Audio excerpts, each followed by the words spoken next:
the very same area in the Eastern Cape in October of 2024. We were sitting in a municipal chamber, and a community member, stood up and said to us they blame the networks for the death of the people in Lusikisiki. We're sitting there like, how do you blame the networks for the death of people in Lusikisiki? And I remember it was Honorable Potlani who followed up. And that community member answered and said, when the massacre was happening in that village, they could not call for help. They couldn't call the South African police services. They could not get ambulances in time to help the injured because there was no connectivity. Now, as we sit here today, I need you to understand that this is the context within which we as a portfolio committee have thought it necessary to call you. Some of the issues may be irritations to capital that we're busy talking about this. Don't they know that we're trying to get to it? But we literally deal with these situations on a daily basis. So I truly appreciate you making the time for this conversation, but maybe want to add that I did consider whether I must prepare formal opening remarks and speak pages and pages of things to open the meeting. And I thought, but if indeed it's in a spirit of collaboration, yes, the committee members are here, there's things that they want to understand, but we also want to listen to you, to understand what are the challenges, how can we together work to fix them. So that's really the context of why we are here today, and I truly hope that our engagements will reflect that spirit of appreciating the dire straits our people are in firstly, but also your immense contribution, especially to the priorities of job creation, inclusive growth, reducing the cost of living and so forth. So without any further ado, let me invite the committee members to please introduce themselves. I will start on my right. Honorable Subrathi. Good morning. Thank you, Honorable Chairperson. Good morning to Honorable members and Honorable guests. I'm Imran Subrathi, a member of this portfolio committee. Thank you. Good morning, Chair. Thank you for the opportunity. Good morning, members and guests. My name is Oscar Matafa. I'm also a member of the committee. Thank you, Chair. Thank you very much, Chairperson, and greetings to my fellow members. My name is Sinao Tambo, member of this portfolio committee deployed by the EFF. Thank you. Good morning, Chair, and colleagues and everyone in the room. My name is Siqoli Seqilishe, a member of the Economic Freedom Fighters and a member of this committee. Thank you. Good morning, Chair. Dumela Mbagolo. My name is Tsolofelo Potlane, member of the Portfolio Committee.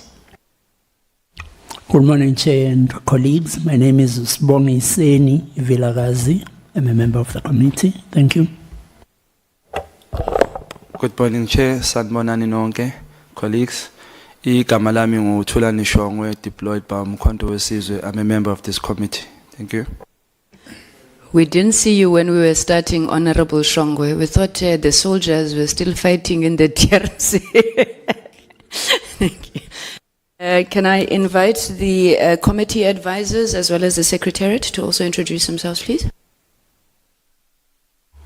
Thank you, Chairperson. Good morning, and good morning, members and everyone present. My name is Tembingo Singoma, and I'm the committee secretary. Thank you.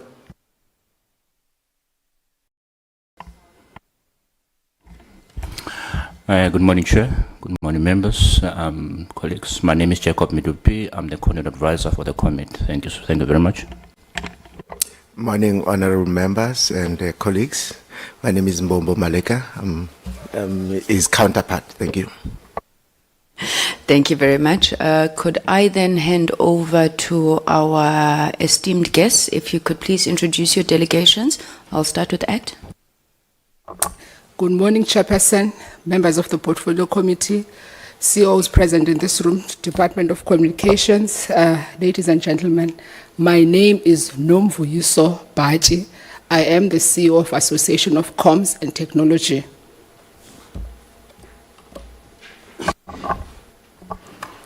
Good morning, Chair. Good morning, esteemed colleagues and also committee members.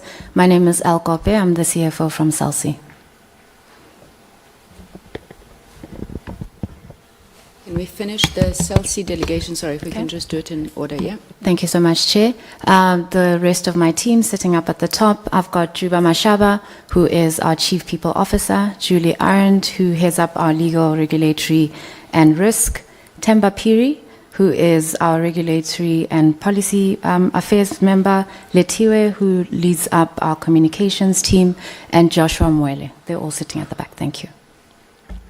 Thank you very much. Could we move to Rain? Good morning, Chair, honorable members, colleagues. My name is Khomotso Poko, the CTO of RAIN. Okay. To my right, I've got Conrad Lee, our COO. We've got Joe at the back there for Regulatory Affairs and Krista from our legal department. Thank you very much. You've lawyered up for us. Can we get Telkom? Good morning, Chair and members of the committee. My name is Lungasiyo. I'm the CEO of Telkom Consumer, and I've got two of my colleagues as well that can introduce themselves. Morning, Honorable Chair, morning, Honorable members, morning, colleagues. My name is Nozipho Mngomezulu. I'm the Group Executive Legal and Regulatory at Telkom. Good morning, Honorable Chair, Honorable members, colleagues. My name is Lisa Zuabi, and I'm the Executive responsible for Regulatory Economics. Thank you. That was Telkom MTN. Good morning, Chair. Good morning, members. Jumelang. Charles Mulapisi is my name. I'm the CEO of MTN South Africa. I will let the MTN delegation introduce themselves. Thank you.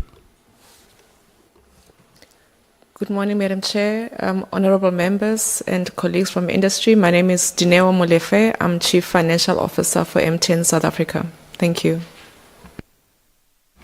Good morning, Chair. Good morning, members. My name is Graham de Vries. I'm the Chief Legal and Regulatory Affairs Officer for MTN South Africa. Good morning, Chair. Morning, honorable members, colleagues. My name is Ramzi Mosetedi. I'm the General Manager for Stakeholder Relations at MTN South Africa. Thank you. Good morning, Honorable Chair. Good morning, members. My name is Ernest Paul, and I'm the General Manager for Network Quality, Governance and Service Creation. Good morning, Chair. Good morning, members. My name is Brighton Burur. I am the General Manager of Business Operations. Thank you. Good morning, Chair and honorable members. Songezo Khalakhala. I'm the General Manager at MTN for Regulatory Affairs. Thank you. Thank you. Assuming that's everybody from MTN, may I go to Vodacom, please? Thank you. Good morning, Chair. Good morning, honorable members. My name is Sitolizwe Mdlalose. I'm the CEO of Vodacom South Africa. I'll allow my colleagues to introduce themselves. Thank you. Good morning, Honorable Chairperson, honorable members, our colleagues from industry. My name is Taikine Chitenje. I am the Director of Regulatory and External Affairs for Vodacom South Africa. Good morning, Honorable Chair and members and colleagues. My name is Andrew Bardenser. I'm the Managing Executive for Regulatory Affairs and Public Policy. Thanks. Good morning, Chair, honourable members. My name is Byron Kennedy, and I look after external communications for Vodacom.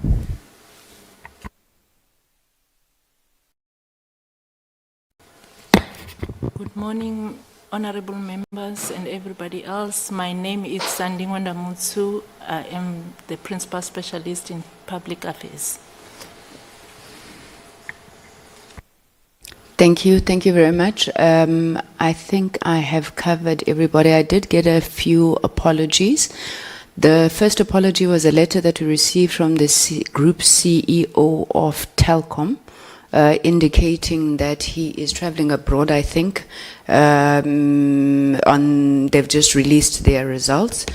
I do want to communicate, though, our displeasure because this meeting has been moved 3 times, and I remember the last time we were moving the meeting was precisely because the CE of Telkom would not be present, and we said let's wait for Telkom. But thank you to the members of the delegation who are here. We cannot be upset with you. You just put 540 million into the fiscus. So I also received an apology, in fact, a personal apology from the CEO of Cell C, Mr. Mendes, who also indicated a similar issue around investor roadshows. So to thank the delegation from Cell C who is here. I then received a very strange letter from Liquid Telecoms, which I didn't understand. I'm told that they do have representation in the room. It was not clear why Liquid was not going to be participating in today's session. Because I believe they've got representation here, perhaps they can then deliver their apology to the meeting. Thanks. Good morning, Chair. Good morning, honorable members and everyone in the room. Chair, I'm Valencia Risaba, Chief Corporate Affairs Officer for Liquid, responsible for regulatory. I'm with Craig van Rooyen, who's our executive business. We are in attendance at the meeting. What we did request, and it was a request from our CEO, was that we attend as an observer. And we would engage when needed, but we have honored the meeting.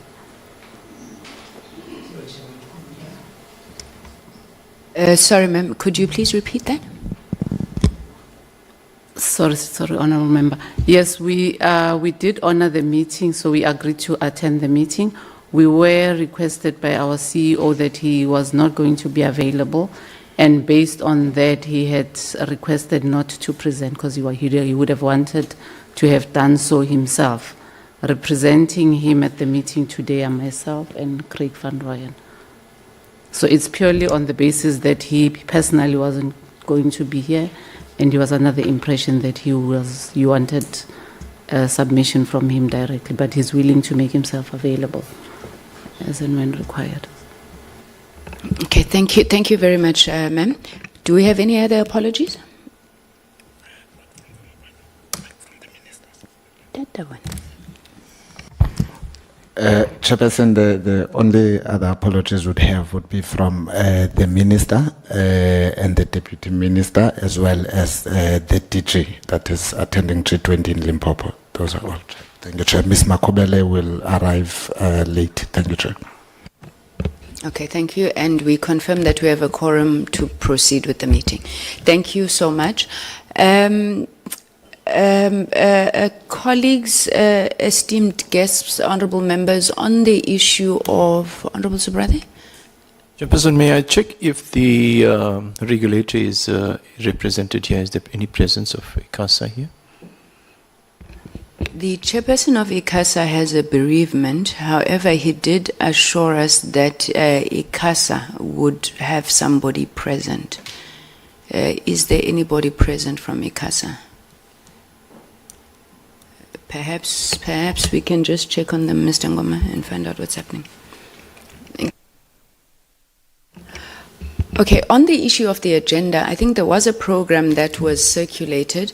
However, I've noted that members have requested a reorganization of the agenda. We were supposed to complete our business today by 5 o'clock, but there are members who need to be traveling, I think, as early as 3 o'clock or so. So with your indulgence, we are going to reorganize the program, and the members will tell me if I've understood their request, that we take all presentations, well, not at once, but we take all presentations at a go, and thereafter then have the discussions. And then from the chair, I have taken the discretion to reorganize the agenda in terms of size. So we're going to start with the association. then Vodacom and MTN will fight amongst themselves who is bigger. The bigger will go first, and so on and so on. But on a serious note, then that means if we're able to be succinct on time, and it's now 10:16, by 12:30, 12:45, we should have completed all of the presentations, and thereafter maybe shorten the lunch break so that we can have discussions. I think at the very latest we'll push for conclusion by 3 o'clock. Can I check if we have a mover for the adoption of the agenda with those amendments? Thanks. Chairperson, I move for the adoption of that amended agenda. Thank you. Thank you very much. May I have a seconder?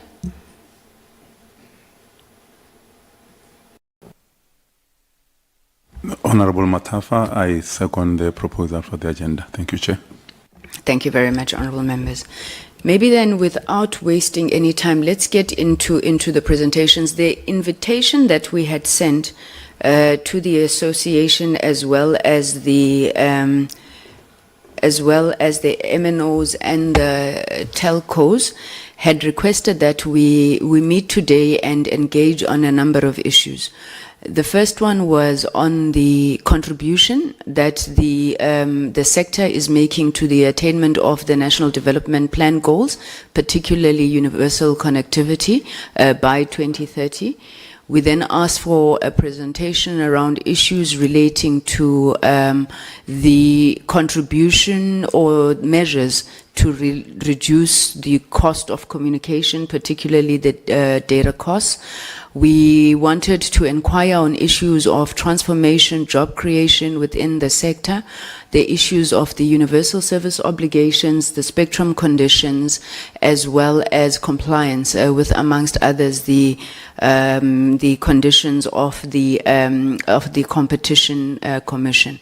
So that's the broad framework. Obviously, members would have particular areas of interest that they want to speak to, and I think during the course of the conversation that will come up.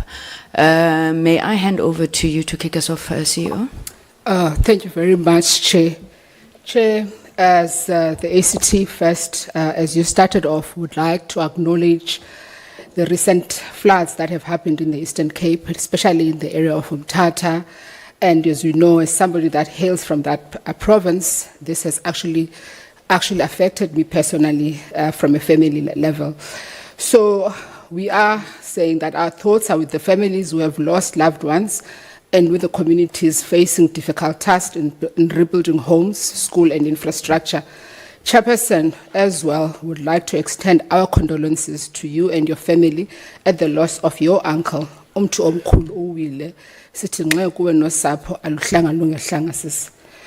We know that the past few weeks have brought sorrow to many, and we keep all those that are grieving in our thoughts. On behalf of ACT and its members, we extend our deepest sympathy to yourselves as the Portfolio Committee and other members of Parliament, including the family of the dear Honorable Petros Tole. We remember him very well as a person that was dedicated and who actually was genuine about equitable access to communication services. And he has actually left an incredible mark on some of us that we have encountered. Beyond the parliamentary duties, some of our team members at ACT remember him as a gentleman, as somebody who offered always a thoughtful counsel.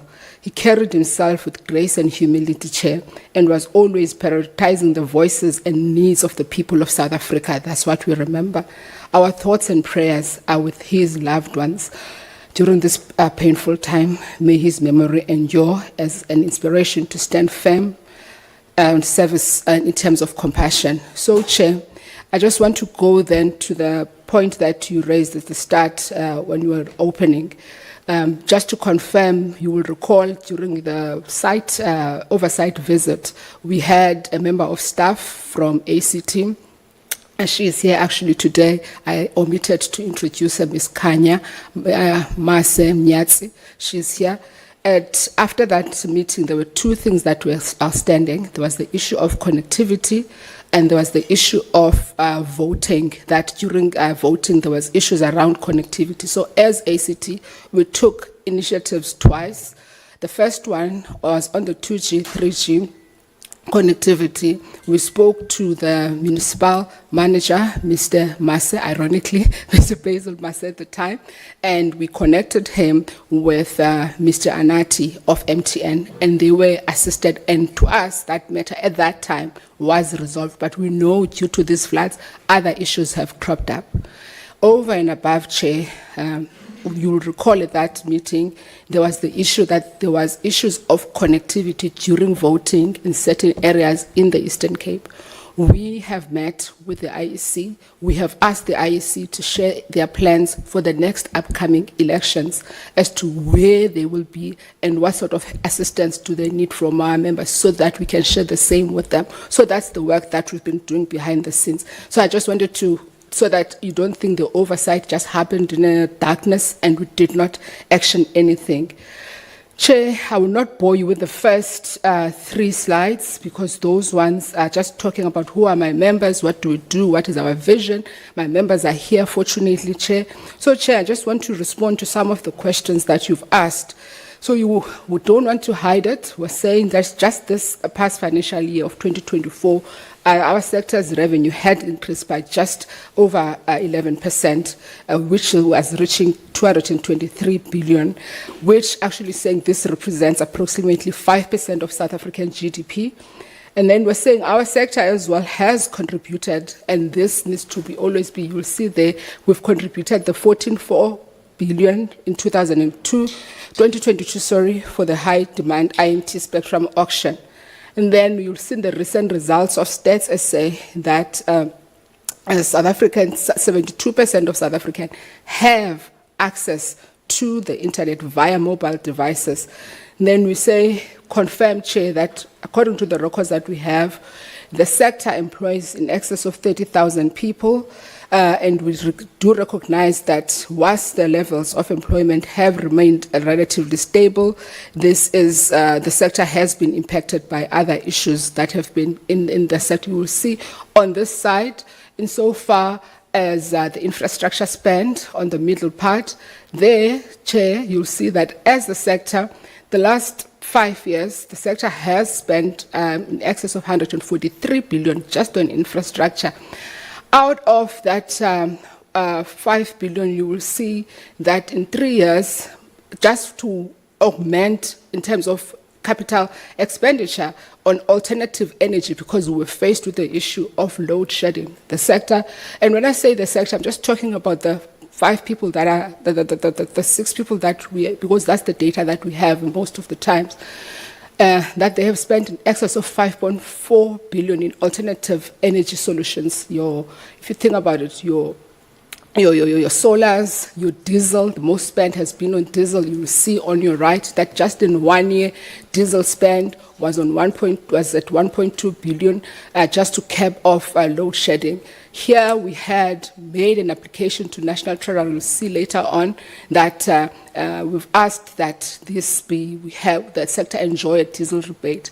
And then the last part of that, you will see that the sector has spent in excess of 202 billion on procurement, especially BE and SME compliant companies within the South African context. This is an increase, as you see, of 14%. Then on the right, Chair, on my right, sorry, because I'm looking this way, we just want to confirm that schools, universities, and related services do, upon application, enjoy a 50% E-rate fee that they can apply and enjoy with our members. A number of universities have taken this.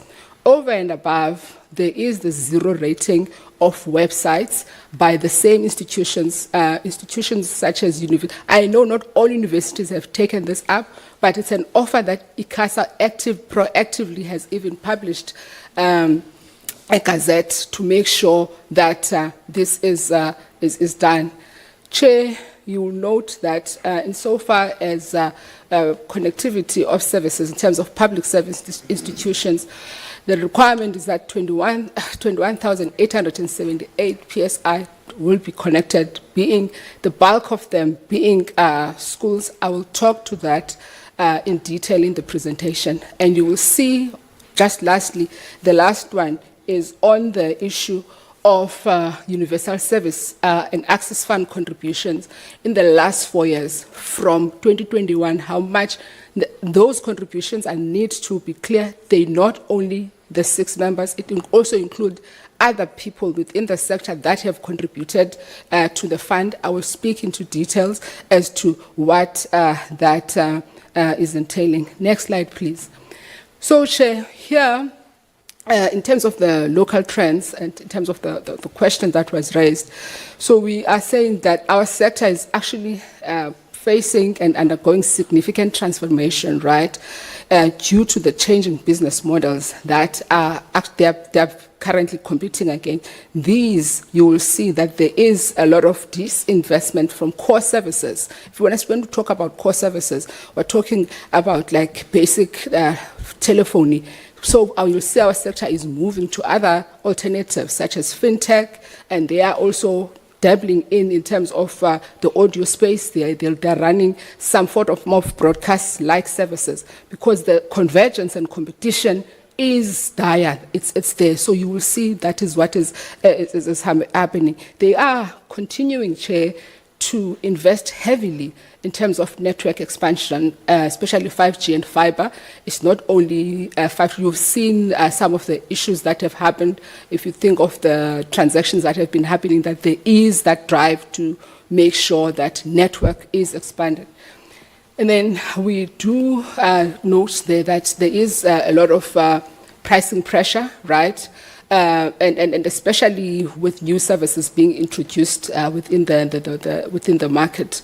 And then there is, they're facing, I'll say, when you look at the members in terms of, and I will look at them selfishly because that's what we're doing, that, for instance, that what they are facing is that there is MTN has started, and their couple of years ago, their investment on 5G, and Vodacom as well. And you saw recently, Cell C has recently launched their 5G services. That is not cheap to start. That's why Cell C started very late, because you have to call in investors to come in. And then you would have seen Telkom. Telkom has been in the news, sharing the good news about not only about their financials, but they have been consistently expanding their coverage, especially on LTE, in going into townships and related areas. And then you see one of our members, Liquid Technologies, as well. They have been currently doing a lot of cost optimization in terms of their group, which has affected the South African market as well. So the things that we want to say as well, things that influence how the sector invests is the political and regulatory uncertainty, because there's so many things that keep coming that are either unfinished or they are not being done. And I'll speak further to it, such as you'll see later on. When we're talking about political and regulatory uncertainty, there was a period that we noted as ACT between end of last year and around March this year, about a period of 6 months, that the uncertainty was so real that no decision was being made. And that has an impact, that no decision was being made. You're just writing you're sending letters into a dark hole. There's no responses, especially from a regulatory point of view. We've noted the issues around partnership activities. You would have seen most of our members are entering into partnerships. There is a rise of a lot of NVNOs. We welcome those because it shows the maturity of the market. You would have seen there's somebody that says the newest mobile network, if you are in Gauteng, Melon is there. You would have seen the Capitex of this world. The competition is there. It's ripe. So we are also saying there are market disruptors, such as the OTTs, the over-the-top, and the low Earth orbit satellites. The over-the-top services for us are one of those things that adjust. You will see in the presentation later on. We're saying that there is no fair licensing regime in South Africa. Everyone is looking at those people that came into South Africa in 1994. They came into South Africa early 2000, and to over-regulate them. And anyone else that comes into the market in South Africa is having a nice time with no or little regulation. The reason is because we do not understand what they are doing, we're just consuming. Then the issue of AI, that is one of the things that those trends needs to be there. Chair, we have dealt with the issue of the ICT sector and the NDP. Here we're saying that we do recognize that the sector has been recognized as an enabler, as a key sector in terms of innovation, job creation, and global competitiveness. Supposed to be the next slide. And then, the NDP in itself, I think you skipped it, actually is the one that will tell you that there is a need to make sure that there is investment in infrastructure, broadband and mobile connectivity in order to have greater digital inclusion. And this, my members are doing. Chair, this slide, you keep moving this, yeah. Yes. So here, we're just sharing what we have done just to make sure that things are moving within our sector. So in terms of policy and regulatory review, the ECA amendment, we do note that the ECA was withdrawn for good reasons. It was withdrawn by then Minister Stella Ndabeni-Abrahams. And we do recognize that, yes, the ECA is outdated compared to other legislations that are out there, such as the EU, even our neighboring countries here. And then we're saying it might not even be fit for purpose, but we do also recognize that there are provisions that have not been utilized by the regulator that are already there in the legislation. But we're saying, please, do not amend the legislation in a piecemeal fashion, like do bits by bits, do a proper policy review, do your research, so that there's an entire legislation that is fit for our purpose in South Africa. Then, Chair, just by the way, the licensing regime and renewal, just to advise that some of the service licenses are expiring in 2028, right? This is causing uncertainty in terms of the terms and conditions thereof, that investors want certainty as to 2028 is around the corner. It might seem far. What is the issue? We've noted that there's a call for the application for IECNS licensee. We are not opposed to that, but we're saying, but your priorities need to be straight, right? There are people that have invested in the South African market, and those people require certainty. Whilst you may think 2028 is far, the reality is we've seen ICASA close some people that were operating in South Africa. So there is that anxiety. That is the reality. We did participate on ICASA's satellite and licensing framework in August. This, I must say, it caused us anxiety. We did present and we did tell ICASA it caused that as anxiety, but why satellite? We asked them, why satellite? Why now?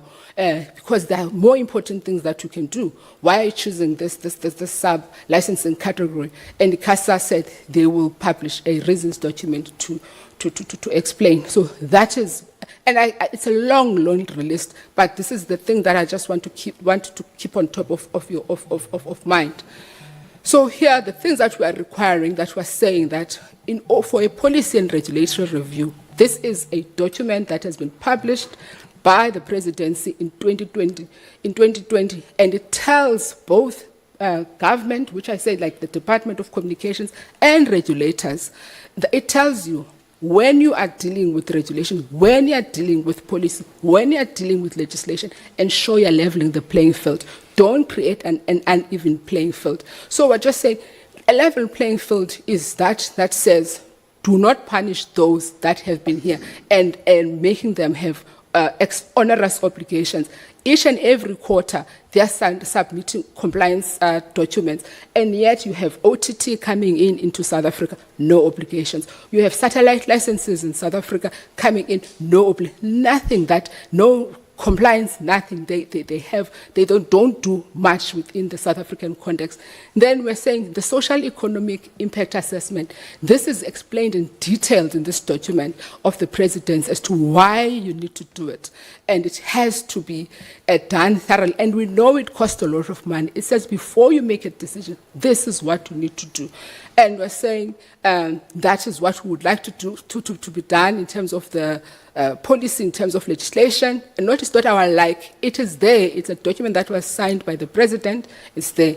So, Chair, you'll see there, we've tabled all the policies that we're saying are incompatible and outdated, like White Paper of 2016, the PC4IR, the Digital Economy Master Plan that keeps being done in different fashions.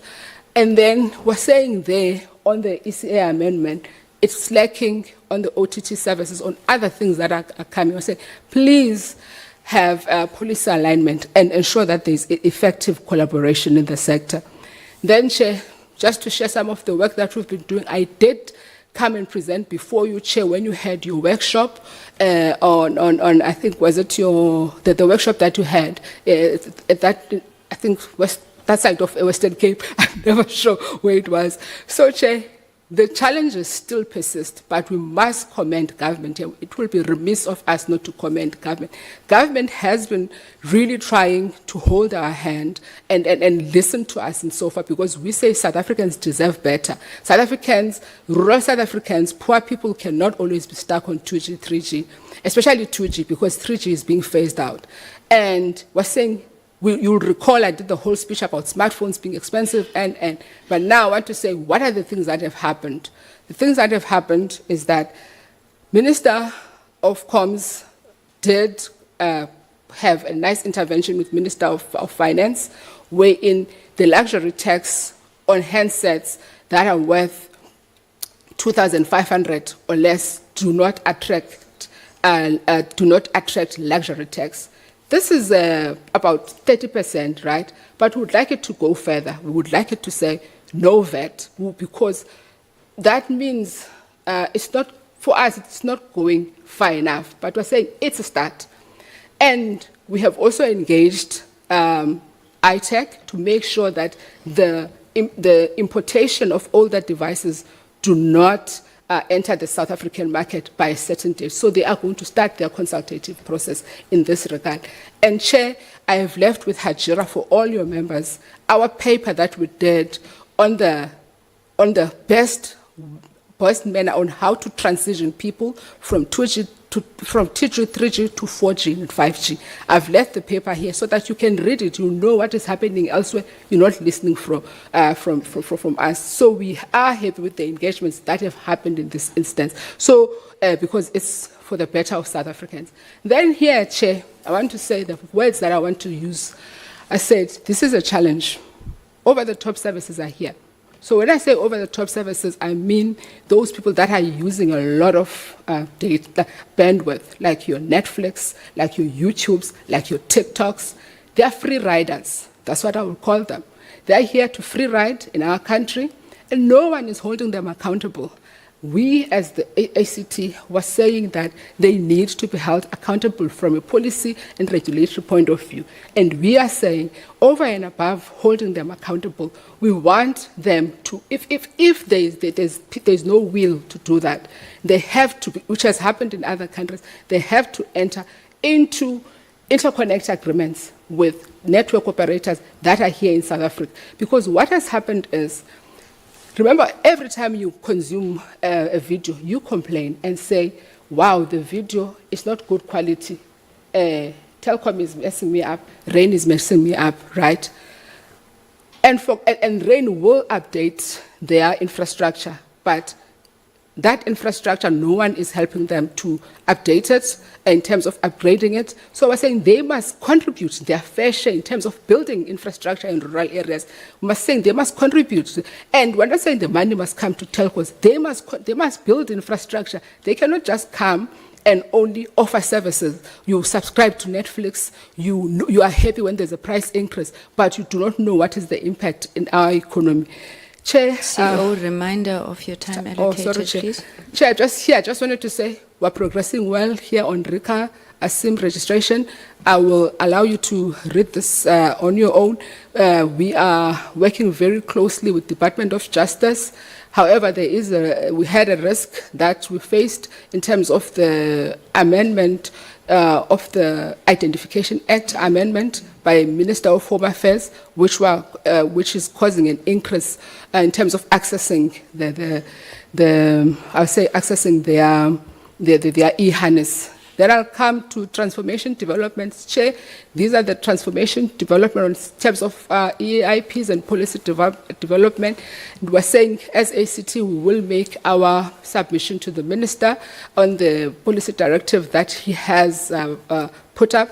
And I must say, just for the committee, the part that we're not happy about is that it's focusing on new entrants. City, what about us, right? And that's the reality. And then they were showing that our members are level 1 contributors to BBBE, and we wanted to say our members are not only focusing on BBBE, also they're complying with the ECA as it currently stands on 30%. So there has to be, something has to give. And then we're just saying we did the transformation fund document that was published by DTI. We made our submission, we made our inputs, just how it can be improved. So, Chair, we can have the discussion there. Then, Chair, insofar as I want to go to I think this is towards the last slide, the obligations. So, Chair, I wanted to make the example of Universal Service and Access Fund. I did talk about it, the Universal Service and Access Fund. We do recognize that USASA as an entity has to write a business plan for them to get access to this fund. As a sector, we do not know how the funds are being utilized, and it's not an USASA issue, it's a wider government issue. We're not blaming USASA. I don't want to be misunderstood, because USASA only gets the bare minimum.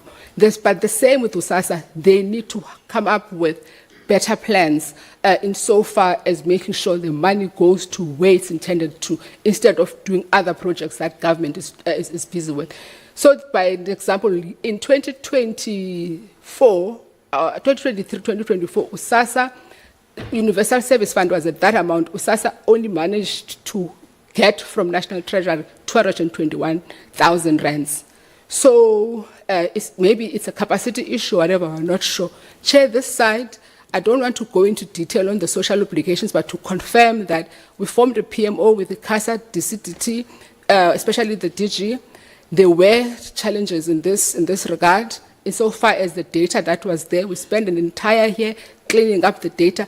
My members have been committed in terms of rolling out the public service institution rollout of the obligations. However, Chair, the issue has been, I need to put it on record, it has been, we had issues with Department of Basic Education in terms of them rejecting some of the obligations as to how they needed to be implemented. We thought we find each other, and then we are not finding each other because they're claiming other things that happened many years ago. So, Chair, I just want you to have that. Our members are going to speak to it. Chair, I was just here demonstrating the engagement that we've had with the CASA on social obligations and the timelines, what we have been trying to resolve.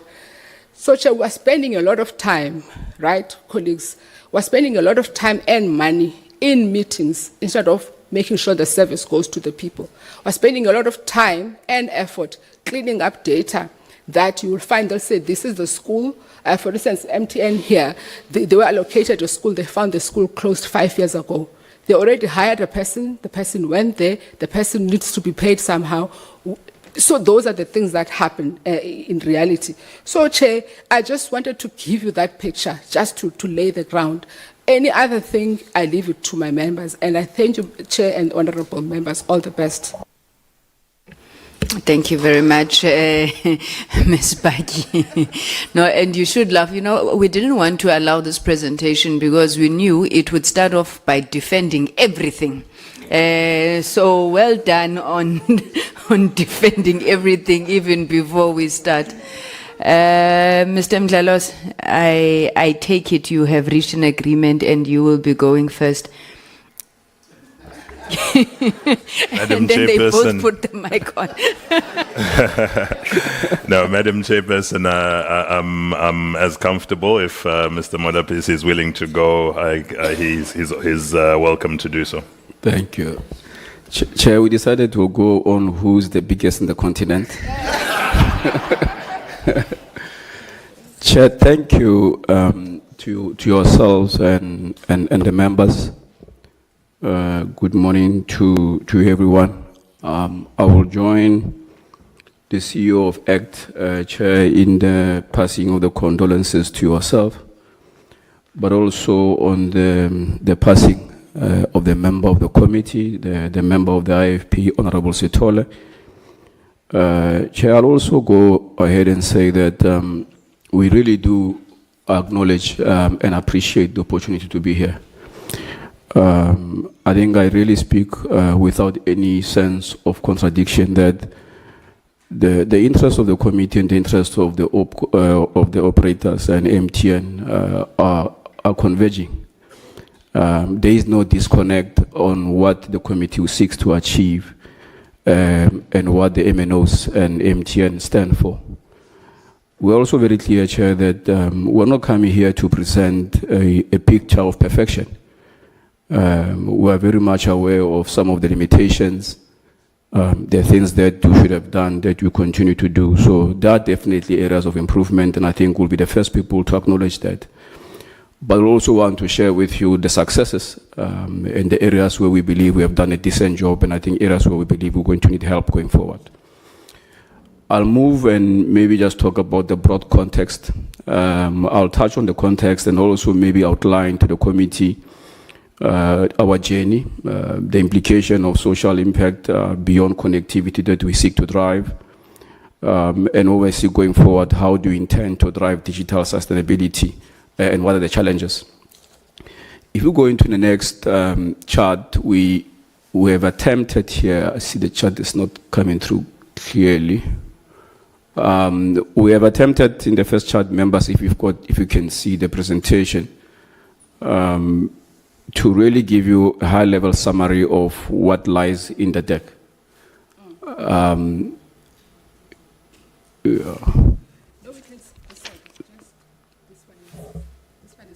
Okay. All right. Okay. Yeah. So I'll quickly just maybe deal with a few things, Chair. We'll cover in the presentation where MTN is in terms of coverage. We believe that we have done a fairly decent job in terms of the progress that we have made. We'll cover some of the concerns we have around the ECA. We are asking, Chair, that the ECA, as the CEO of ACT has mentioned, that needs to be modernized. We're also making a very strong case around regulatory parity and the bottlenecks. We'll talk about spectrum sharing and limitations where we need the support. We'll talk about what we need to do around smartphones. We believe that we have made decent progress, but there's more work that we need to do. Population coverage, the level of investment that we have made into the market, and we'll cover the level of spend, where we have spent the money, and where we need to be able to improve going forward. As I go and give you the context, I'll first start with the MTN leadership. The MTN leadership chart will showcase the extent of the transformed team that we have. Yeah, okay. So if you look at the MTN leadership, we're really proud, Chair, about the profile of transformation and the team profile that we have. If I go on and maybe just touch high level on where we are positioned and the things that we have managed to achieve. Today, the MTN brand is, consistently for a number of years, been the most valuable brand in the country and in the continent. We're very happy and proud about our level 1 BU contributor status in this market. In the past 5 years, this company has delivered 58 billion rand of tax contribution. We're very happy about that. We believe that our role is very clear in terms of the contribution to the fiscus.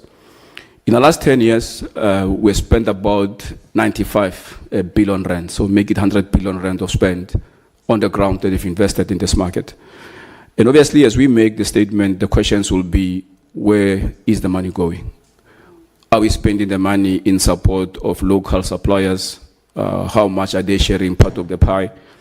And Chair, I'll say that, I'll cover a few points there, but I'll say that except equipment costs, which most of equipment are imported equipment, most of the money is spent in terms of local suppliers who partner with a number of players.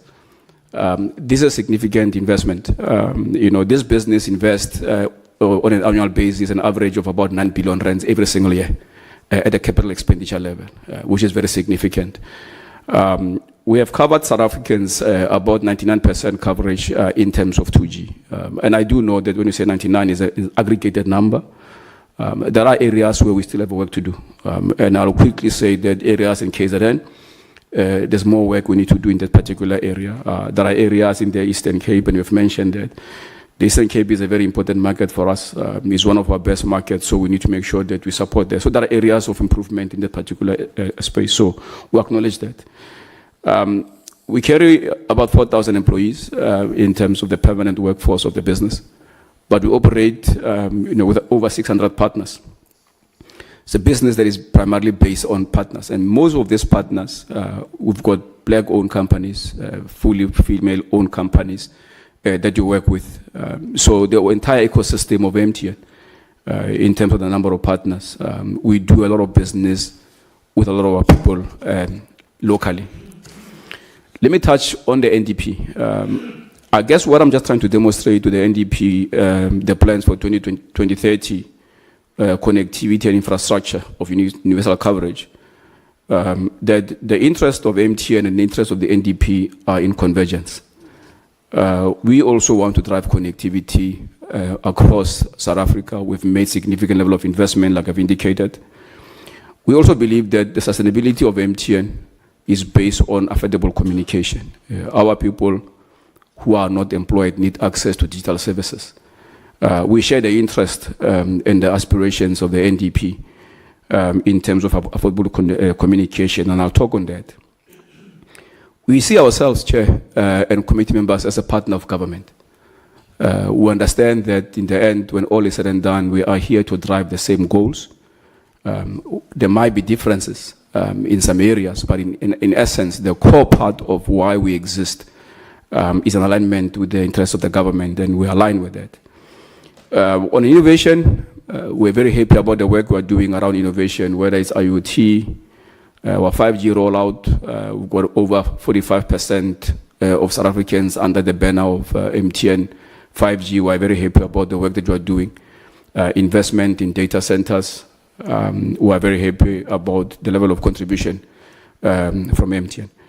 On education, significant amount of investments in terms of the platforms that we are doing in supporting the NDP goals. So clear alignment on the ambitions of the government and where MTN is going and where MTN is today. Let me touch on population coverage. I do acknowledge that this can be a very contentious point. The population coverage of MTN today on 2G, we are sitting at 99% 2G coverage. We're sitting at 98.9% on 3G coverage and 97.8% on LTE coverage. The 3G coverage, like the CEO of the ACT has mentioned, that we intend to decommission the 3G network in the next 2 years. And let me make a point why. Today we have a 2G layer, we've got the 3G layer, we've got the 4G layer, we've got the 5G layer. We need to collapse the number of layers on the network to try and make sure that we can manage effectively the deployment of capital in terms of the investment on the network. We're also happy that the committee will be happy to know that we've invested significantly in 5G. We're sitting on 44 to 45% coverage of the 5G network, and we intend, as we go forward this year, to accelerate the level of investment in 5G. It's a very important technology for the provision of services, particularly for what we call home or fixed wireless access technologies, to drive more access for people in terms of home access connectivity. We have put 95 billion rand on the ground. 75% of this 95 billion rand has been spent on network expansion and resilience. I'll cover a little bit more on the network resilience and how much we've implemented. And we've increased now the penetration on the 800 megahertz band, which was awarded as part of the spectrum auction at 35%. I want to maybe highlight to the committee members why it was so significant that we have the auction that we had. In the absence of frequency, this country went for a very long time without the awarding of the frequency. Chair, without any blames, this has set us back in a number of ways. When you don't have the frequency, for high frequency, you end up having to overbuild the number of sites. When you overbuild the number of sites, you incur a lot of cost. That impairs the pricing in the market. So that delay has actually affected, the number of MNOs and all of us in the industry in terms of provision of services and the overall cost to communicate. I want to talk about, there were questions around the load shedding and vandalism. Now, this was and is still a challenging aspect of our business. We just share some of the images of what we deal with on a daily basis. Where a number of our sites, and I think this is suffered by pretty much every one of the MNOs today. We would like help, in any way that the committee is able to recommend and assist. Will request any form of assistance.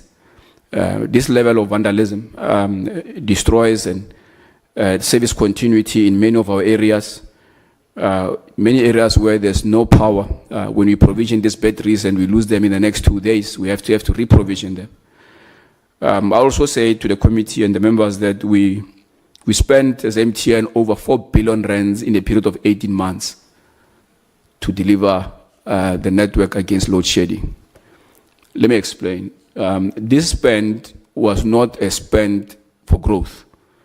It was just a spend to close the gap on what we had before, which was power. 4 billion rand spent to make sure that we deliver the services. So when we say we're committed to deliver service and quality of service to our customers, let's judge it in terms of the level of spend that we made during load shedding. Significant amount of money that we have spent that was challenging, and also around the issue of security. We're doing a lot of work around security. We're not folding our arms. We're putting a number of technologies. We're putting AI technologies. You're putting some of the batteries in bunkers, hardening the number of sites. So we're doing a lot of work.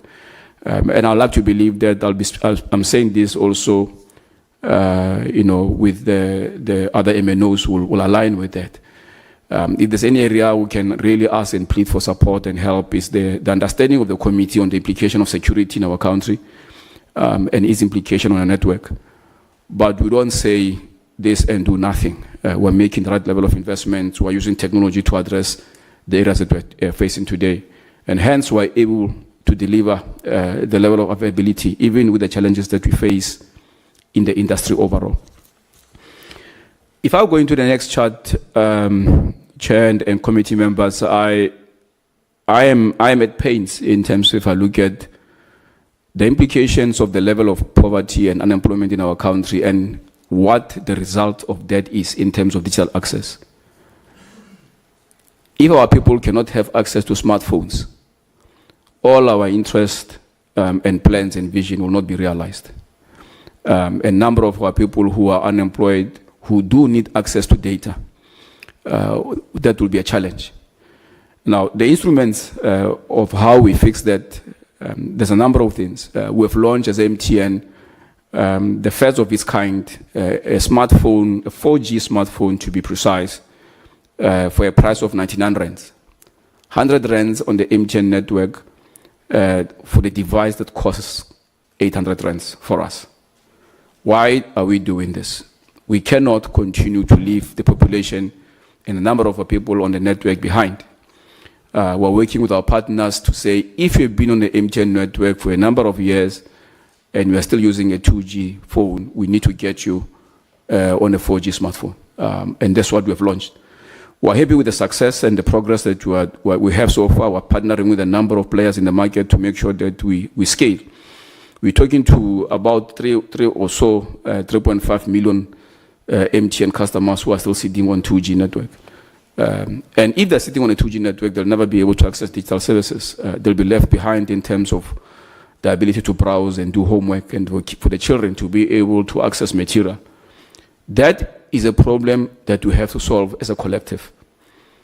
We are making an intervention ourselves, but we are asking for the support, and I think the CEO of ACT made that point very clear, that the cost of devices, VAT on devices, as operators make the interventions, may we ask also that we get some form of support from you as the members of the committee on how we can be able to bring South Africans, in terms of inclusion. One of the key discussions is always the issue of the challenging discussion around pricing, and then maybe let's talk about that a little bit. We do get a lot of times in terms of the comparison of pricing, and if I was to be a bit more specific, reference of the market that will be made will be in Nigeria, a 1 gig data bundle cost X, and in South Africa it costs X, and why that is the case. South Africa it's got a population density of about 50 people per square kilometer. It's a 1.2 million square kilometer country.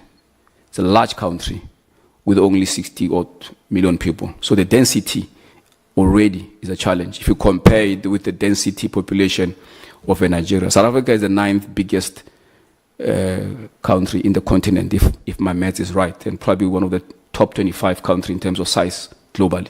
It's a large country.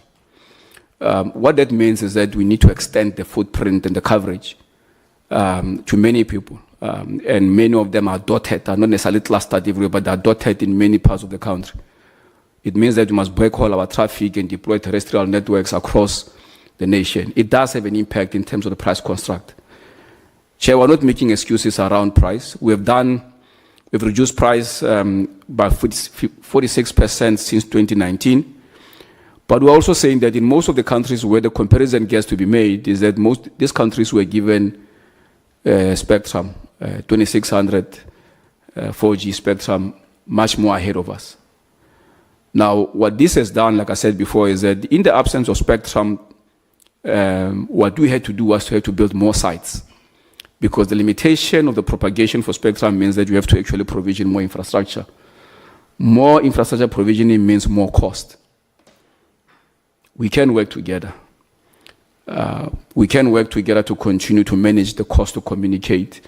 But we do also say that we have many attractive offers that are not headline pricing, but that below the line the South Africans are able to enjoy. So, Chair, we do share the concerns and the pain around access. We share it in terms of device access, and we're making interventions. We also share it in terms of pricing to continue to manage the capex profiles of our business, but also make sure that we can bring more people to access our solutions. On the spectrum which was awarded, we appreciate all the efforts by government. That has enabled us to now work towards creating more cost-effective ways for access. We are now able to talk about decommissioning the 3G network, which we are on track to do that. It's very important that we decommission this archaic technology and work largely on 4G and 5G layers. So that's an intervention that we are making. We are committing to that. But we also are committing to, at some point, we need to get to a point whereby we'll be able to decommission the 2G layer network. But we need to get most of our people and all our people to access smartphones. And that we're going to need support and collaboration, Chair, and committee members to work with us to address that going forward. Universal connectivity ambitions by 2020. The CEO of ACT spoke about that. Fragmented municipal regulations, we need to address that, Chair. We ask for support. Device affordability stands in the way of South Africa moving forward. If we do not fix this problem as a collective, we are going to leave many of our people behind. We need to work together on how can we further remove tax, VAT on devices? How can we make sure that no other 2G device enters this market? And we try to bring 4G devices into the market. That will help us to be able to bring more people in terms of digital inclusion. Licensing and Senti, Vuyo, our CEO of the association, mentioned that. We really need to move, Chair, with speed in terms of the monetization of the ECA bill. If we don't do that, we risk falling behind as a sector and as a nation. And I think also one of the things, a very critical aspect of our business is the frequency. We are making a case, Chair, that we need spectrum trading flexibility. We need to allow for a secondary market to trade the underutilized frequency. Let me remind the members that frequency is a finite asset. We need to manage it diligently, and I think one of the ways that we are asking for, and we are pleading, Chair, to say if there are ways that we can move with speed to create a secondary market for spectral utilization, it will be very helpful. It will help us in other areas to provision services much cheaper, and the translation of cost saving should be able to be passed to the customers, relatively speaking. So that is an opportunity we have as a sector, as us together with government as a partner. In terms of the NDP, I won't over-litigate this, but I will still say enable spectrum trading. I spoke, you had the CEO of EC talk about regulatory parity. I think we cannot overemphasize this. Chair, we are very clear as MTN that we see the non-terrestrial players as partners. Like I always say that we are not fixated on one key player. For us, we see satellite players as one bundle. And Chair, also, I'm sure the committee is aware that in some of our markets outside South Africa, we've already done the partnerships with the likes of Starlink. I want to clarify and make sure that there is no contradiction of that position with the SA position. Those countries are managed by their own rules, by their own legislation. We have our own here at home that we have to deal with from a South Africa perspective. But there is no contradiction about the fact that we welcome in the market, we welcome competition, but we see them as complementary. And obviously the CEO of ACT spoke about OTT. I think we need to pay a level of attention on over-the-top players who are benefiting in terms of access to services and revenue without necessarily setting presence in these markets. We need to talk about that. Rapid deployment of infrastructure sharing. Chair will make an ask to say that as we continue to build, one of the things that MNOs faced is the continuous investment cycle. We're one of the few sectors that every single year we have to pump significant amount of capital expenditure. We have to meet the cycles of technology evolution. And one of the ways that we can get assistance is for the committee, our partners ICASA, to allow us to co-build, to co-share. To be very clear, let me give an example. If Telkom wants to build in KZN in the rural areas, maybe MTN can run on their infrastructure and they can build, and then I can build in the Western Cape, in the villages, in the rural areas. We find some form of synergies there. We minimize the cost of infrastructure, and then we accelerate the deployment of infrastructure for our people. And I think that should be the goal. If we can partner ourselves, and we're allowed by the Comcom and the regulators to partner with Vodacom to say, let's build together to try and minimize the cost of infrastructure, because for sustainability of our business, we are asking that those instruments be made available to us. Chair, there is, I know this is also a key matter that concerns the committee, the IHS measure conditions. This is more specific to MTN.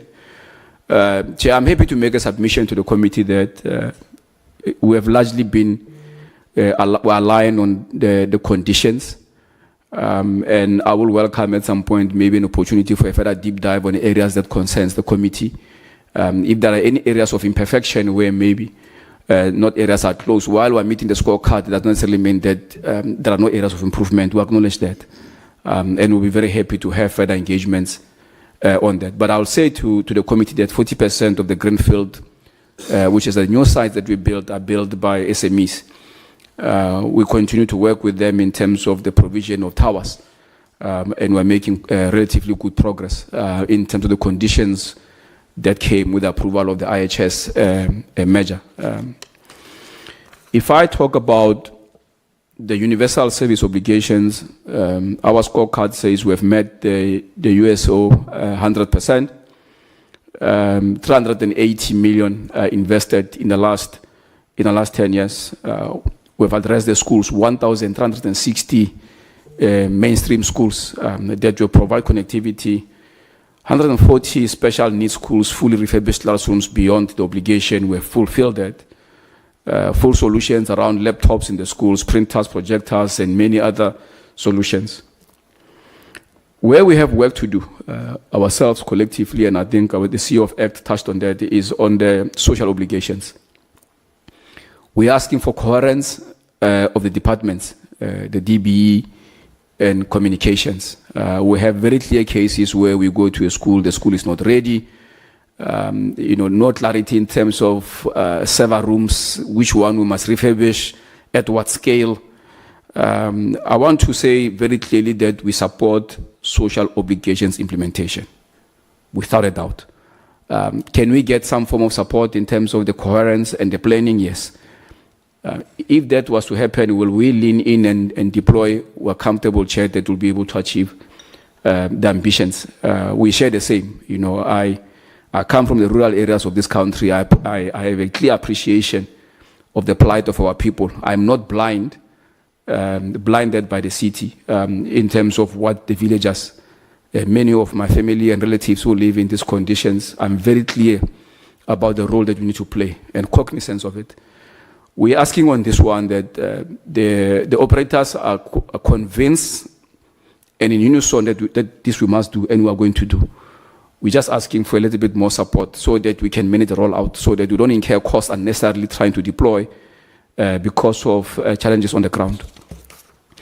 So Chair, I'm going to move quickly. 5 minutes left, CEO. Thank you, Chair. I'm going to move quickly just to close. On this chart, I'll pick maybe just one key point. There's a BE recognized spend of 43 billion rand that this company has spent. 17 billion of that is black-owned in a number of sectors. This is an audited and aligned with the BE spending framework. We've got about 1,300 SMEs, young entrepreneur program that we've implemented. 350 SMEs on the MTN database have received business development support. We are committed to it. Can we improve? Yes. We are not doing everything perfect. We are very clear about that. But we believe that the progress we've made is significant.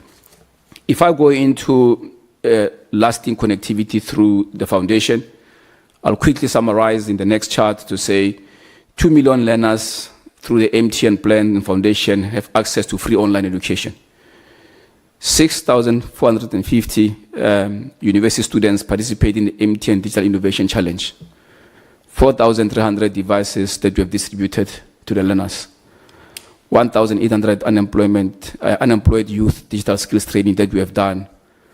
And we have repurposed and connected over 500 multimedia centers across the length and breadth of our country. There were concerns that the committee raised around security, let's call it cyber security, which we believe that it will continue to be a challenge as we move into AI and distributed networks and cloud. I'm giving you here a figure of 1.5 billion rand. This program is a demonstration of MTN's commitment to deployment of cyber security, but this 1.5 was not an MTN South Africa spend alone. This was spent across the group. Why is that important? It's because the MTN group is one network. So when you spend money, we need to spend money across the entire network to fortress it. Infrastructure resilience, perimeter hardening, security automation, we have done that. There's a broader Marshall Plan program sanctioned by the group board of MTN to make sure that all the markets are building proper and resilient infrastructure. Now we have to accept and also understand that this is a moving target of information security.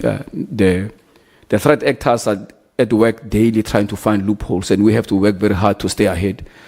We are not perfect, but I can assure you that a significant amount of money has been pumped into this program.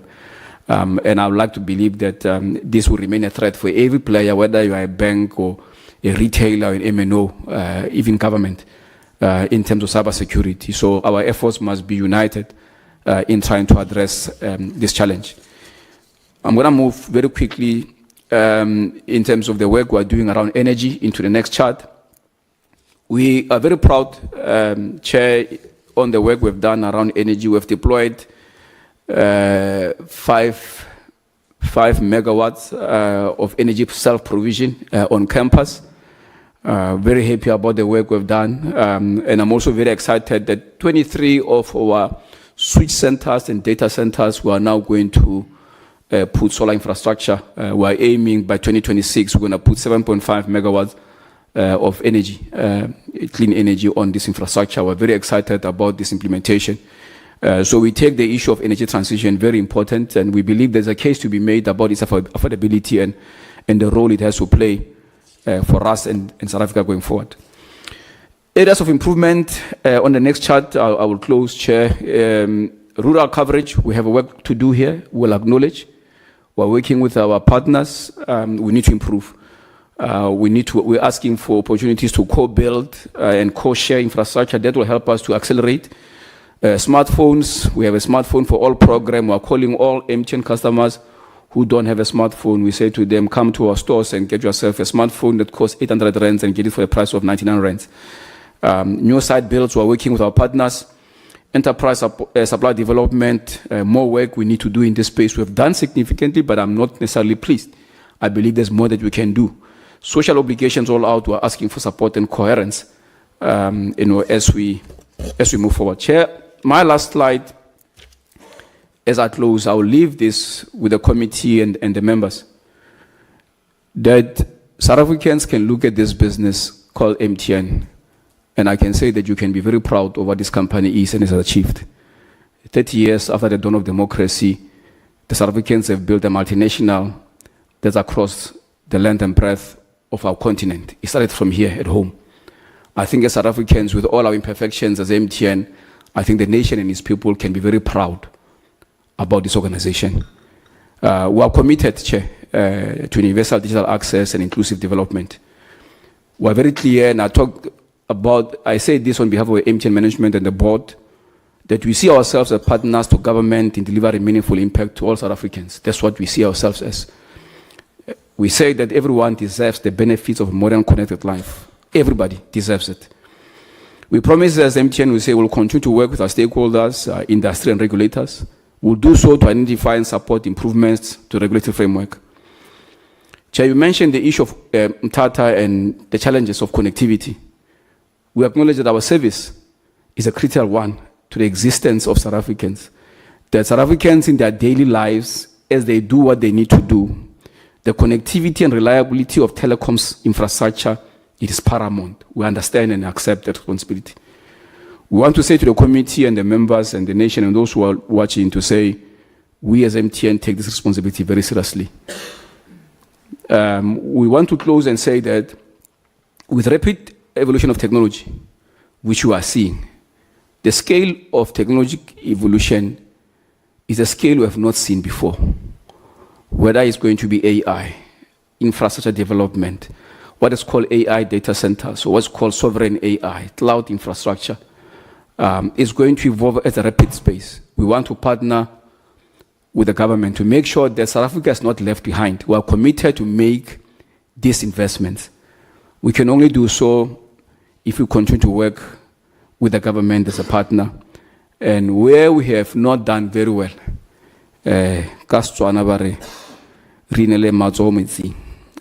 continue to work together. Chair, that's where I stop. Thank you very much.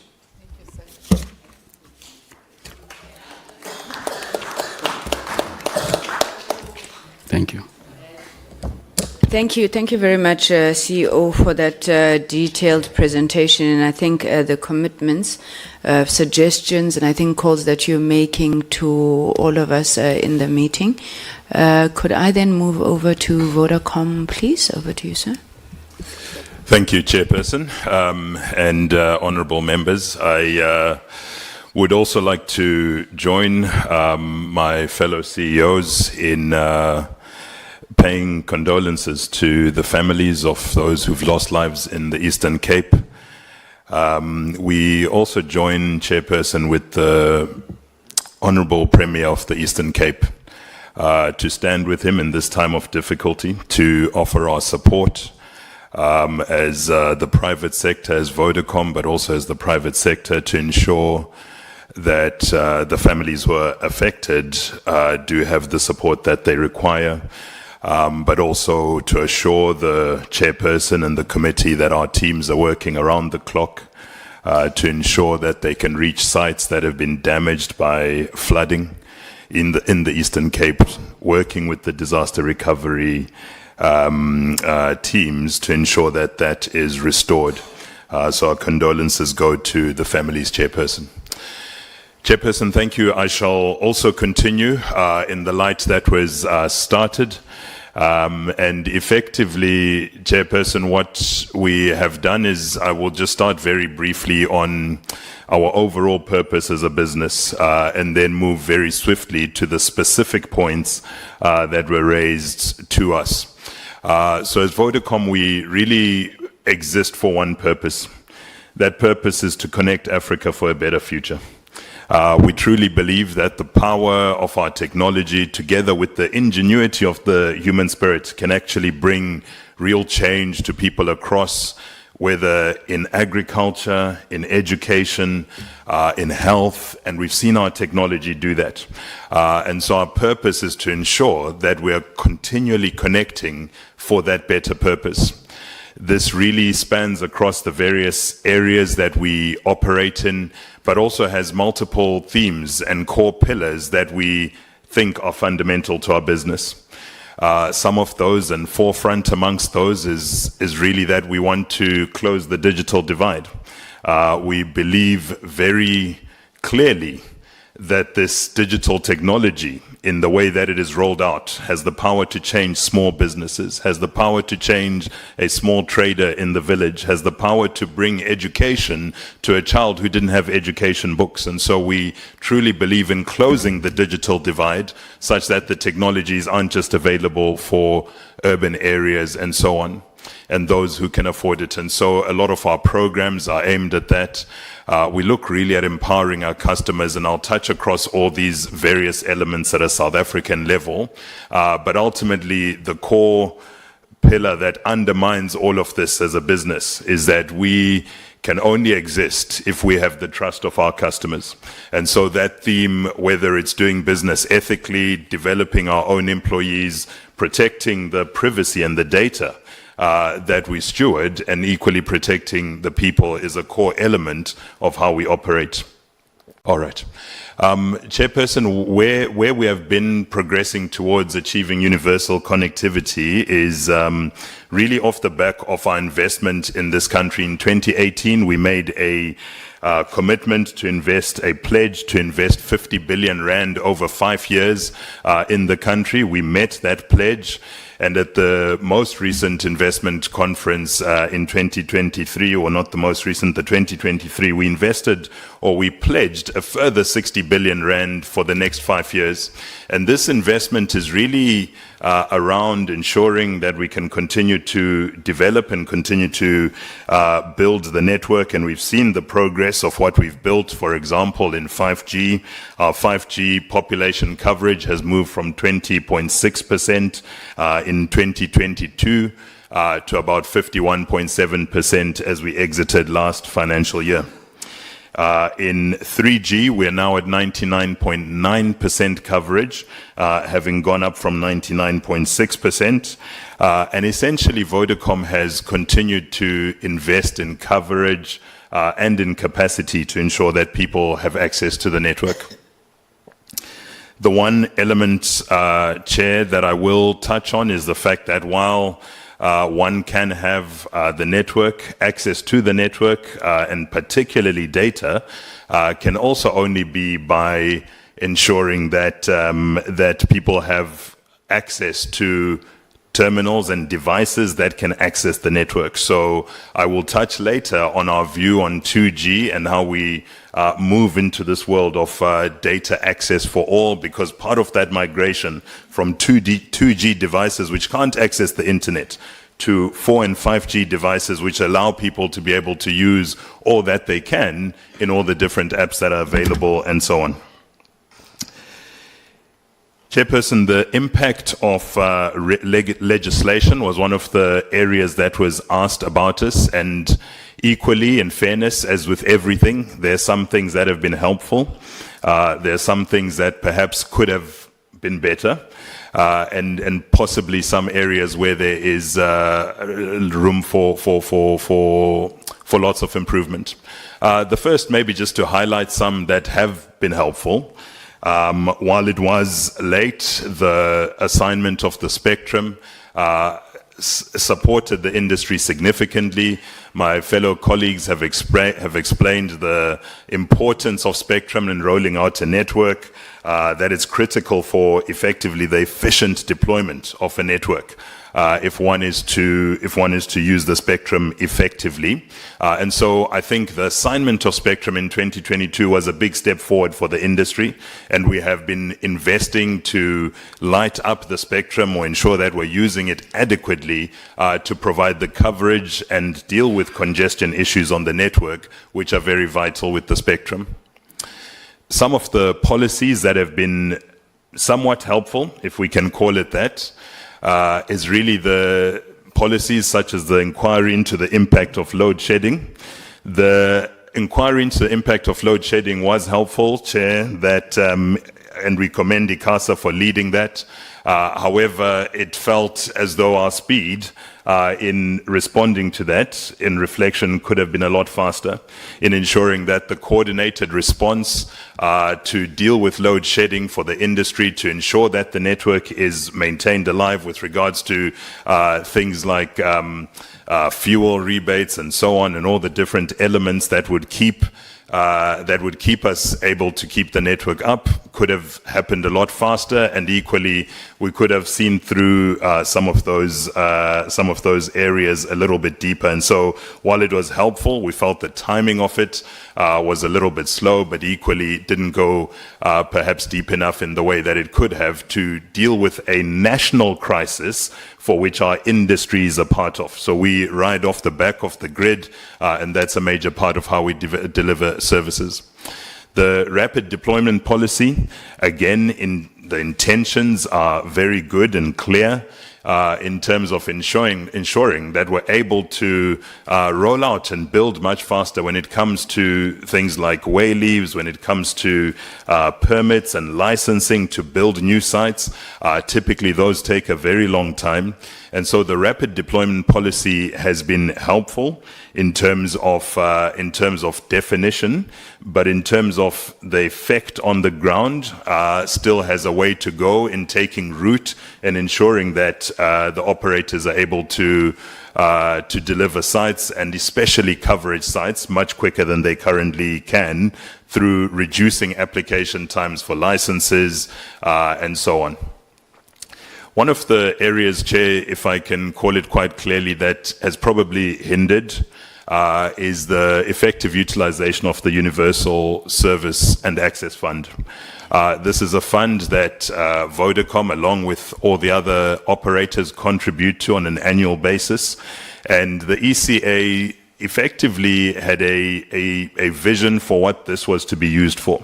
And this was really to be used for connecting underserviced areas, supporting the development of technology in schools and colleges and so on. But I think as that has progressed, the clarity on how those funds are utilized, and certainly the efficiency and effectiveness could certainly be used much better. Chair, if I move on to the next, which is the next question, was really around the strategies for further reducing the cost to communicate. Andrew, can you check these slides? That was one of the key elements that was brought to us. And when you look, as the colleagues have said, over a period of time, the data rate, the effective rate, has decreased by 50% over 2 years. That's the effective rate that you see on the left. However, if you're to look at it at what you see at a retail price, what people actually see and actually buy, you can map it to some of the bundles. We've taken an example of a bundle, which is, just for illustrative purposes, the 1 gigabyte bundle. That's one of the most common ones that's purchased or used in the market. One can look at that and see the retail price of that in 2019 was 149 Rand for 1 gigabyte of data. As we have become more efficient, as the spectrum has been deployed and given, as new technologies have come on, etc., you can see the progression in the headline retail rate. We had commitments as a business, but also as an industry, to reduce and lower the cost of communication. And so you can see a very dramatic drop, especially post the spectrum allocation, where 1 gigabyte of data at a retail rate was, in 2021, was 85 Rand. Today you can buy 5 gigabytes for 99 Rand. And essentially that gives a view of how the rate has moved over time. And looking back, the cost to communicate has continued to be reduced and to come down. And I think as we move continually more from shutting down some of the legacy technologies like 2G and 3G and so on, we'll continue to gain some of those benefits that we can pass on to the customers. The question, Chair, arises in that just before the slide before this, yes, the question arises around that's the progress that's been made, but what lies ahead and what plans do we have ahead? The first is that we must continue to invest in rural coverage. I support and fully endorse the view, Chair, that this will only be achieved effectively through sharing of that rollout, through ensuring that that rollout can be, that we can invest effectively in it. And the way we can do that is ultimately making sure that we're building collectively and using the different infrastructures that we put up, that we share that infrastructure. But we have moved our rural coverage from 89.63% in FY23 to 95.4%, with a target continuing to 97%. I believe we can go beyond that with some accelerated initiatives that we could have, both by unlocking the Universal Services Fund, but also by deploying sharing initiatives a lot more strategically across the industry. That's the investment into the network. However, putting smartphones in people's hands is extremely important. One of the elements, and there are many elements, we continually invest into the phones that we sell to our customers to try and lower the cost for customers to gain access to those devices. But that being said, we want to commend National Treasury for the reduction and removal of the levies on smartphones. What we've looked at is innovative products which can ensure that people can afford a smartphone at the lowest possible barrier. We understand that many of our customers don't necessarily earn a monthly income. Some have a daily income. And so ultimately, how do we bring out constructs and products that were able to allow someone to even own a device as cheap as 5 Rand a day or 8 Rand 50 a day, that someone can own a smartphone that many other people can perhaps buy on a monthly basis or pay on a monthly basis. Where we've launched this product. It's called Easy to Own. There are others in the market that have launched, some like PEP have Phonium, etc. But this really does empower those who need to afford smartphones to be able to get a smartphone at a cost that they can afford.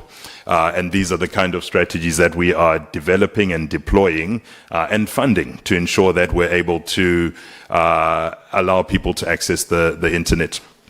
I've spoken about driving down the input cost, but that, Chair, is really one of the biggest drivers. I cannot overestimate that. Chair, when it comes to the universal service obligations, there are two sets, and just to clarify and give you a view of where that has gone. While these are obligations, as it were, we at Vodacom don't see them as obligations. We quite frankly see them as a part of our service to our customers. We see it as a part of our purpose of connecting South Africa for a better future. And so that example that I can give you is what you see on the left-hand side for the legacy universal service obligations, where we were required to connect 1,500 schools. We did that. We equally connected 140 institutions of people with disabilities. But Chair, just to give an example and to highlight what I mean when I say these are merely obligations is a low bar, I think we go for a much higher bar than that. Not only did we connect the 1,500 schools that we were requested to, we connected an additional 1,500 schools, and so 3,000 in total, over and above our obligations. But it's how we do it, Madam Chair. It's not just connecting a school and leaving it. When the time came back, as per the obligations for us to give back the schools effectively, which would risk some of the reduced maintenance and perhaps some of that infrastructure going backwards, we maintained our maintenance of those schools and still do way past the obligations were due. And so, Chair, I really wanted to emphasize the fact that for us, we don't see obligations as a low bar and a box to tick. We see it as a core part of our strategy and our purpose. That's the legacy obligations. On the right-hand side, the current obligations that came with the recent spectrum allocation and purchase. The total sites that were to collect are listed on the left-hand side. So the Department of Basic Education, that's the schools, the Department of Health, the libraries, the traditional offices. What you will see after having unlocked through multiple conversations that have been highlighted by previous speakers on some of the challenges. And some of the challenges we did face, Chair, were that our teams that we had deployed, that we were already paying a cost for, would arrive at an institution to connect.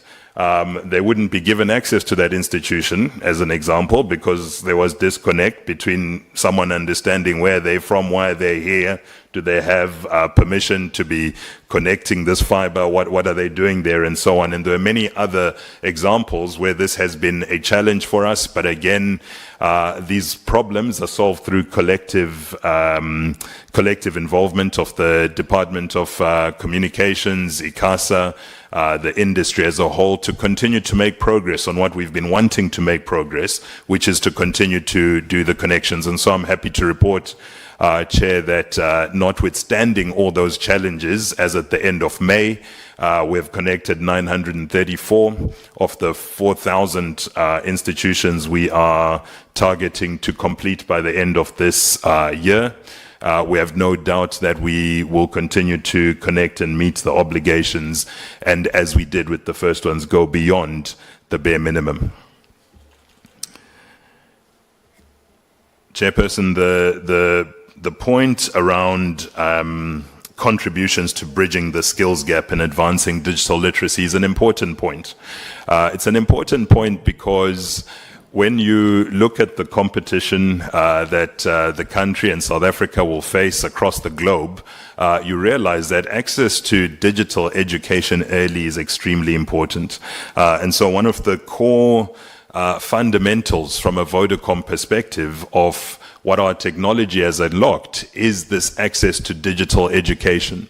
And so we've seen that as a key pillar for us. And so we provide free access to online platforms, whether it's our e-school platform, where we've worked with the Department of Basic Education to ensure that the entire syllabus is available online, zero-rated for anyone who has access to it. And again, therein comes the importance of ensuring that people have access to smart devices or devices that can connect to the internet.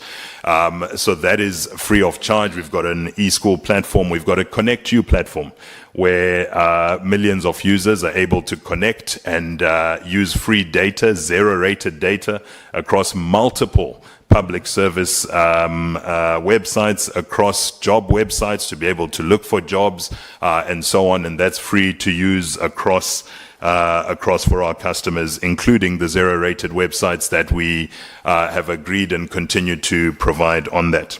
But bridging the digital divide is also important for empowering more women to be able to access the internet. And so equally from that point of view, we have various programs like Code Like a Girl, where we take young girls and start to train them in robotics and coding, so that they're able to feed into the STEM subjects as well, and able to go into that with confidence. But also, for example, on gender-based violence, where we see that part of the challenge on gender-based violence is indeed the fact that victims of gender-based violence often have an economic reliance on the perpetrators of gender-based violence. And so part of the program that we look at when it comes to empowering women has been around training survivors of gender-based violence in ICT skills, enabling them to be able to run their businesses better, to start their businesses, to understand how to use Excel, how to do a CV, how to empower themselves with these digital technologies. And that's where we start to see the power of the digital technologies that we roll out. And particularly in education, if I look at that third pillar, education for us has been something we have continually invested in over the years. We start, and it's not just a once-off drop. What we do is we have, together with our partners, working with the Department of Basic Education, working with the Department of Social Development, what we have developed is an education ecosystem that starts right at the start, right when the children are young, through equipping early childhood development centers. We've equipped over 33 early childhood development centers across the country and across every province, where we effectively kit out a full computer center or provide laptops and tablets for the young children, even at the age of 4, to start interacting with digital technologies. In those kind of schools, of course, we do some of the things that we have the joy of doing, like getting rid of the pit latrines, perhaps putting solar on some of those and so on. But we started right at the start, at the early childhood development, and that flows into over and above the schools that we've connected that I mentioned earlier. We equally have over 30 schools across the country, which we call schools of excellence. These are schools that are kitted out and have complete IT centers. We ensure that ICT coordinators are placed in those schools in coordination with the Department of Basic Education. And those ICT coordinators are effectively helping teach and equip some of the students, because the challenge sometimes, you can put internet in a class, you can put the laptops there, but if there's no one to actually teach the ICT, then that in itself is a challenge. And so working together with the department has been a success at doing that. Our quality of service is something that we continue to invest in, and we've talked about, I won't repeat these, Chair, I think these have been well highlighted by the two previous speakers, and the assistance that we would see that we require here equally is really around the coordination on security and the disrupting some of the criminal theft syndicates that we have, but also the continued deployment of any spectrum that becomes available. SMMEs are a key part of how we deliver our services, and we're particularly proud of our record, our contribution to the economy when it comes to the SMMEs that rely on us. Overall, we have close to 20 billion rand per year that's spent on companies with over 51% black owned. However, when you look particularly at the smaller companies, Chairperson, the QSEs and the EMEs, we have over 318 suppliers that we spend close to 4.4 billion rand a year with, and over 692 suppliers that we spend over 2.1 billion rand with.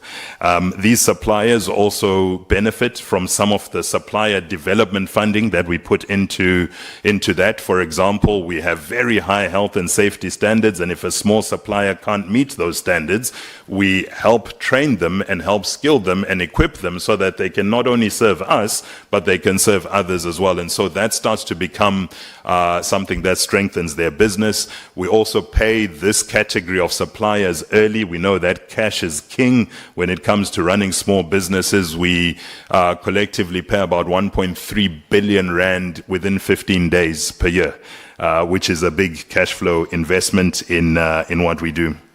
Our development of SMMEs is also paramount to what we do. We partner with the Innovator Trust, which we have funded completely. The Innovator Trust has operated for 11 years, and specifically its mission is to support the growth of ICT businesses, to really ensure that we can build them on a sustainable basis. And I'll give you an example on the next page, Chair, of the types of programs that the Innovator Trust runs. We effectively take various things from youth internships. On the next page, it will show you that on youth internships, but also specific programs that build and help create these SMMEs to be able to be sustainable in how they operate. We've got two programs, the Hatch and the ITAP, and various elements of them where companies can come through and be built up towards that. And effectively become more sustainable. And some of the results are clear to see on the next page, Chair. On the next page, we just show you the type of impact of the companies that we've worked with. Just before this one, over 200 SMMEs are supported since inception, close to 50 to 60 SMMEs on average that we work with within these two programs to ensure that they can become more sustainable. And the youth beneficiaries from the youth incubation programs, as well as some of the training that we do, are actually the same youth that we then employ to deploy as ICT coordinators in some of the schools and so on. Data privacy was one of the points that was asked about, and this is a core area for us to ensure that our customers' data is so important, and the investment that we make in protecting our customers' data is equally important, Chair. So all the controls that we invest in are in place, both for our data, but also our customers who use us and rely on our data centers and so on. The power outages and vandalism, I won't spend too much time on that, Chair. It's been highlighted already. Needless to say, the amount of money, and I echo the sentiment of the MTN CEO, the amount of money that was spent in load shedding in terms of both on capital expenditure but also operational expenditure was to achieve the same result. All of that didn't take us further on coverage. It didn't take us further on extending capacity. All it did was secure the network for what it was already delivering. And hence there is this catch-up that we'll need in terms of coverage and so on as we're able to better invest in that. I'll go to the last one, Chair. I can skip this one. It's really part of the same thing, which is the last pillar around energy and renewable energy and the things that we are particularly proud of in terms of the way that we operate. We believe empowering customers is key, but we do that in a way that protects the planet and continually makes our operations sustainable. There are various legs or various elements that we have, but one of the things that we are most proud of, Chairperson, is the virtual wheeling that we have signed with Eskom.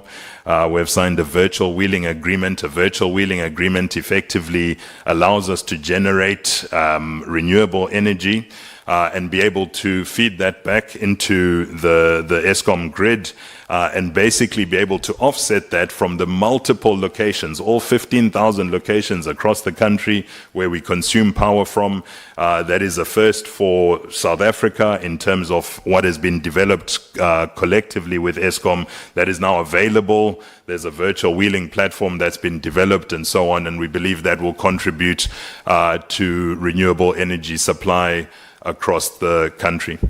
So, Madam Chairperson, there's been lots of progress. There's still lots to go, and we are We are again collective with what the chairperson of the ACT mentioned, clear on the national development plan goals and looking to continue to invest to meet those goals. Thank you, chairperson.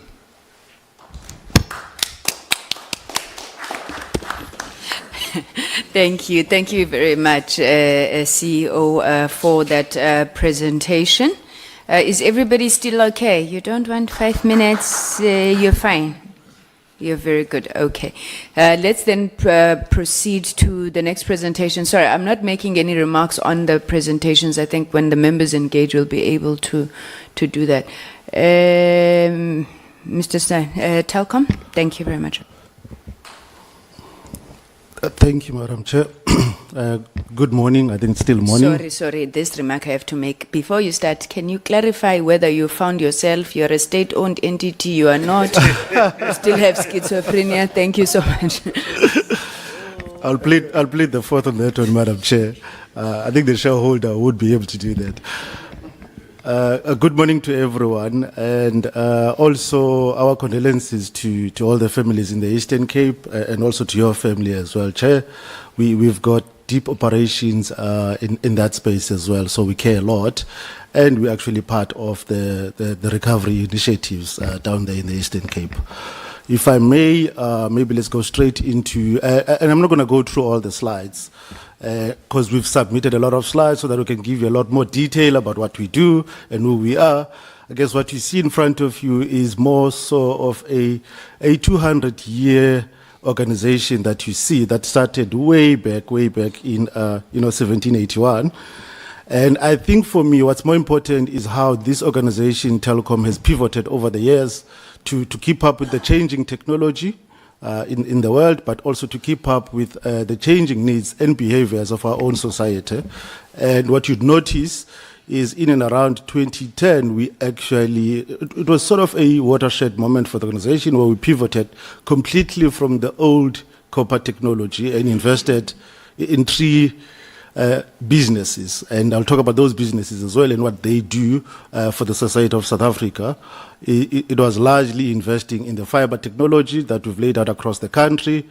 It was also acquiring an ICT business so that we can create one of the biggest system integrators in the country to help enterprises, public sector, and government to actually transform their own IT ecosystems. And lastly, we also started a mobile business. We were the late entrants into it, and we're proud of this heritage, and we continue to leverage on it to actually create a South Africa that's much more better. If I may go to the next slide. And what I was trying to highlight here was the 3 distinct businesses that we have within Telkom, because it's a group of companies, and purely because of our own heritage as well. We've got a consumer business, which I'm the CEO of, that focuses on delivering services to all the homes in South Africa, and also, with mobility products, fiber products, and it's actually the old Telkom stores that you used to see, that used to deliver your, we used to call it the ringtone into your house, which was the phones, which we've evolved these days into a fiber network, but also mobile services. We also have an infrastructure business which is called OpenServe. That's really the business that actually digs up holes and lays out the infrastructure across South Africa. And I'll talk about, what they've done in that space, because it is the backbone of really creating connectivity across the country. We will sell those services to other MNOs, operators, but we also monetize it ourselves through the Telkom consumer business, where we sell directly to homes. And BCX, thirdly, is our system integrator. And what you see below is Gyro, which is literally our property business that manages all our properties, including the exchanges and buildings across the country, to ensure that we keep them up to date with the times, but also we invest them. We invest further in those businesses as well to actually create capacity for data centers and also to host our own network. I'm not going to talk to this one. I'm just going to go straight into the exam question that we're trying to answer here. And I'll start straight into our own contribution into the NDP, maybe the slide after this one. And really here we've sort of tried to break it down into the different sectors, right, and to just show our own contribution towards it. we support, I mean, we employ close to about 9,000 people across the country, and through those people as well, we support to the tune of around 72,000 families across the country, either directed through the 9,000 people that we employ or our third-party channels that we use to distribute our products, or SMEs that we do employ to actually help us build the infrastructure. And also on the economic infrastructure side, we've passed nearly 1.3 million homes on fiber. And what it actually means is that we actually have a fiber line into the curb closer to your house, where we can potentially just connect your house via fiber. And we actually now have reached over 23 million mobile subscribers as well. And we actually have a broadband penetration of around 85%. And I think the other, some of my colleagues spoke to population coverage as well in terms of our own network. We've built our own mobile network, and that reaches about 85% of the population, but we're able to reach up to 99% using our roaming agreements or sharing agreements with other operators in this instance. And we have a Telkom foundation that we've established over the years, and up to 2022, we've contributed, or we've invested close to about 200 million towards this. And I'll explain a little bit more around some of these. If we were to move on to the next slide. The next one, yes, please. What we're trying to demonstrate here is our willingness to actually work closely with the public sector and government to actually help them create certain capabilities that will bring digital services closer to the people. And one of those was to really zero-rate all government websites. And during COVID as well, we also started looking into public institutions, where we've zero-rated most websites from public institutions. And we've continued doing that up until today. And most of them are participants and actually have access to some of our educational platforms that we've created for them. We, through BCX and OpenServe, we actually, and also our property business as well, because we own close to about 10 data centers where we host our own data, but we also host our clients' data. Through those data centers as well, we've started engaging with the various departments within government to see how can we actually help them with possibly creating what we call edge data centers across the country, where we're able to bring or host their data closer to their own offices. You know, part of why you'd possibly see in certain instances, and I'll say the Home Affairs, where they actually battle with connectivity issues, is that their systems are sort of heavily centralized in Johannesburg, and if you could actually help them to try and bring those services closer to those offices, it might improve the performances of those systems, you know, because they're closer to home, but also the latency issues that they actually are dealing with. So we're having various engagements with the various departments across the country. We've also been chatting directly with the Reserve Bank, because they've actually started modernizing the payment system and actually evolving it to actually allow non-banks to actually participate in the national payment system. So working closely with them, as they're working closely with the Department of Home Affairs to actually create a national digital ID, which we think will be a key initiative for the country to try and actually improve, you know, how we actually onboard customers, you know, via the RICA processes and or for banks for KYC purposes as well. So we're creating all of these capabilities and trying to leverage everything that we have to ensure that we can help the public sector and to help the public sector to actually connect a lot more people. Maybe let's go straight to our response to question 1 around universal connectivity. Go to the next one. We do believe that connectivity is a basic human right for all South Africans, and to that point we invested heavily in actually pivoting and modernizing our old copper infrastructure into an infrastructure that is largely connected via fiber. And just between 2010 and 2015, we spent close to about 100 billion doing that. And every year thereafter, we spent close to about 6 billion really maintaining the current infrastructure, both fiber and mobile infrastructure, and actually extending it to ensure that we have coverage across the country. We actually also work with satellite and also microwave companies to create backhaul into some of our sites, but to also bring services to far-flung areas, right, where it's not commercially viable to actually use the other technologies. And as a result, we cover almost the whole country at about 99%, although our own sort of coverage is about 85 with about 7,800 sites. The rest of the other sort of 14%, we use our roaming agreements or sharing agreements with the other operators. And we've actually literally built a what we call a 4G network. We don't have a 3G network in essence, and we're deliberate about that because we could see the shifting behaviors of humans from really making a lot of voice calls into actually accessing the internet and consuming a lot of applications.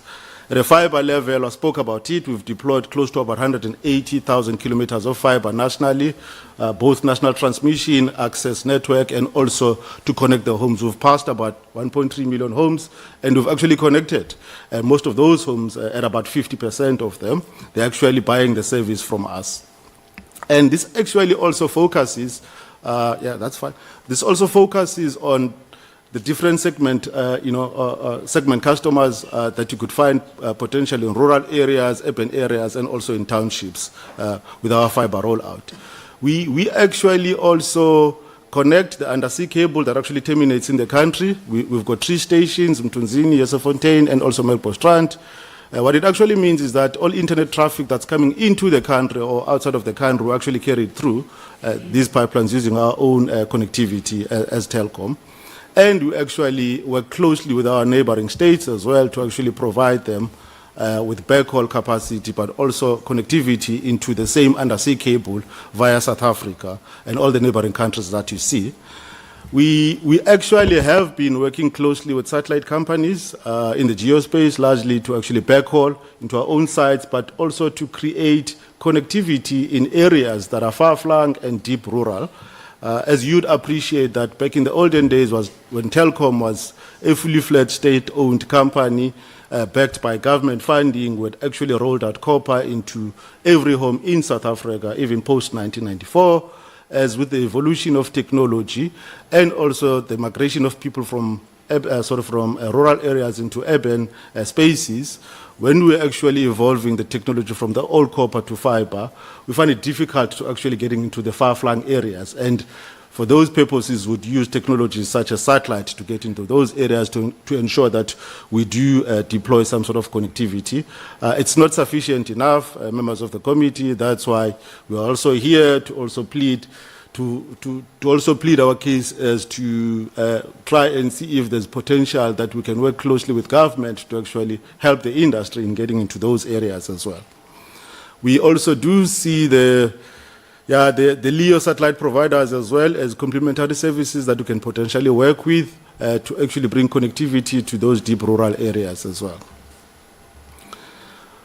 Just on SA Connect, we also work closely with government as well and SA Connect to try and see if we can connect up to 40,000 government institutions. We've connected a lot of government institutions.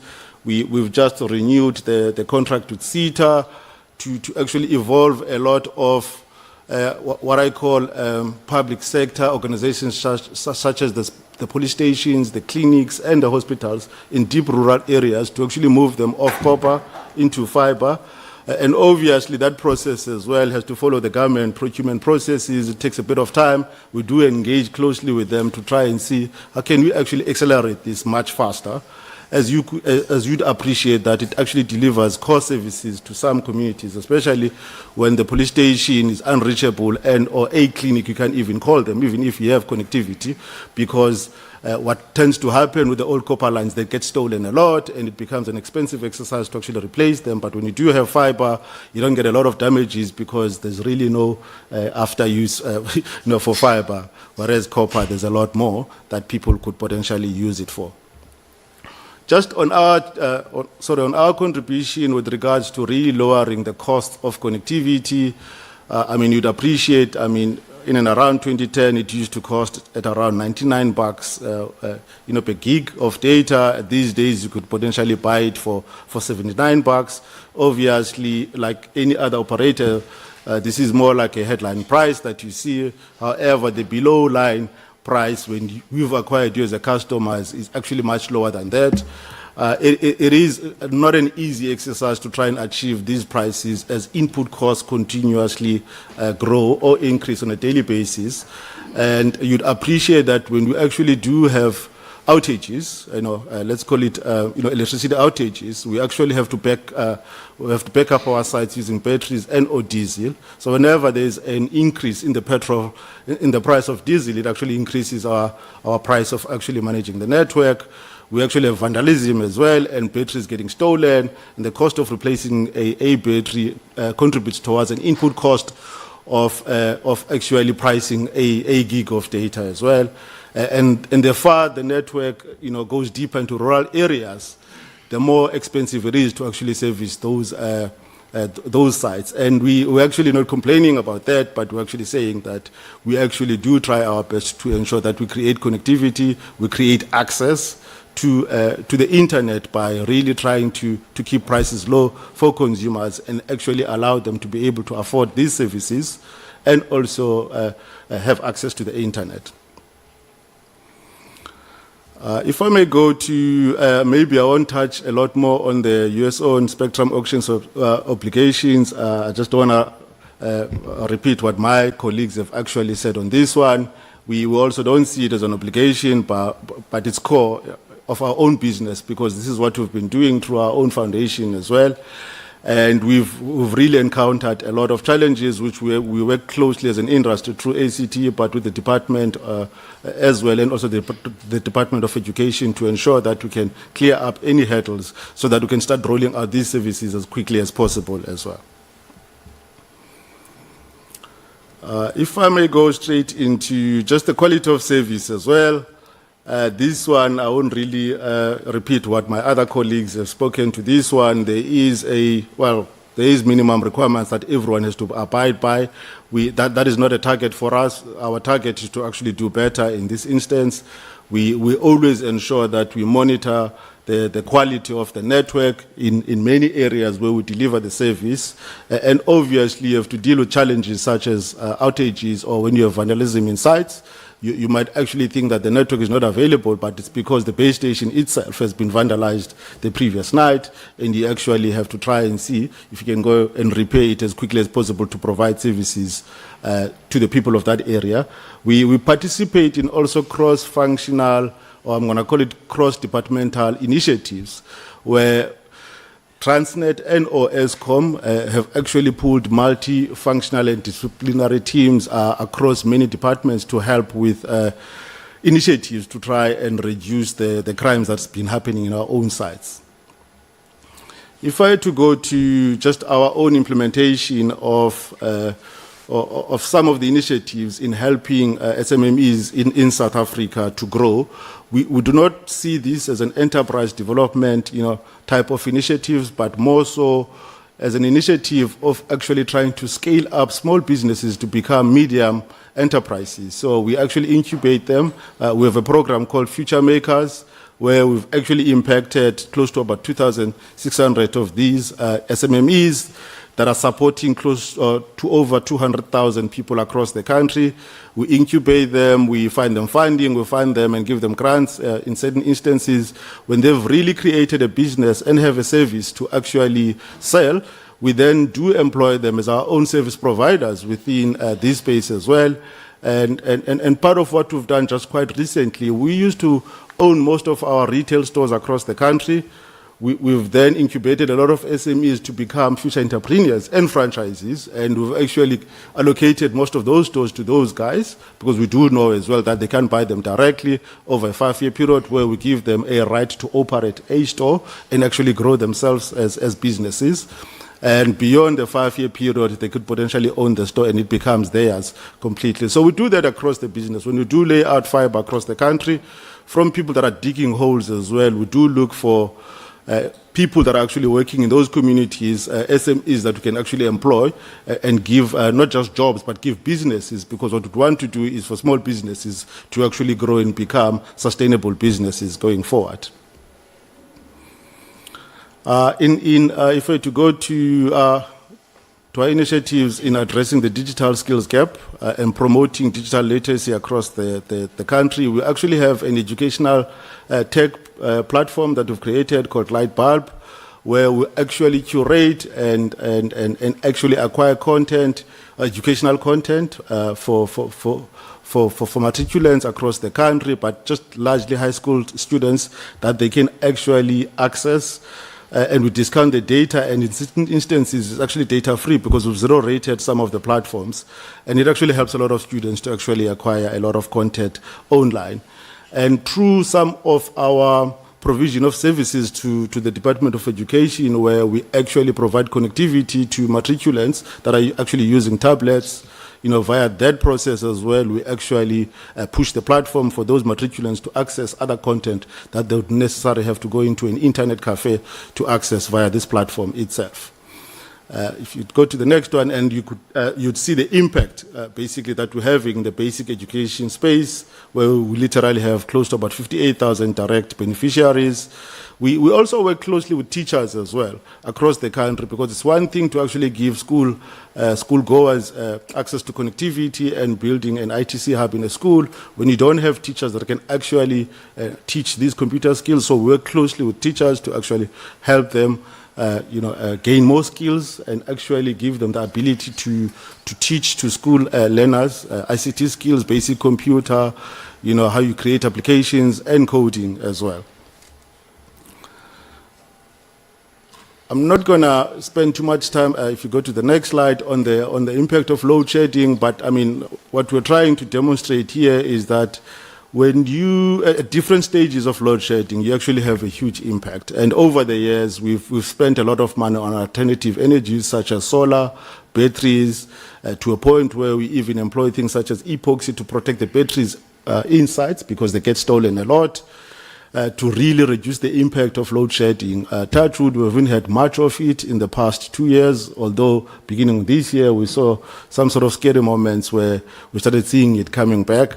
However, I think so far so good in this instance, so we're able to really protect our infrastructure and provide basic services to the people. But it is a costly exercise when we actually have to actually invest in backup power.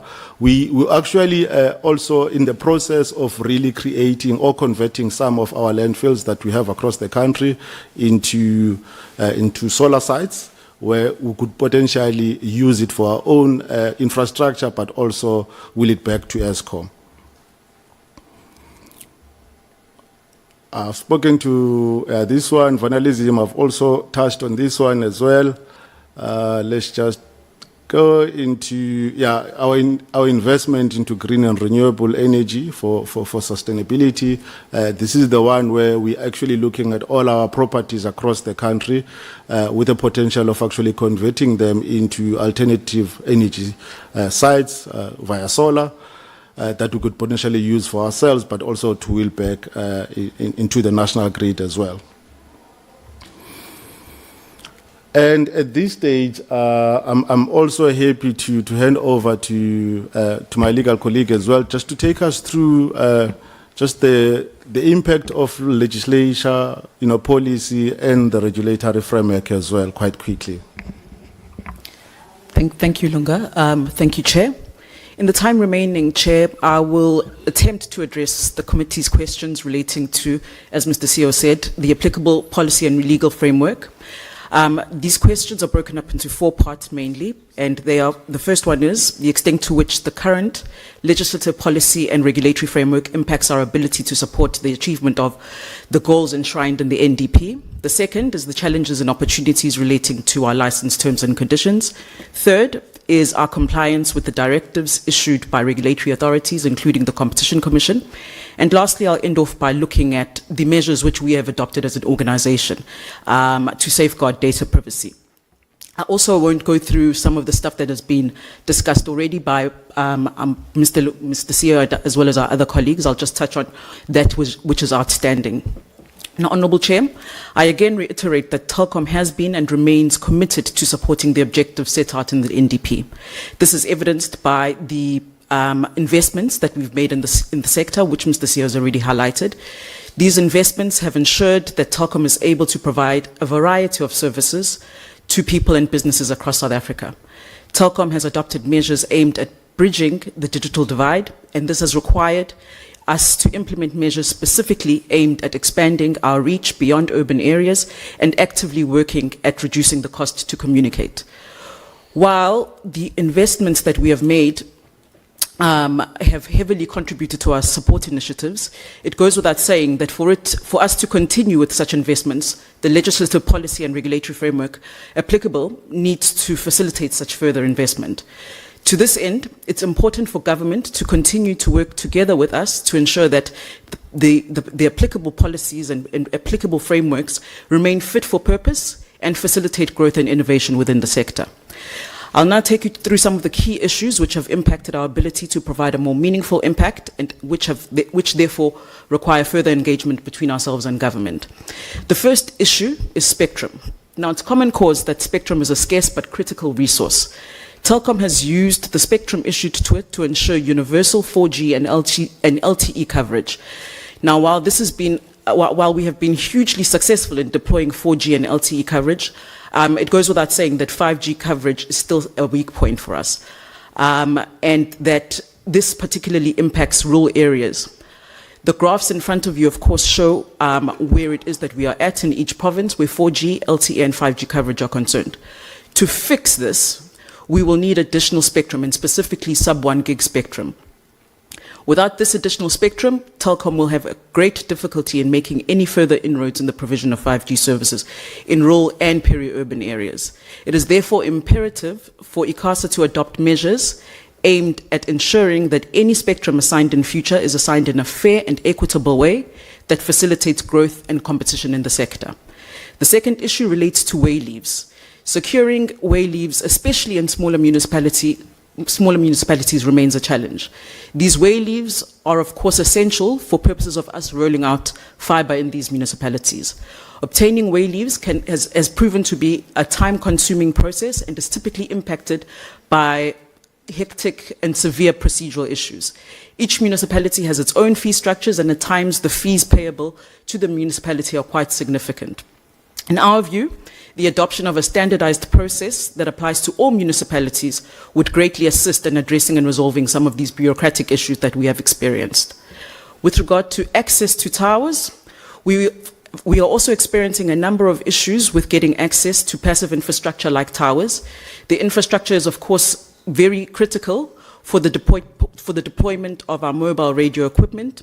In some instances, what it is that we encounter is that landowners do not want to give us access to the land, where it is that a tower has been constructed on the landowner's land.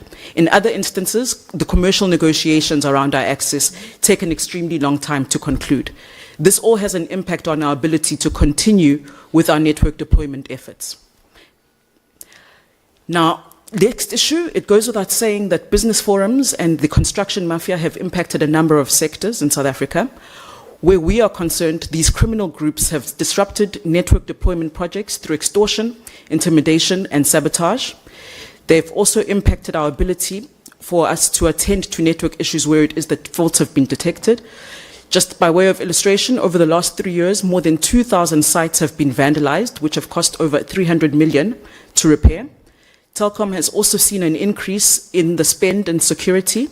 This has been necessary to secure our sites as well as the equipment at the sites. In our view, stronger police intervention as well as greater cooperation from traditional leaders is required to curb these criminal activities. Moving on to the pro-competitive landscape, or rather, our competition landscape. Telkom has always advocated for a competitive market where pro-competitive policies foster investment, encourage innovation, and prevent monopolistic practices. These conditions are essential to reducing the cost of communicating and ensuring inclusive access to digital services. It goes without saying, I think, that the market is at present still highly concentrated and is for the most part largely dominated by 3 major players, some of which are in this room today. As a late entrant to the mobile market, we like to see competition. We are ready to compete, to collaborate, and to co-create. In our view, opening up the sector a bit more will drive competition and will ultimately be to the customer's benefit. In other words, making the market more conducive for new entrants will give consumers more products to choose from and will require the incumbents to become more innovative insofar as products and services are concerned and where price is concerned. This can only be to the consumer's benefit. Moving on to the issue of taxes, because I think that ACT covered the point around OTT players. On the issue of taxes, we are strongly in support of handsets being zero rated for VAT. In our view, this will go a long way in making mobile devices in the country more affordable and will also ultimately drive digital inclusion.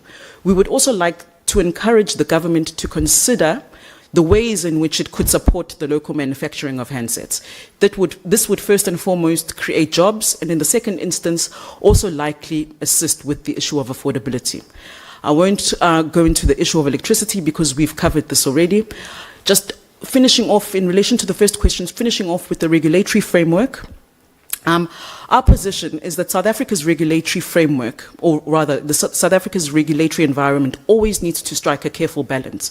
On the one hand, it must protect the integrity of those laws aimed at encouraging digital inclusivity and ensuring equitable participation in the telecom sector. On the other, it must be agile enough to accommodate new technologies that can fast-track national development goals. In our view, investors, both domestic and foreign, value one thing above all, and that is predictability. When policy shifts are sudden, fragmented or perceived to be tailored to individual entities, they raise questions around integrity, the integrity of the regulatory environment. South Africa has long been respected for its institutional maturity and consultative process to regulation. Therefore, any proposed changes in the regulatory framework, whether it be the ECA or any other legislation, must not lose sight of this and must follow this tradition. Any proposed amendments must therefore always be sector-wide, consultative, and always be subject to public scrutiny.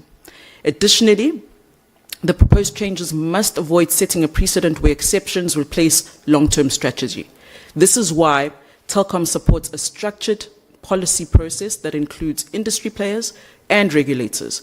We must craft a future-forward framework that attracts innovation, while of course protecting national interests and empowering South Africans. Moving on to the next issue, Chair, being the challenges and opportunities arising from the terms and conditions in our license. Where our spectrum licenses are concerned, of course, we've covered the benefits arising out of our acquisition of spectrum in the first spectrum auction in 2021. Mr. CEO also spoke about the challenges we've encountered in connecting public service institutions. Just to finish off on that point, while the challenges that have been identified have impacted our deployment processes, we are moving forward full steam ahead and are still aiming to achieve full compliance by year 5. The other obligation relates to us partnering with MVNOs with 51% shareholding held by HDGs, or historically disadvantaged persons. We are currently engaged in a number of discussions with potential MVNOs and are looking to onboard an MVNO in the not too distant future. In this regard, we've already signed an agreement with a mobile virtual network enabler that will assist us in enabling MVNOs. We're hoping to make some form of concrete announcement on this particular issue in the near future. Zero rating has already been covered. The other issue relates to the WOAN. Our license, of course, includes obligations relating to the WOAN. While the Minister has proposed amendments to the WOAN policy, this amendment process has not yet been concluded, and so our obligations in this regard remain uncertain. The next challenge relates to the use it or lose it principle included in our license. Now, what the license says is that after a period of 10 years following the issue of the license, ICASA may require Telkom to either share or return the spectrum acquired by it if that spectrum has not yet been used by Telkom. This requirement is particularly problematic given that it is unclear how this process will be managed by ICASA. So that as it stands, it's unclear what criteria ICASA will apply in determining whether spectrum should be returned or shared. For instance, will ICASA take into account our future deployment plans in its decision making, and will we have the opportunity to then ask for that spectrum to be returned in future.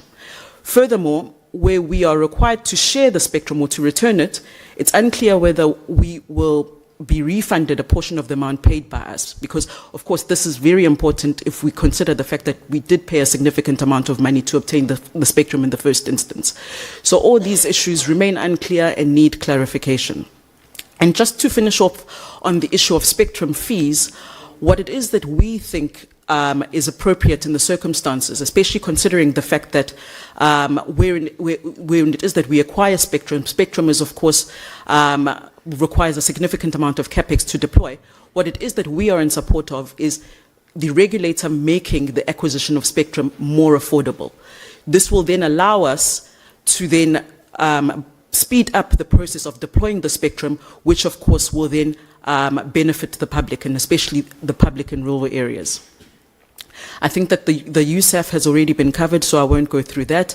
Just to finish off on the last two questions, Chair, in relation to compliance with the regulatory directive, the one thing that I want to say in that regard is that Telkom remains committed to complying with the applicable regulatory framework, as well as our public interest obligations. Now, it bears mentioning that Telkom is currently not facing any allegations of non-compliance with any applicable rules and regulations, touch wood. And where the Competition Commission is concerned in particular, following the Competition Commission settlement agreement with Telkom in 2009, which I'm sure is well known to the committee members, Telkom has been at great pains to ensure that its business and operational practices are and remain compliant. As an example of Telkom's efforts in this regard, we look at what it is that we've done around the outcomes set out in the Competition Commission's 2019 Data Services Market Inquiry. Now, while the market inquiry didn't find any anti-competitive conduct in respect of our mobile offerings, what it is that we did as an organization is that we elected to voluntarily support initiatives aimed at enhancing transparency and affordability in the mobile space. These initiatives included transparent pricing and zero-rating access to public benefit websites. Telkom will continue to prioritize regulatory and compliance so as to not jeopardize our licenses as well as our reputation in the market. Just to finish off, Chair, on the issue of data privacy, Telkom upholds stringent data privacy standards in line with the requirements in the Protection of Personal Information Act. Our Group CEO serves as our designated officer, and he is supported by a number of deputy information officers within the organization. We have put in place comprehensive policies and frameworks which guide the responsible management of personal information across the group. Telkom has also put in place robust security controls aimed at safeguarding personal information, and also created a strong culture of privacy awareness through training and the like. As a result, we have not faced any material data breaches thus far. Again, touch wood. Honourable Chair, I hope that I have adequately addressed these last four questions, and I'll hand back to Mr. CEO. Thank you, Nosipo. In closing, Chair. You have run out of time. Yes, in closing. In closing, I mean, our purpose is to connect every South African to a better future. So we take this seriously. And we think this is a great opportunity to collaborate cross-industry with government and public to ensure that we can bring services to every South African. So we are committed to it. Thank you very much. Thank you very much. Thank you very much to Telkom. We need Honorable Bodlani. She always leads the clapping. Thank you very much. We've got two presentations left, and I'm sure we'll be able to go through them quite quickly, and then we'll break. Please do forgive me, and I'm not being facetious. We must break. I would say get food, but I think we've seen that doesn't normally end well. So we'll break, even if it's for a few minutes. You grab something to eat, so that we can then start with the discussions. I believe the next presentation is Salsi. Thank you, Madam Chair, committee members. I will try and go through and not repeat some of the points that were already mentioned by my fellow colleagues. So I'm just waiting for the presentation. Thank you. I will try and go through, but I think the most important thing I'll do first is just give context. I think we've met the colleagues already. We'll touch on all the topics that the committee has asked for as we go through this. So if we move to just giving a little bit about Cell C, I think we all know the company, but it's quite important to understand the journey that we've been through as an entity. Starting in 2001, we were third entrant into the market, and since then we've worked quite hard. We've pioneered the MVNO enablement from that perspective, and we've underwent quite a bit of strife and struggle over the years. We were recapitalized twice already, once in 2017, the second time in 2022, but through that process, we then had to change our model and how we approach the market overall. From around 2020 or so, we then changed strategies and moved towards being a CapEx light type business. In essence, we've given up our physical infrastructure and are now partnering with our roaming partners on enabling our services to our consumers. And in so doing, we then started seeing a turnaround in the performance of the business all round. Historically, because of the high capex requirements and everything else that the company had gone through, there were certain restrictions financially, of course, that we could not unshackle ourselves from. And now as we've moved through, we're starting to make progress in that stance and are looking to then change this business going forward and posture it and have done a good baseline for it to move into growth and restructuring this business on a long-term basis. Despite all these challenges, as a business, we've remained quite consumer-centric, and over the years, we have provided some innovations across the board, outside of just the innovation relating to the network strategy and how we service our customers. We've also done some product innovations over the years. And if you look at our business and where we are now, we definitely think we are poised for growth. We are telco of the future, or telcos for industries that have more than two big players. We believe we have a strong, resilient brand. Despite historic investment in the brand, we're still in the top 30 for Kantar. We definitely want to continue to enable the digital access to our consumers, and I'll touch on that in a bit. From a sustainability impact, because of our model, we are definitely have a lower footprint across the board because we do not have the infrastructure. So that is in line with making sure that sustainably over time, our business is eco-friendly and green, so that we are happy about. And as we've continued on our journey, like I mentioned, we've continued to enable competition with our partnerships with the various MVNOs. And we started enabling MVNOs before they even became a requirement as part of the spectrum licensing historically. Sorry. So some of the key areas or focus areas we'll talk about. Over the years, we've invested over 16 billion in core CapEx. And now that we've moved our model from CapEx to OpEx, there are investments or payments that we're making for the services that would not qualify in that space. We also have our own spectrum and continue to hold our own spectrum, and have pioneered a multi-operator core network arrangement in the country, which allows us to seamlessly switch between our roaming partners and give that benefit to our customers from a redundancy perspective. Through our infrastructure arrangements, we currently have over a 96% coverage in the country, but I'll cover that in a little bit as we go through. From making sure that access is affordable, we continue to work internally to service our customers and our consumers, but we also are working on enabling more MVNOs to keep the industry competitive. And over the years, we did introduce and pioneered in 2013 the Cell C 60-cent voice tariff, which at the time was the first of its kind. Other innovations that we've made throughout the years, we have introduced the prepaid eSIM, and we've also then done other social innovations like Bring a Girl Child to Work, which has now evolved over the years, but I'll talk to that in a bit. So maybe we talk about where the business is now, if you move 2 slides down. When you're looking at our multi-operator core network, this has definitely had a big benefit for our consumers. We've basically given up about 5,000 or 5,500 of our own towers to then roam on our partners, giving us access to over 28,000 sites. That has meant that from a delivery to our consumers, they get a better proposition.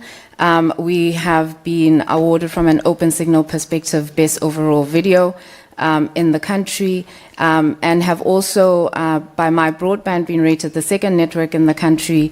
So we are definitely seeing the improvements in the delivery to our consumers from a speed perspective and from just access and availability. Now that we are not investing heavily in the towers, that does allow us to then put our investments elsewhere. We have now pioneered Africa's first cloud-native solution using Amazon Web Services, or AWS, to execute our voice over LTE. This is just making that LTE proposition or voice over LTE proposition for our consumers more seamless, and we continue to look for more innovations.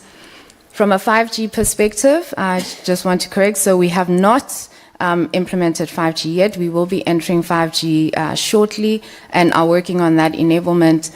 But we've continued to then invest in other consumer-facing technologies to then make sure that our consumer experience as we go forward is more seamless. One of the biggest things we've achieved was a new billing stack that we've implemented.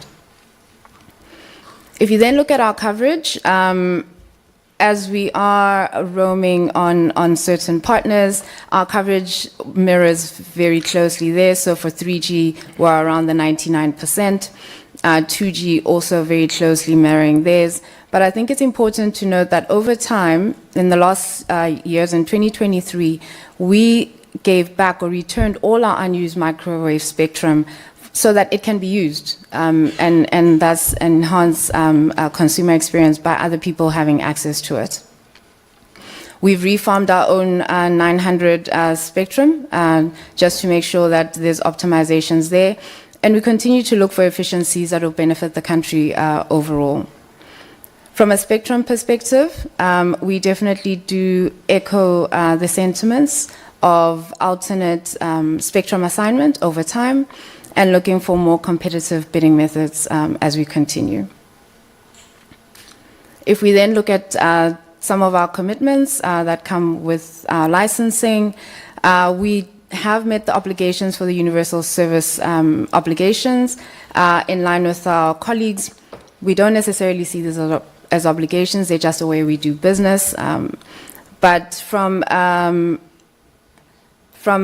a disability perspective, we are still behind from those commitments, although we are committed to finalizing the last 60 initiatives before the end of August of 2026. This historically having been hindered by a financial position, but we are now in a better state and will be executing on these. Despite those, we have made sure that where we have executed, we've given good technology and continue to then monitor it and partner with our partners to make sure that the technology remains relevant in the relevant places. We've also then implemented a national relay system for persons living with disabilities. In essence, this is just to help individuals that either cannot hear, so who have a hearing or speech impediment, in how they engage with us. This was implemented in 2024. We, however, continue to improve on this, and currently it is a limited technology, and we're enhancing it to make sure that it's widely used and get better adoption. If we then look at affordability, which I said I'd touch on earlier, in line with the industry, we have worked to make sure that affordability to our consumers continues to improve over time, having dropped our effective voice rate by over 25% since 2023, and our data effective rate having dropped by over 28%. If you look at some of the offerings that we have in the market, we currently offer value propositions such as 60 anytime minutes for as low as 7 Rand. And we offer these mostly in our USSD channels, which is where the bulk of our consumers are.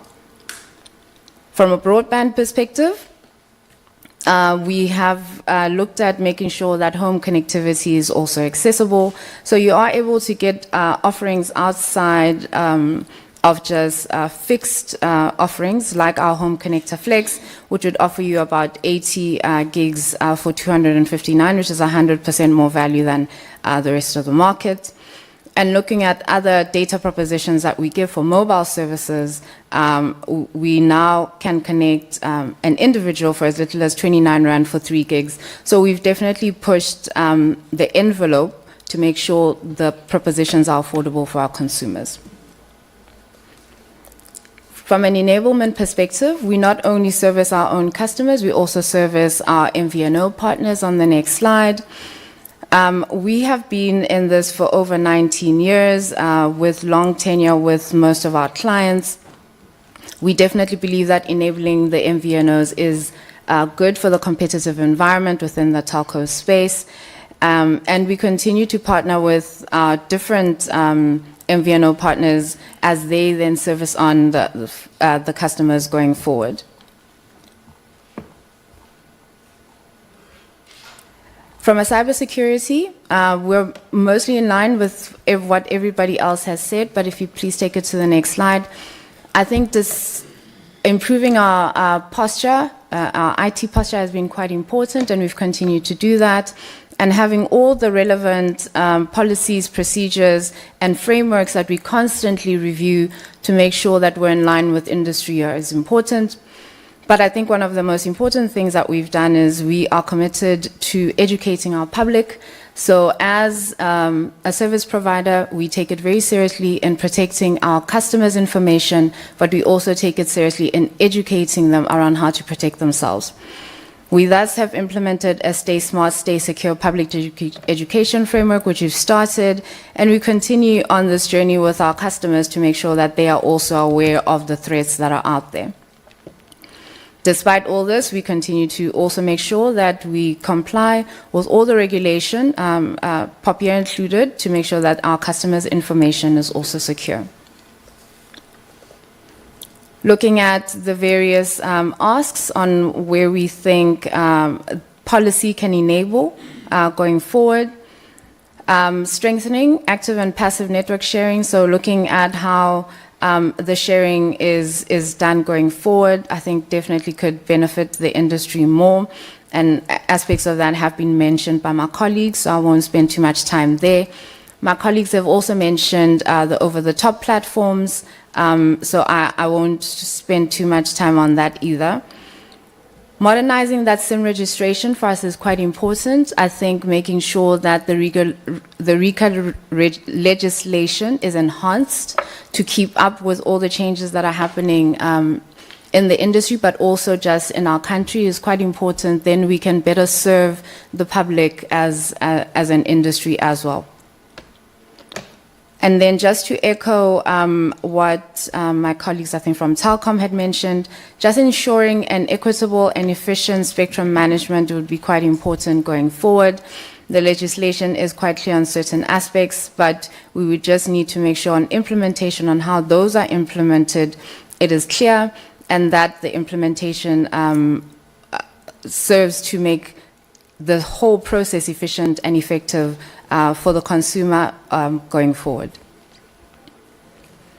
I'll touch a little bit on our socioeconomics and what we do. Having pioneered Bring a Girl Child to Work many years ago, which evolved, we are still active in that space.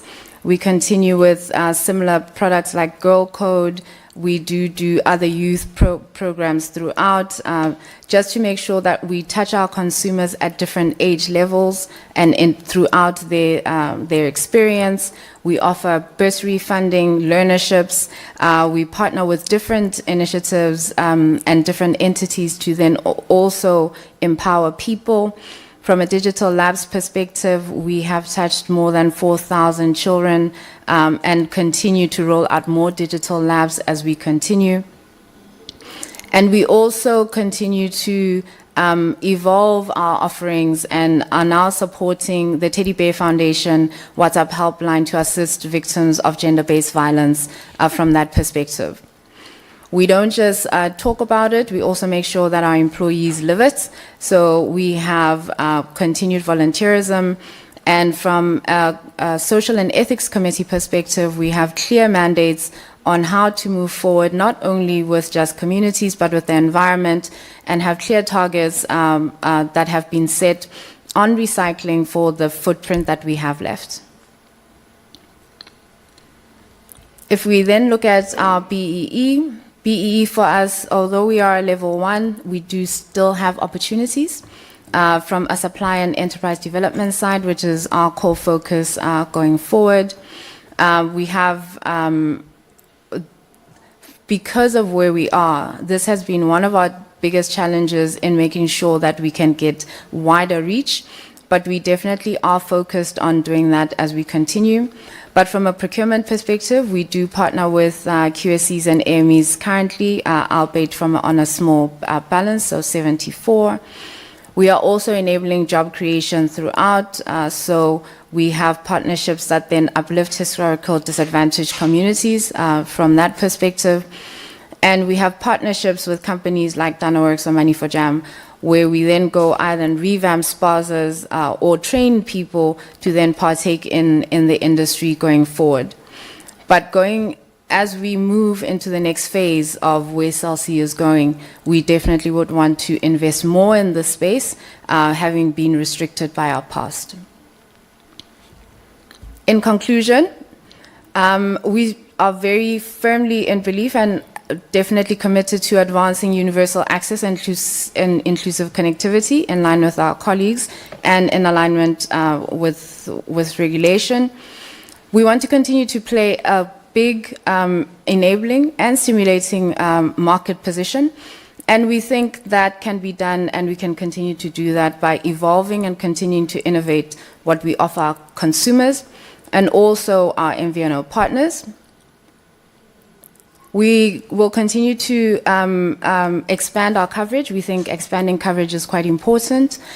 For us, it would be more managed through our roaming contracts, but we want to then align on how that is done so that we can then better service our customers. From a policy and regulation perspective, outside of what my colleagues had mentioned and what I mentioned in and around RICA and sharing, we definitely want to continue to comply and then look at regulatory opportunities to enhance how we deliver, as I mentioned, for the RICA instance. And then from a security and cybersecurity perspective from our consumers, we definitely continue to then be compliant with relevant legislation, with a key focus also on educating our consumers to make sure that they also know how to protect themselves. Overall, from a sustainability perspective, we believe that and are committed to building a sustainable business model and look to actively have a wider base of the country participate economically in a transformed manner while protecting our planet as we go forth. Before I close off, I'd just like to reiterate from a CELC perspective and echo the condolences to the chair, condolences to the committee on losing a member, and just advise the committee that we will be supporting the families and the area that was affected in the Eastern Cape through a partnership initiative as we had done previously. Thank you. Thank you. Thank you very much, CFO. Colleagues from RAIN, you understand that you are standing between us and lunch. So please may I invite you to deliver your presentation. Thank you so much. Thank you, Chairperson. We understand the pressure of being just before lunch. We're hoping in a couple of years' time we'll be third to present and not last. So watch out, guys. Let me take some time to introduce Rain, but before that, we would like to also add our voices to the condolences that have been sent for the families of the people whose lives have been cut short, and to the family of the chairperson, and also to the members of the committee that have lost a colleague. I would like to introduce Rain.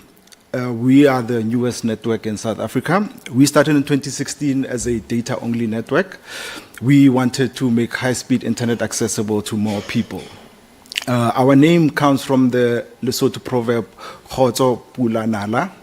We exist to improve the lives of others. We create a value with our products and services that give South Africans the ability to always be connected to each other. That was a bit quick, but our 5G network, which is our main focus, covers millions of South Africans. We employ directly and indirectly with our partners over 1,000 South Africans, and we partner with a lot of SMMEs. And based on the presentations I've seen today, we see where we need to be in a few years' time. Employing tens of thousands of people and having hundreds of SMMEs, but we are still growing. So where do we come from? We started in 2026 with a 4G network. 2016. With the 4G network, we launched our 4G services in 2017 and our 4G fixed wireless access. In 2019, just before COVID, we launched our 5G network, and we launched Africa's first 5G network with 5G fixed wireless access.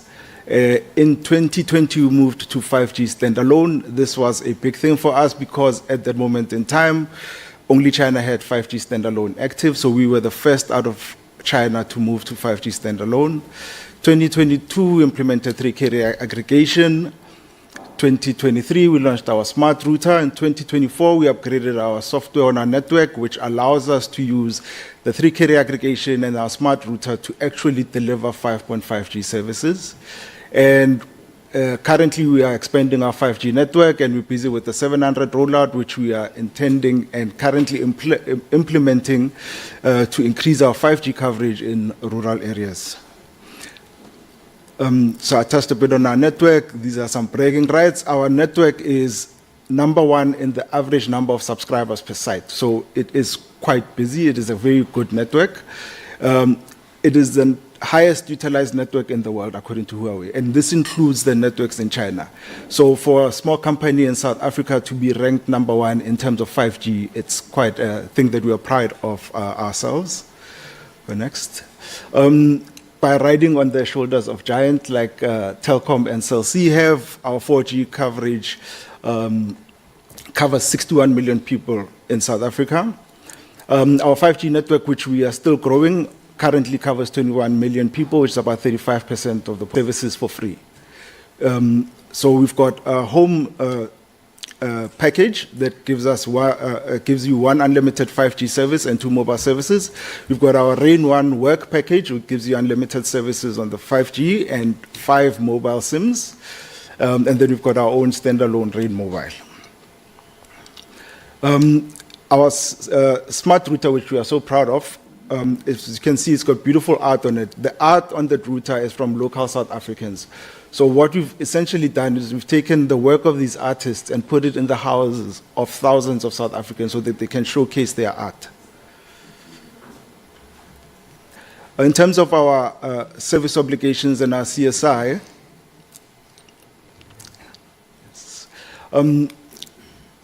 from our previous, I'm going to start with our previous commitments. When we had our first license, we had 1,000 schools to connect. We did 1,000 and we doubled it because, like everybody else, this is not a tax. This is what we have to do as part of South Africa.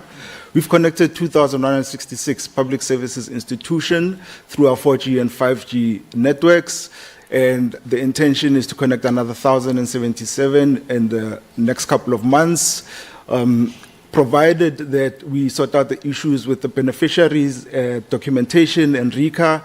And I think that's a problem that all of us operators have. We are ready to deploy. We just cannot deploy until the documentation and the processes are correct.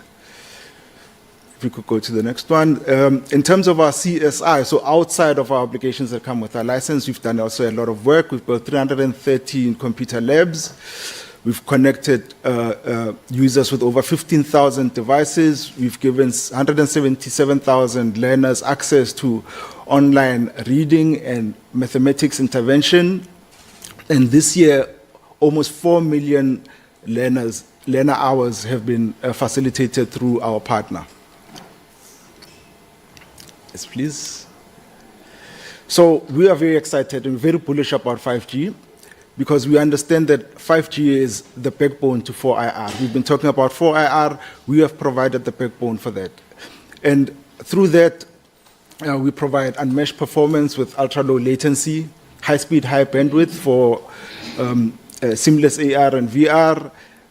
We provide access for IoT with massive device density, so we can collect millions of devices per square kilometer. We see 5G as accelerating digital inclusion. It extends ultra-fast connectivity to underserved areas. It drives smart infrastructures like smart cities, smart harbors, mines, and agriculture. And it enables remote services in healthcare and education and public delivery. Where we see this actually playing out in terms of South African development is we are expecting that 5G is going to be the catalyst for innovation and growth. People are going to be able to innovate more by getting access to things like AI, by taking advantage of what's coming with IoT and doing edge computing.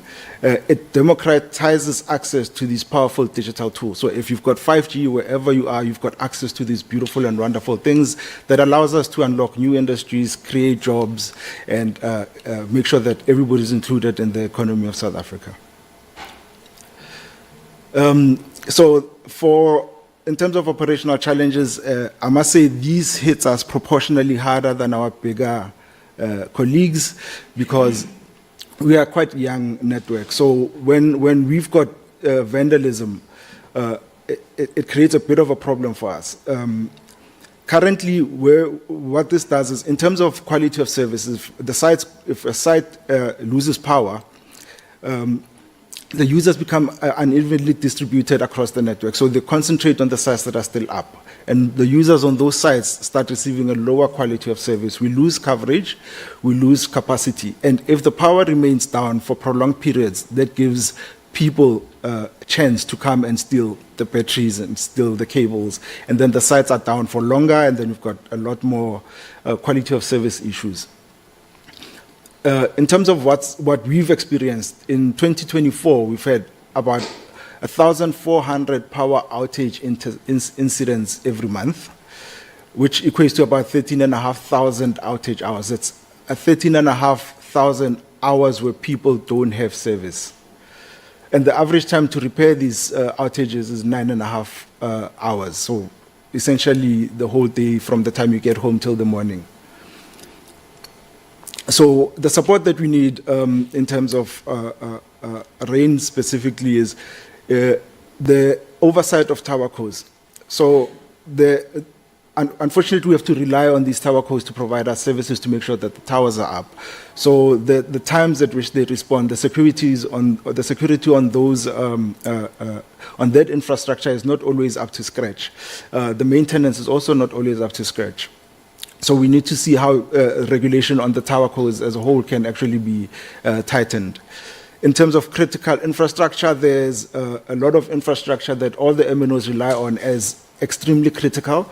And if any of those infrastructure happens to go down, it's going to have a higher impact on the services in terms of not just the network, but in terms of other consumers of the network, in terms of banks, in terms of entertainment and stuff like that. ESCOM is the bane of all of us. Unfortunately, there we really need some kind of help. As much as we try and put generators and batteries on site, we can only do so much. We definitely need help with power resiliency in the network.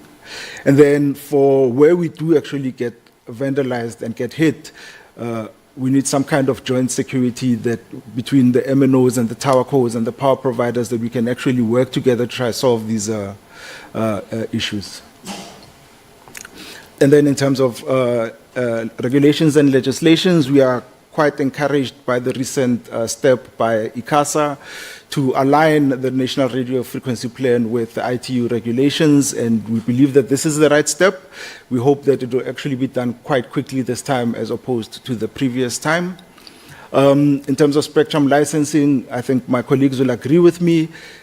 Spectrum does not define the technology that you use, so the spectrum must be considered as exactly that spectrum, and then allow the operators to decide what technology they use on that spectrum so that they can keep up with technological advancements without having to worry about the spectrum having to change its use. And then the last thing is policy certainty. We spend a lot of money and it takes a lot of time for a technology refresh. So if we know that we're going to invest in the next generation networks, then we want to have that certainty that nothing is going to change. The ground is not going to move under us, because the money that we spend and the time that we spend to get to those steps is quite intensive. I think you've went one back. And I must again, we are RAIN, South Africa's 5G network. Thank you for having us. Maine, Paula. Thank you very much. Thank you to all the presenters. Let me welcome, I saw Honorable Makubele had joined us, as well as Honorable Mkhacha. Thank you very much for joining us, Honorable members. We're going to take a 30-minute break. It's 1 o'clock. 30-minute break, and then when we come back, we're going to open for discussions. Each member will be given 10 minutes within which to raise their issues. That will take us just over an hour, according to my calculations. Then we will then hand over to yourselves. The request I'm going to make when the members engage is that to, as far as possible, please also be direct on solutions. I think there's been a number of issues that have been raised here, which are also asked to the committee. And within the powers that we hold, especially our legislative powers, I would wish that to a large extent that this meeting begins to come up with resolutions that will be the outcome of the meeting, and that would obviously come from yourselves. Thank you very much. So 30-minute break. I believe there's lunch outside. Thanks.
Honorable members, colleagues, it is now 13:30. I think we should proceed. When Honorable Vilagazi and Mr. Mdlalose have completed their private meeting, we will then proceed.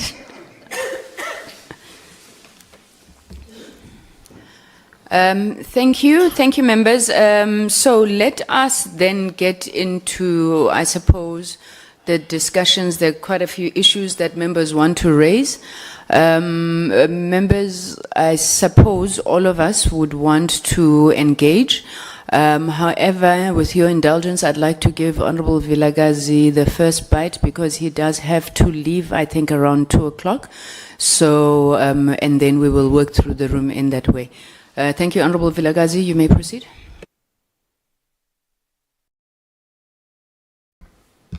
Thank you very much, Chair, for the indulgence, and good afternoon, everyone. Thank you for the presentations. I was saying to the people that I was talking to... I'm so sorry to interrupt you. Yeah.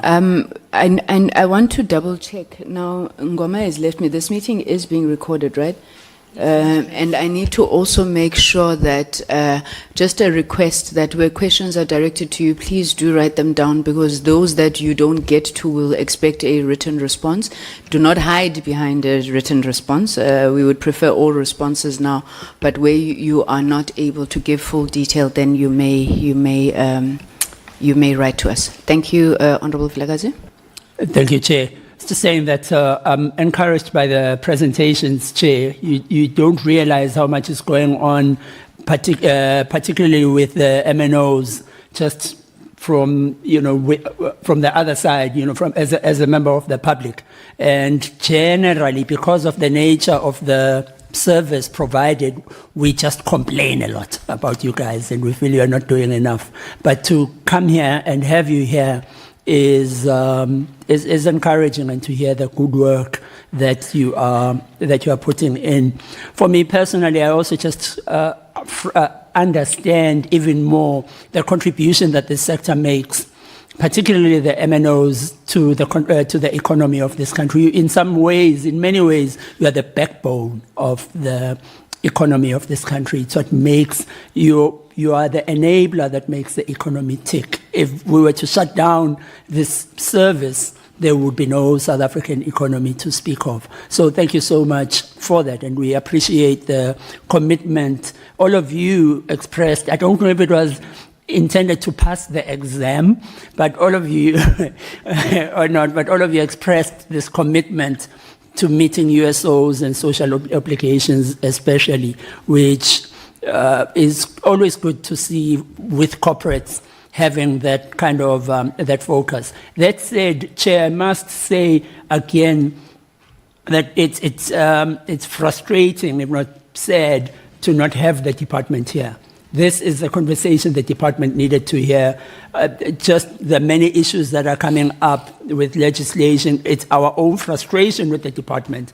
And if they remove themselves from such fora that bring people who will express directly the frustrations they have, then how are these issues ever going to be sorted out? So in whatever way, Chair, I recommend that we really do express our disappointment with the conduct of the department in this case.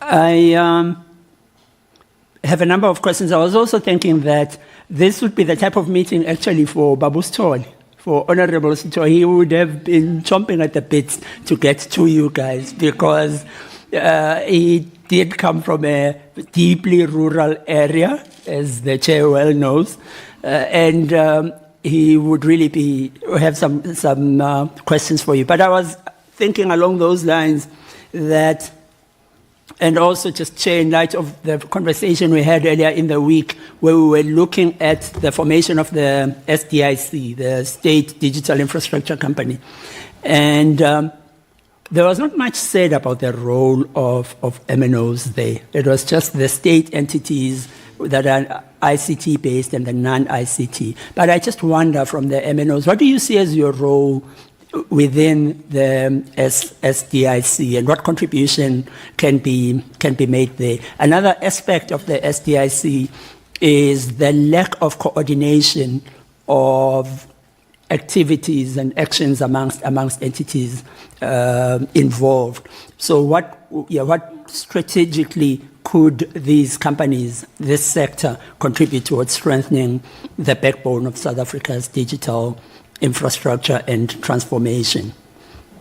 Again, just an issue that comes up a lot, and I've got some colleagues here who are wearing their uniforms are a certain color that I will not mention, but you can see it very clearly if you look at them. It's this cost of data and cost to communicate. I know it's an issue they feel very passionately about, or they express themselves passionately about, but we all feel very strongly about it. I remember it was said that data doesn't expire. The argument has been that it's a competitive aspect, and it's the nature of the market, but it still remains an issue. And whilst it's been said that it's one way in which the MNOs can differentiate themselves, but even that differentiation doesn't cover everyone. I look at myself. I have a Vodacom contract, and when I run out of its limited gigabytes, at the end of the month, and I have children who are very glad to get to my phone on weekends, maybe. But when it runs out and I still have a week or so to go, I have one of two options. I can buy a 2.4 gigabytes bundle for 30 Rand, or I can buy a 20 gigabyte bundle for 7 days for 199 Rand. These are just the specials that are on offer. Often I don't want any of those. I just need something that will tide me over until my data is reloaded in a few days. So yes, we understand that it's the nature of your business, but please understand that as customers, we need to be able to have the flexibility and the choice to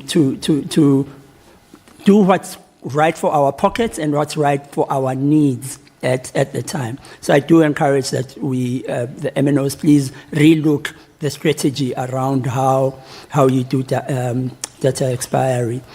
2G, 3G sunsetting, I hear that it's a 3G that is target for being decommissioned. What is the deadline? In your view, when are you setting it? When are you expecting that 3G will be shut down? And what is the communication with? This is where the department would have helped actually to be here as well. What is the communication with the department around that sunsetting? We heard that sharing is not happening, sharing of infrastructure, I guess. But I also heard something about this wireless open access network, which as far as I know is meant to facilitate that interoperability, to steal from the Honorable Subrathi.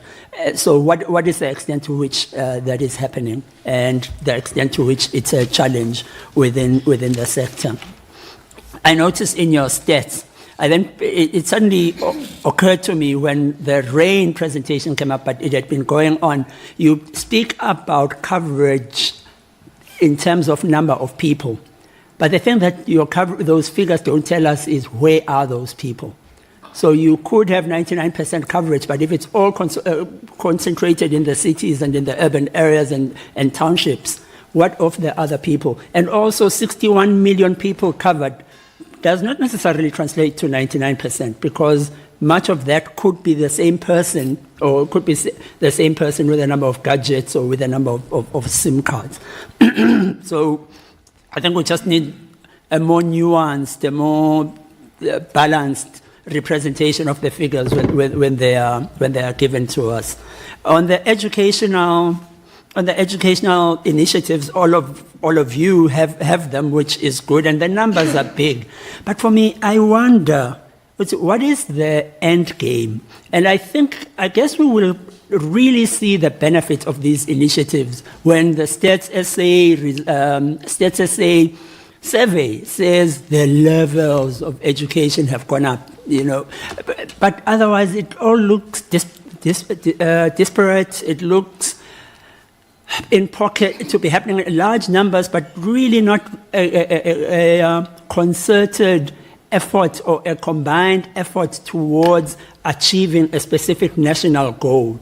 So maybe the question is, to what extent are you coordinating your efforts, and where are you? What are you focused? What is it? What is the statistic that you are looking to move that will show us the developments?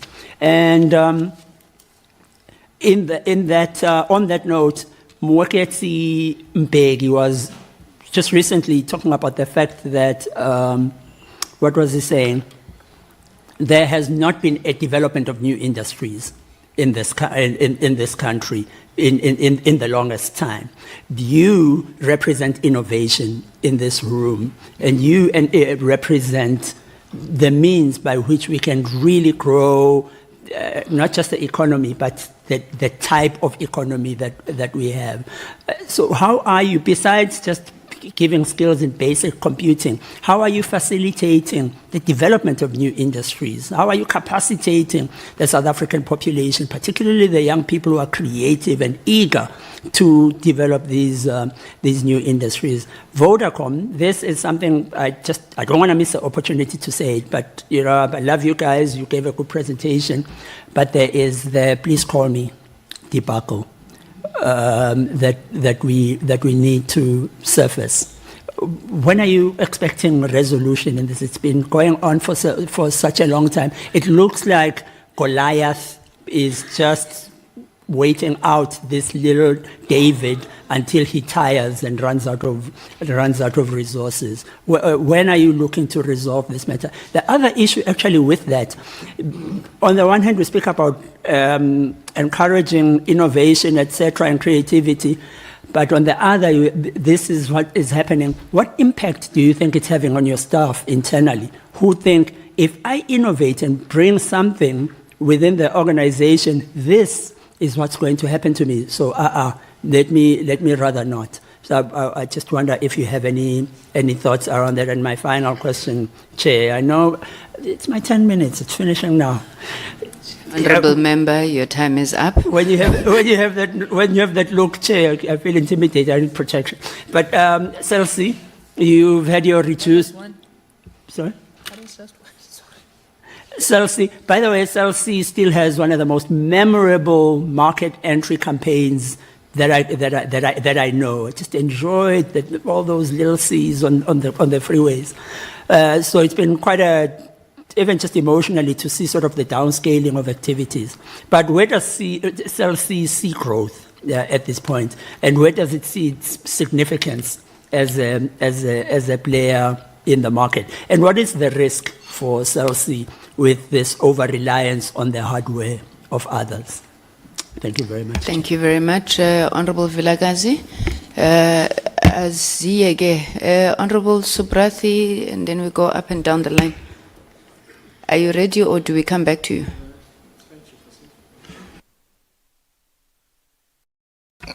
Thank you, Chairperson. My apologies for arriving late. I had to attend the obligatory Friday prayer. My apologies for that. Chairperson, let me maybe just begin by mentioning that I had the opportunity a few months ago of being a guest and being invited by the Joint Standing Committee. Sorry, Honourable Subrathi. I promise this is the last time I interrupt a member. I'm getting pressure to announce firstly, ICASA says that they didn't want to be here to box. They are following the proceedings. I got a call from the chair. They also are of the view that the MNOs should be afforded an opportunity without them feeling the need to respond. The committee will call them.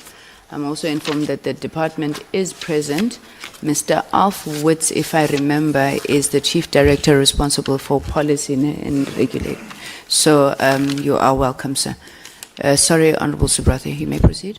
Thank you, Chairperson. Chairperson, let me firstly mention that I had the opportunity a few months ago of being invited by the Joint Standing Committee on Finance and I think Trade and Industry to an engagement, and a very awkward engagement, I think it was, with private sector, and that was with the 6 commercial banks.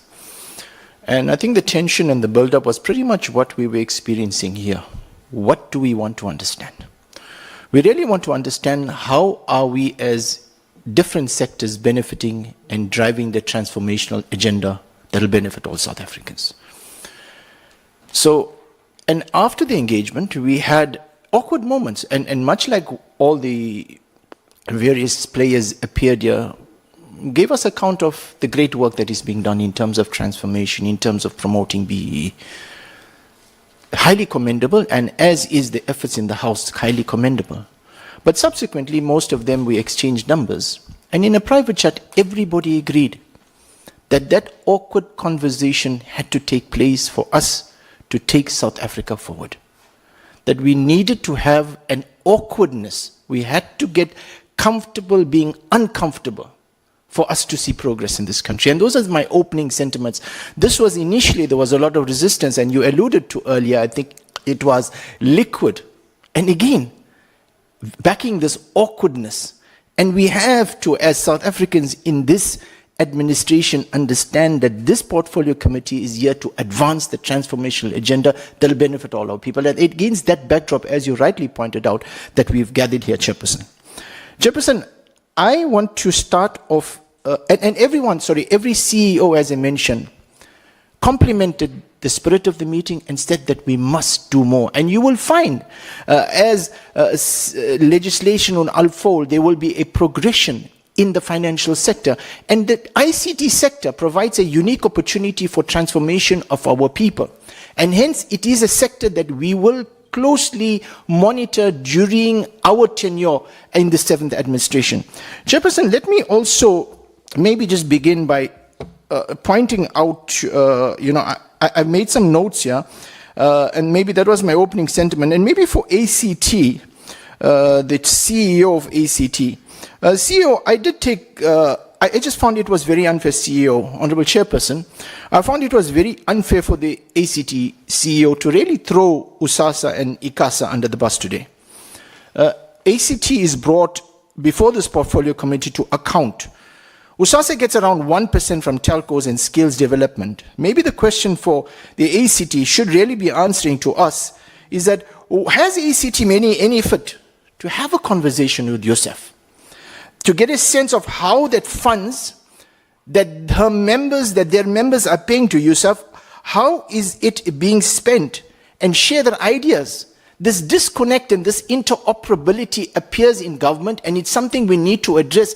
It's pointless appearing before us and saying, but the legislation is insufficient. Have you engaged with ICASA and tell us, come before us and tell us, Gati, we have engaged on that date, but it's fallen in deaf ears. We have engaged with ISAF, we've brought it to their attention, it's fallen. Then it empowers this committee to say, Manja, we have to go and call them to account that why are you not spending the funds prudently? Having said that, it is still not a basis of any of the members of OCT to go into a Tata Gashle mode, because we are here, that is what we must do.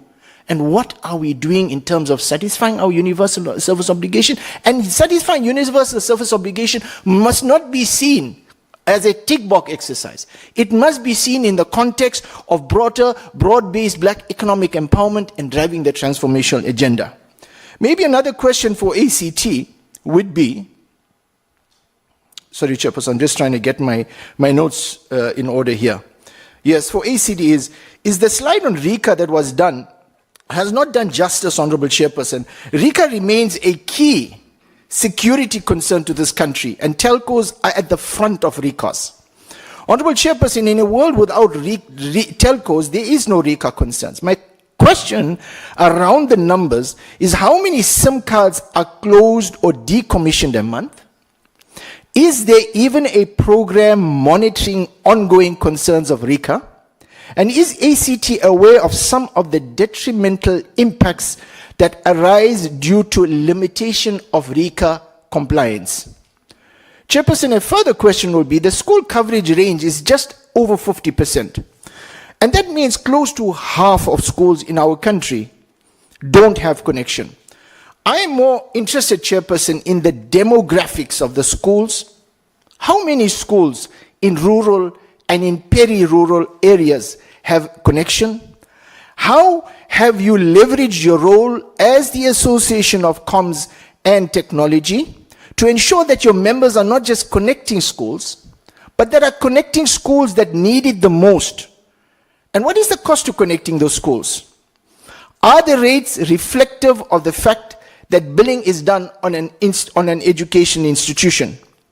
Chairperson, an area that has plagued me, and maybe that's not off my scripted notes I made earlier, is I'm always challenged by this issue of this disparity in terms of prepaid, costs of prepaid. Prepaid is largely something that is used by the poorest of the poor, the underbanked, the unbanked, the underbanked, who have no credit record to get contracts.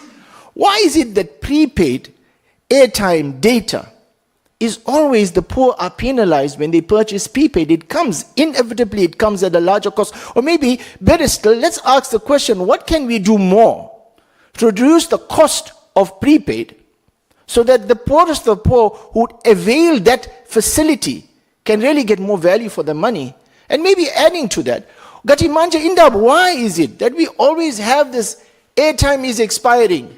Airtime is expiring. Now, where's the conundrum of there? When are we going to try and close this gap? Because these are gaps because forces our people to use their airtime before it expires, whereas that rand value can get a little bit more. We understand we have to balance the profit again. But the question we have to ask, and as members who have been sent here by our society, we have to ask the questions that our society is asking. That why, if I bought it now, that data I must use up, knowing that I'll never be able to use 40 gig in a month, but that will not be carried forward. It ends on that day.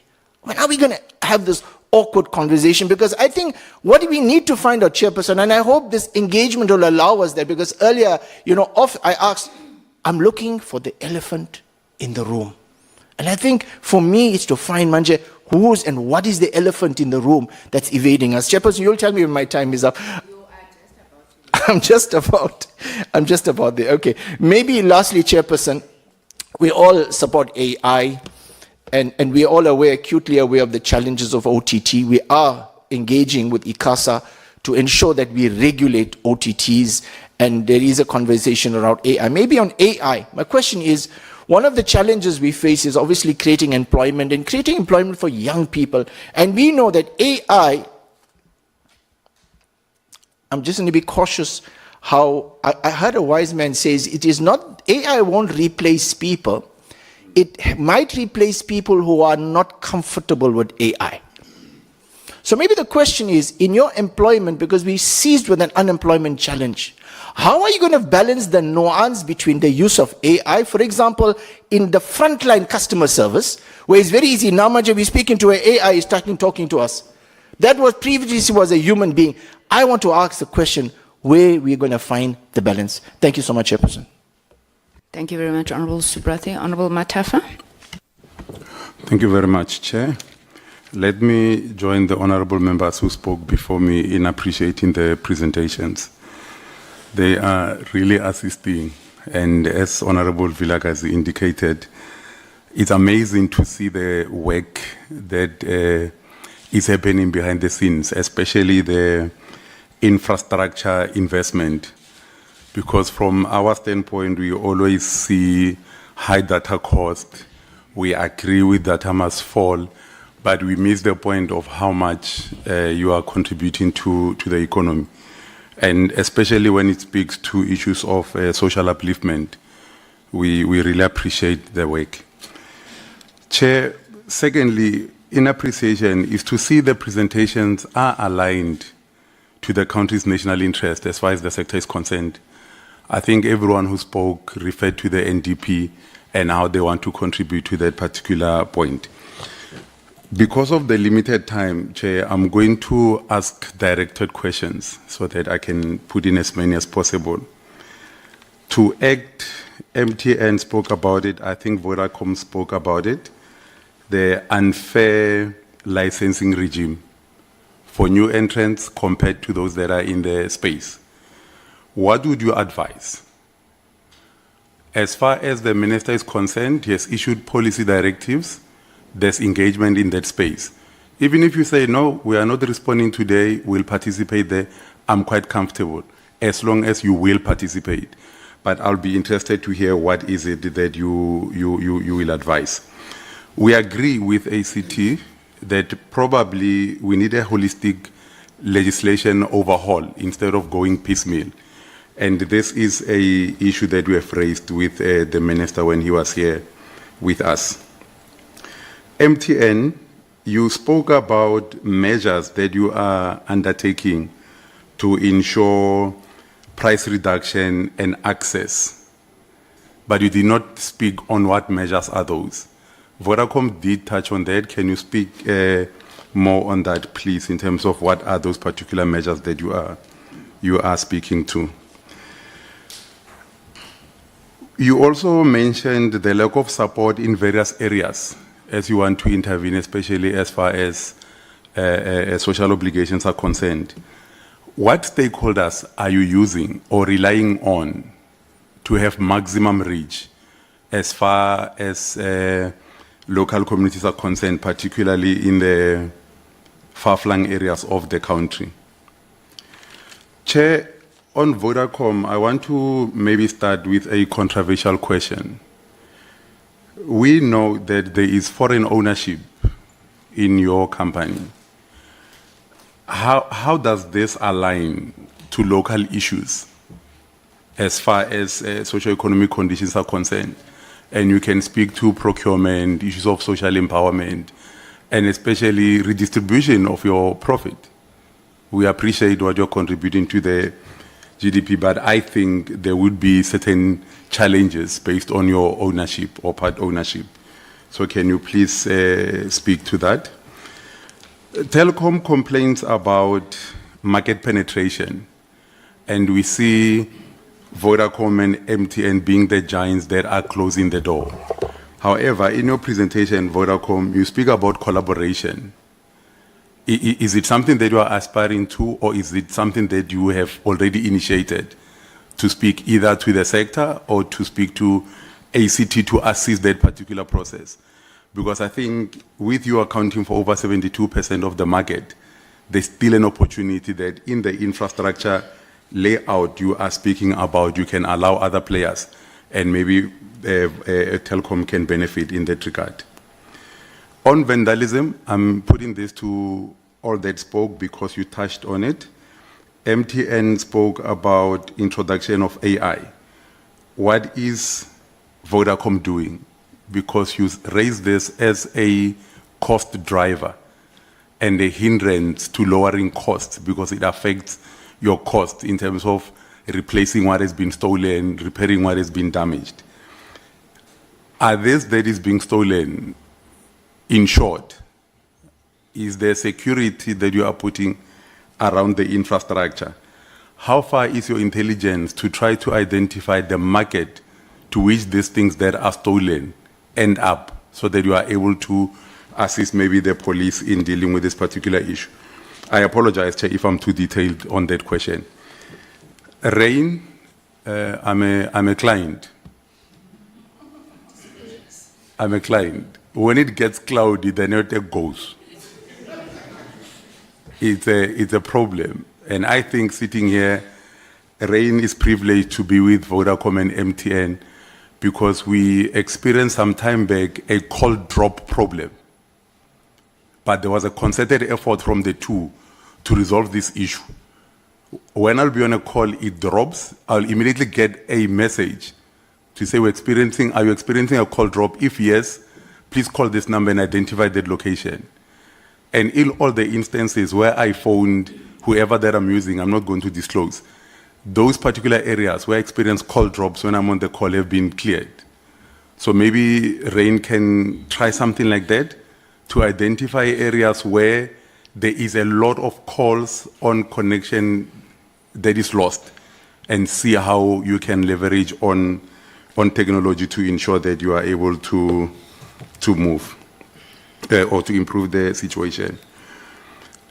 Telkom, I think I did your bidding. Maybe the last point would be this one. The chair, when you started talking, asked about how do you see yourself as a state-owned company or as a private company. You have a lot of public ownership in your organization, and in government there's a certain way of procuring which sometimes make it difficult, slower, uncompetitive, and ineffective. are you faced with that particular challenge? If so, what are the challenges and how best do you think that can be resolved in order to ensure that you are assisted in that regard? Last point, Chair, and this goes to Vodacom and MTN. There is an argument that the two are prioritizing maximum profit over social investment. There was a slide that ACT put on that shows in terms of zero-rated items, it's only 50% that was reached of their targets. I'm interested to find out what measures are being taken to improve those particular areas, especially when it comes to health and education in rural areas, and maybe are there any contributory measures that you are making to improve telecoms and technological literacy in the country? I will pause there, Chair. Thank you very much. Thank you very much, Honorable Matafa. Honorable Tambo. Thank you, Chairperson, and thank you to all of the presenters today. I see Honorable Vilagazi has left us. We are the ones in uniform that he was referring to. We are very passionate about the cost of data, but particularly the phenomenon of expiry of data and airtime. And before this sitting, we've done some outreach to the public for them to submit to us outside of the question of data expiry and airtime expiry and data costs. What particular challenges do they face with mobile network operators? Because we don't speak for ourselves here. I mean, as members of parliament, I can give you a basic example. We operate with cell phones provided by Parliament, so we don't necessarily buy data with the frequency that the ordinary South African will. So those challenges are something we must also reach out to ordinary society to advise us as to what would they want. And I'd like to thank all of those who reached out to us, and I think most members of the committee will speak to the issues that confront broader society. So as the EFF, we have an understanding of connectivity and data access to airtime as something that is a basic human right. So access to information for us, we conceptualize it as something that's a basic human right. You can't survive in South African society without having access to data or connectivity. You can't apply for a job, you can't complain about service delivery, you can't request interventions in terms of ambulance or police. You can't do your schoolwork, you can't apply for school. So it's at the center of everyday living. It's as critical as food. And that is our appreciation of it. So when we raise the concern about data expiring, we're raising it not ignorant to the fact that there might be a financially logical explanation. But from the background that we come from, and you'll appreciate it as well, even though we might be on different aisles ideologically. We know that capital is an explanation for the undermining of human rights in various spheres of society. By capital, I mean private sector. I'll give you an example. A private hospital can justify denying a pregnant woman who's about to give labor assistance because she doesn't have a medical aid. They can justify not assisting someone who has been stabbed or shot because they don't have a medical aid to provide so that they can be given that service. A bank can repossess your house or your car. You might have been paying it for 10 years. You miss a month's installment, they'll take it back. Funeral cover, you can be paying it for 10, 15 years. You miss 1 month and you die. You've lost your coverage. So there is always a financial logic to justify violation of human rights or undermining of dignity. So I don't doubt that there's a logical financial explanation for the expiry mandates of data and airtime. But I think let's give you an opportunity to give us that logical explanation, which may be logical to you, but continues to undermine access to information for ordinary South Africans and their ability to live in this country. So I want us to appreciate it at that level, that your logic may be sound financially, but it undermines possibly human rights and human dignity as it comes to access to information. So let's get a clear-cut and concise explanation from all mobile network operators as to why do you practice the expiry mandate of data and airtime? What does it seek to achieve? And what impact do you think it has on ordinary South Africans? Why do you not practice? Because the chair said we must also avail solutions in this regard.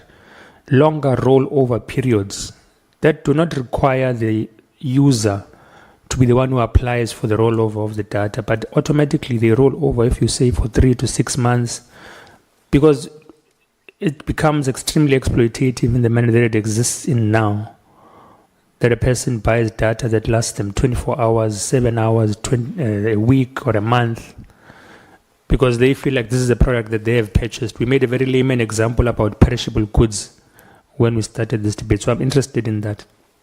The second issue I'd like to raise is the characterization I think we should now begin to have of mobile network operators as almost sellers of financial products. And I'll tell you why. Because some of you, and I'm also interested to hear perhaps across the board, you sell funeral cover, you sell life cover.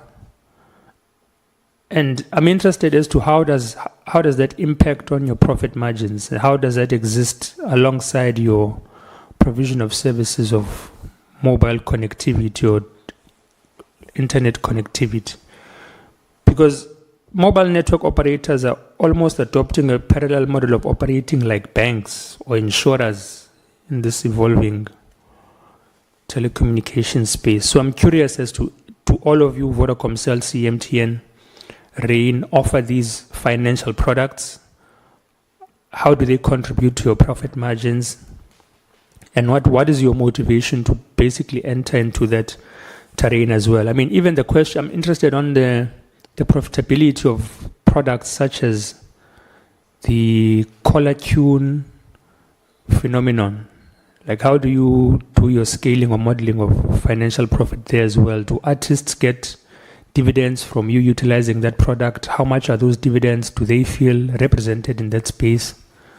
But also the airtime advance phenomenon. I mean, that is I would characterize it as a revolving loan, like a consistently available revolving loan system being provided by mobile network operators. Because if you give me a chance to take 20 Rand airtime and then when you recover that airtime, you recover it with a profit, that is banking, but operating under a mobile network operator system. So I'm curious, how do you view yourselves as you enter the market of providing financial products? Like, do you accept that you're conducting functions that can be characterized as banking, especially when it comes to airtime advances? And then when it comes to the caller tune phenomenon, can you accept that you are venturing into the creative space? Are creatives benefiting from phenomenon such as utilizing music? And then people subscribe to that on a month-to-month basis when they call people. I'm interested in that. I think the third and last part, Chair, I can feel your look. Oh, I'm still fine. Okay. The third part, there's a culture that is causing a lot of suspicion of headhunting senior leaders of the Independent Communications Authority of South Africa by mobile network operators. Like, you hire them, you'll hire a CEO, you'll hire a former board member of ICASA. Now ICASA is the regulatory authority of all of you. And I think it is fair to accept that it is suspicious that those who regulate you, whenever their time or term of tenure within ICASA comes to an end, immediately migrate to work for the mobile network operators that they were regulators of previously. And it casts doubt and suspicion, especially as it relates to issues such as data costs, which have been something of debate in South Africa for more than 10 years, when it comes to issues of expiry of data as well. I mean, there's been a sanctioning of commissions on commissions after commission by ICASA on why data expires, how can we introduce new rollover methods. But they always end up in thin air. They always end up convinced by the mobile network operators that it would be more costly to abandon expiry mandates rather than sustain them. And then the very same people who were convinced by the mobile network operators end up in senior positions within the very same mobile network operators they were supposed to regulate. After that, I'm interested, is it a matter of you seeking expertise? Is it nefarious? I would hope it's not.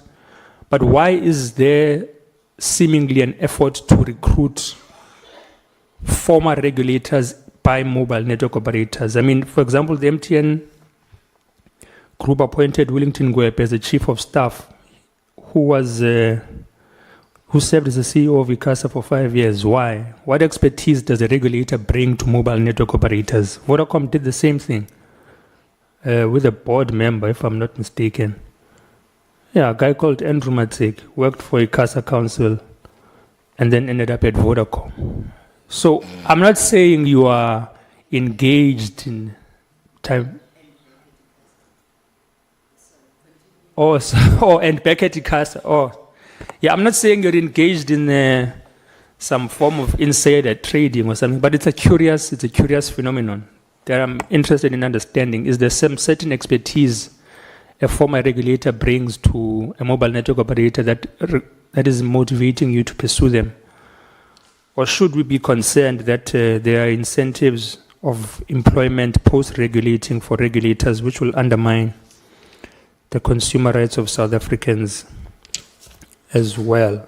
I think I might, lastly, can't end without talking about Starlink. Telkom was very emphatic on its critique or concern around the policy directive of the minister around the regulatory framework in South Africa, and cautioned against exceptions being made for certain individuals or certain entities. And I think ACT as well, there's a concern about new entrants being prioritized, whereas there's existing people in the space. I'm interested on Vodacom and MTN, Rain and Cell's perspective as well. What do you think foreign satellite network operators' impact is going to be on the local telecommunications space in terms of jobs, in terms of infrastructure development? I mean, surely there'll be an impact if we allow an entity such as Starlink to operate in South Africa on the local telecommunications sector. What would that impact be? Would it be favorable to local telecommunication providers? Or is it something that we should view with caution? But also on the national security aspect, which is a concern we hold, that Starlink is owned by someone who has made certain disinformation about our country. What is your view about such entrance into a market that you've been operating in and where you claim to have been practicing quite high levels of patriotism through your social outreach and investments? What is Starlink's role going to be when it enters? And do any of you have any particular relationships with Starlink, SpaceX, or Elon Musk? Has there been any engagements around their entrance into South Africa? I won't mention anyone's name that we've seen. Run out of time now. Lingering. But yeah, thank you, Chair. Thank you very much, Honorable Tambo. Honorable Alicia. Thank you very much, Chairperson. Chair, I think if we really have the same objective with the MNOs, we're not going to lie to each other. Or we're not going to deliberately mislead each other. You know, as they were giving these presentations, the CEO of Vodacom says 5 gigabytes is 99 rand. So I took my phone and I tried to check what you're saying. And I realized, the first thing I realized in the exercise I was doing is the inconsistencies as far as the pricing is concerned. Like when you check on your phone, you're going to buy with your airtime. The prices are different if you're buying through a bank. And maybe you can explain that to us. But also, CEO, there is a 5 gigabytes of for 99 rand, but that is for the data offers, and that is for the modems, when I had to check. Right? Maybe you can clarify that, because then now you're giving us an impression that there is a 5 gigabytes that people can get for that amount. You've made a reduction, but these are according to the packages and the modems, which is not something that, you know, the poor people are enjoying. They're not enjoying modems and the data packages. And all of you are bragging about coverage, you know, the reach and the coverage that you have achieved. But you're omitting that in the rural areas, especially, with the MTN, people in the rural areas are still climbing mountains to get network, and they're still climbing on trees because they are relying on 2G. And that is something that I need us to talk about. And if the CEO of MTN is saying he's very connected to the people and feels what the people are going through, that is the reality of what people are going through. They're climbing on trees just to make a call. And rightfully so, Chairperson, they are correct to say they blame, the networks because they can't connect when there is a crisis. They have to climb trees and mountains and try to find network that they have paid for. That is expensive. They can't even afford it, but they get it and they still have to struggle. And I want us to take that, and maybe the CEOs can clarify it to us. And no matter how you've reduced the data, if there is a South African who's earning 1.5, data is still expensive for that person. And even if you've got a domestic worker and the security guards, let's say, are earning 3.5 a month, the data prices that you have are still very expensive for those people. They still spend more than 1% or 1% of their salary on data. CEO, I see, and this happens a lot, I see when people come and present and make all these fancy presentations to us, they tell us about the social responsibility work that they're doing. Yes, you donate laptops to these schools, but you omit that they don't have solar panels and the routers, and that means they're rendering whatever it is that you're bringing to them useless because they can't use them. They can't connect. So you're bringing computers and laptops to these people or these students, these learners, but they can't use them. And also, maybe the CEO of Vodacom can clarify this. There are tokens that you are giving to schools, but after that token has expired, teachers and learners still have to buy airtime. And maybe you can clarify that, because then it excludes the poor learners that we are talking about. And the CEO of MTN had that 99 Rand smart cell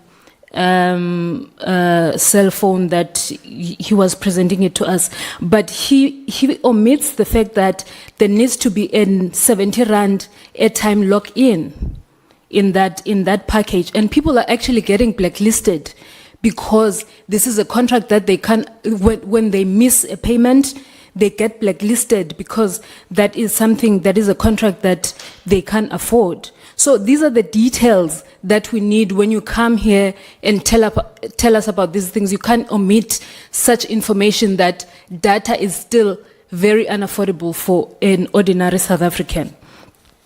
So maybe they can tell us, what you can tell us is that when are you reducing data and make it affordable for South African people, and stop focusing on making profit.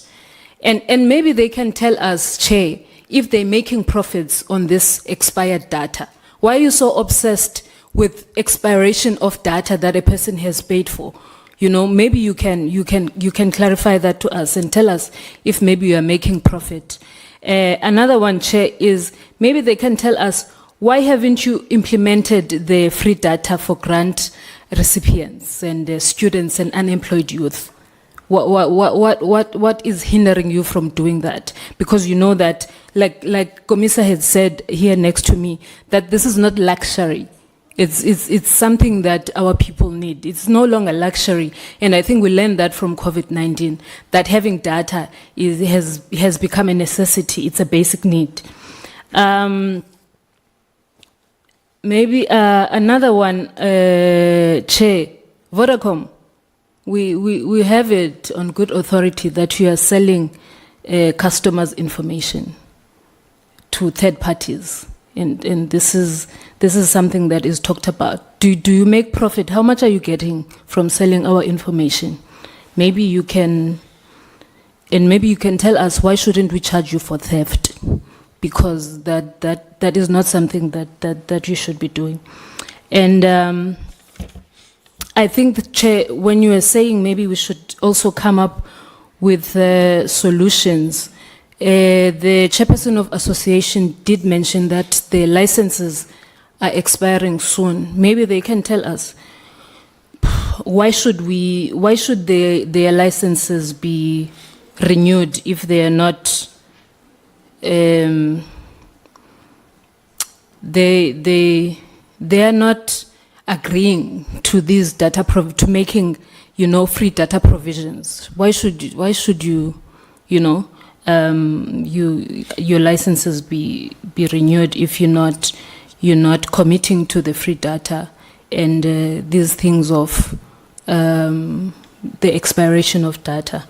I think that's it from me, Chairperson. Thank you very much. Thank you very much, Honourable Alicia. Honourable Gaga.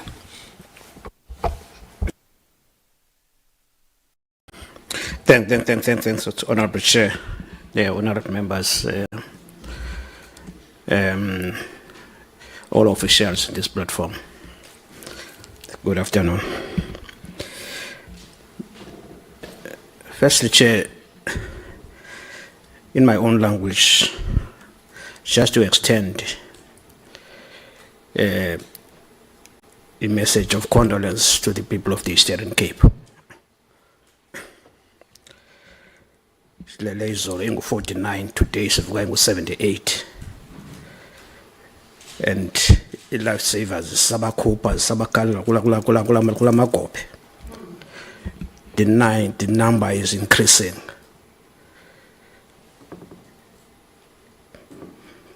Masinxenxeze kubo. Sisho sithi kuba behlala ku-rural areas. It's an experience. Estimba. So the pin basetel. It's a reflection of staying in a rural area. That belt of KZN, Eastern Cape, which is mostly affected on a yearly basis, we must take responsibility, all of us, as people who are empowered to be in these offices. Chair, mine is to deal with the question of jobs vis-a-vis automation and higher unemployment rate in the country. While you are celebrating for the job creation, how do you reconcile the widespread implementation of automation, such as AI,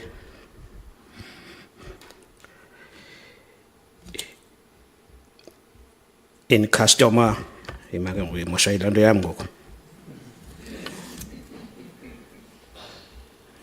Yes. In customer service that displaces low-skilled workers in a nation grappling with unemployment. How do you balance the two?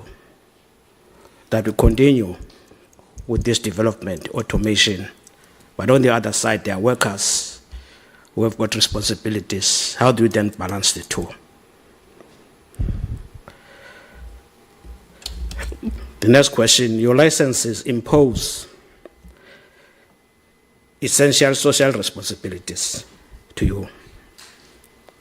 What consequences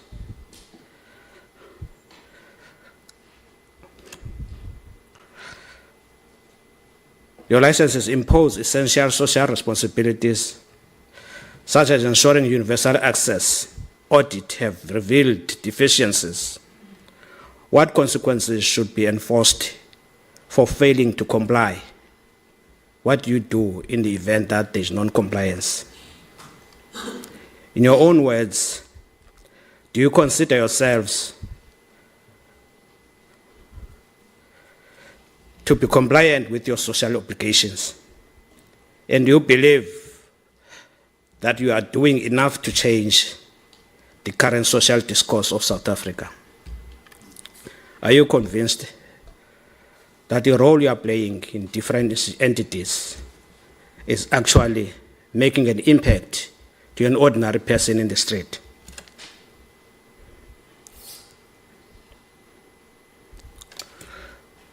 In what ways have you actively facilitated the transition from analog to digital to ensure that spectrum is available for the benefit of the public rather than for the profit-driven motives?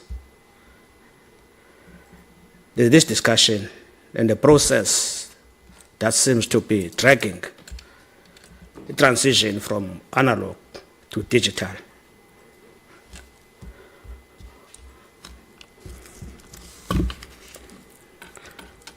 Bear with me, Chair.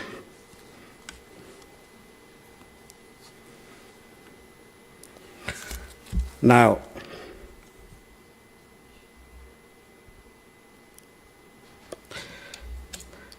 the next question, the Competition Commission has highlighted concerning practices that undermine fair competition within the sector. What measures are in place to ensure fair competition and prevent collusion in spectrum bidding on pricing? And my question seems to be cutting across all entities that are here. The last one, Chair, are profits from urban high-income users utilized to support the expansion into rural areas, or is the rollout of these regions merely an afterthought of goodwill? In your maps, as you were presenting, you could easily identify a concentration of service delivery to metros and some urban areas. But in rural provinces, you could easily see that there's no focus and concentration in terms of your work. And surely, a situation like what we are beginning to see in some provinces cannot be avoided. Because for the past 30 years, you have been focusing to these urban metro areas at the expense of the majority of rural people. And now then, you begin now to change the shift and focus to prioritize rural areas so that they are at the same level. Because those are the areas that were victimized or a legacy of your apartheid. How do you then begin to change your mindset in ensuring that these people, these citizens, South African citizens, also are on par with their counterparts in these particular areas? Thanks, Chair. Thank you very much, Honorable Khaga. Honorable Potlani. Chair Leboga. I think, Chair, this is the one meeting that did not happen for Honorable Sithole. He was looking forward to this sort of engagement because he would tell us, I was emakaya, and you literally have to go on a mountaintop to just get a network.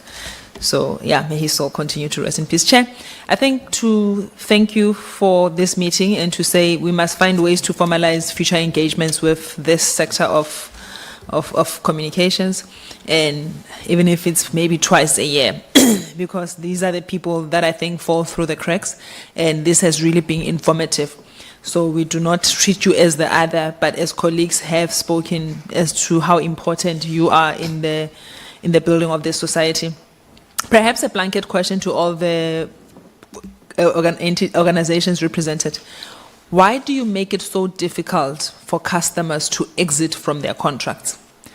You end up with people being blacklisted, and you say, give me a month's notice that you want to leave. And even if it is your hardware failures that make people want to leave, there does not seem to be a respect for people's people taking your contracts and the choice and the liberty to then say, I want to exit? Why do you make it that difficult?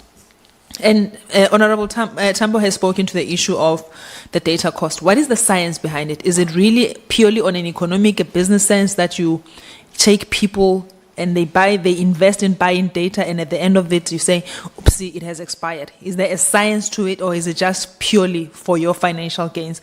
And how do you think that contributes to nation building? How do you think that contributes to redressing the economic situations of South Africa? As organizations here, what is the status of really turning South Africa into an industrial zone, where we talk about the cost of devices being high, but is it not going to help us to start talking about manufacturing locally? I remember there was a story about a local company, but I can't remember, but I don't think it is happening at the scale that it should be, considering where we are as a country. Or unless you are able to provide further information on that, I will really appreciate that. I'm happy that the Telkom says we are all surprised that we have electricity. And this is exactly where we are. We are really surprised that we do have electricity. With the appreciation of how load shedding has hindered your progress, how are you future-proofing yourself from that? Is there a lot of investment in solar energy? Is the solar energy enough for you to continue your operations? Because we have really spoken about the importance of having access to cell phone communications as society. Act also spoke about the use of Yusuf. I'm not going to be as harsh as Honorable Subrathi on my opinion on what you said, but mine would be to say, in your view, what would be the best use, the best benefit for that fund? Because to hear that we are still talking about slowness of universal access, but you have an organization that is transferred with the same, sitting on top of billions, it's an anomaly. So how do we balance that? And this is in the spirit of Chair saying there must be also solutions. There's also a sense that there's innovation happening within the companies, and I really also appreciated how you spoke about how you remain committed to the social obligations. But I will come back to that issue. I want to raise the issue of Ndate John Kaba. Please do remind me, Chair. And I also noted the issue of fair regulation. I get that. Police have spoken to that. And maybe again to Act, is this now you completely oppositional to the issue of satellite? And I will not go further because I think again Honorable Tambo spoke to that. What I would like to really understand is the conversation about, to MTN, is the conversation about how you justify the cost to communicate being higher in South Africa as opposed to a country like Nigeria, for example. And when you juxtapose that with Telkom, for example, who are able to say, in 2018, you could buy 1 gig of data for 449, and they were able to lower it in 2024 to 99 rand or something. I don't know if I've got my numbers correctly, but you know what I mean. And to say, if Telkom is able to do that, why are we not at a point, and the explanation that you were giving about the issue of dotting, to say because of the spatialness of South Africa, it then becomes very difficult for you to really invest in infrastructure that makes accessibility, that's how I understood you, that makes accessibility possible. But where do you find the balance? Why can one company do that and the other not be able to do that at all? And like my colleague is saying, where is the truth between all of that? And as you also made a point about how OTTs are piggybacking on your infrastructure, and yes, we will blame the network provider to say, oh, I cannot watch my favorite OTT, whatever, because the network is bad. What engagements are you having with the OTTs, if at all? Is there an interest for them to meet you halfway, especially if you talk about infrastructure that will then improve the quality of service for ourselves as end users? Chair, I think the issue of RICA remains a thorn in our fleshes. I've had, and I can quote 3 incidents where one caller was trying to extort money from me, saying there was death threats against me. The other one, 2 weeks back, I got 3 missed calls after 9 p.m. And in the morning I called and they say, oh, this is a prison. Do you know anybody in prison? I said, I do not. No, you must know somebody in prison because somebody was calling you from prison last night. But when you check those calls, it's registered to somebody. And the most unfortunate one was a video call, and I thought, why would anybody that I do not know be video calling me? On the other hand, was somebody playing with themselves. And this is you innocently thinking, why would you video call me? And when you go and check that number, it's registered to some Solofelo Potlani, and the picture is not even that of Solofelo Potlani. I do beg your pardon, for you to make sense of that. So how much needs to be done for us to really take the issue of cell phone numbers regulations seriously, especially considering that we now have our children that are now having their own devices. And if something like that could happen to me, and an adult as I am, what more if it's going to be happening to our children? We have seen a move from the issue of voice calls to data calls. And again, what is your engagements with organizations such as Meta? Yeah, the Googles and them. Because at the end of the day, you are a big player in the provision of the services that they provide. How do you then engage with them? But the question here is, how do you ready yourself to then be able to not be left out of the equation with the growth of data calls as opposed to voice calls? And I also wanted to make the point about Telkom. As painful as it was, the transition from Telkom to where it is today, if there was no growing pains for Telkom, if there was no push for Telkom to be something else, we would be sitting with a situation that we are seeing now with the South African Post Office, I do beg your pardon. But Telkom had that foresight to say, you move with the times. Now they talk about themselves as having data centers. A few years back, that would not even have been a thing, especially, at least not on the scale that they are having here. So big ups to Telkom. Chair, there's one mathematics that is really not adding up for me. Every operator says, MTN says, I have 99% of access representation. Celsi says I have 96%. Telkom says I have 99%. How many pieces of cake are there so that this maths heads up? And I think Honorable Vilakazi tried to answer it to say, is the total not 100%? How could you all be sitting on over 99%? So please educate me. And this is exposing my ignorance. And Chair, while I do have time, there was a gentleman who reached out to me. He said his name was Mr. John Kaba. I hope I'm pronouncing it correctly. Dr. John. He says he is the inventor of the airtime advance. And he is again one of those people who is in court with Vodacom. And he says he's also the inventor of subscriber and device identification. I don't know how far that case went, but I think he reached out to me about a month or 2 ago. So I remembered when I saw Vodacom to say that is the issue. But that's not where I want to take it. I know Honorable Vilakazi spoke about the Please Call Me saga, which again I think stifles innovation, stifles employees being able to say, this is an organization that I value. I want to also contribute to innovation.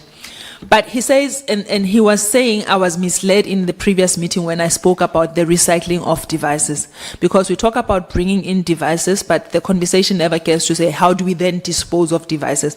And he says there's ways for us to deal with e-waste. That could lead to job creation, that could lead to all other offshoots. What is your view as organizations that literally your services, your businesses hinges on getting handsets in the hands of people on the e-dumping? Chair, I think also the issue of... Lastly. Oh no, Chair, remember last time I saved you time?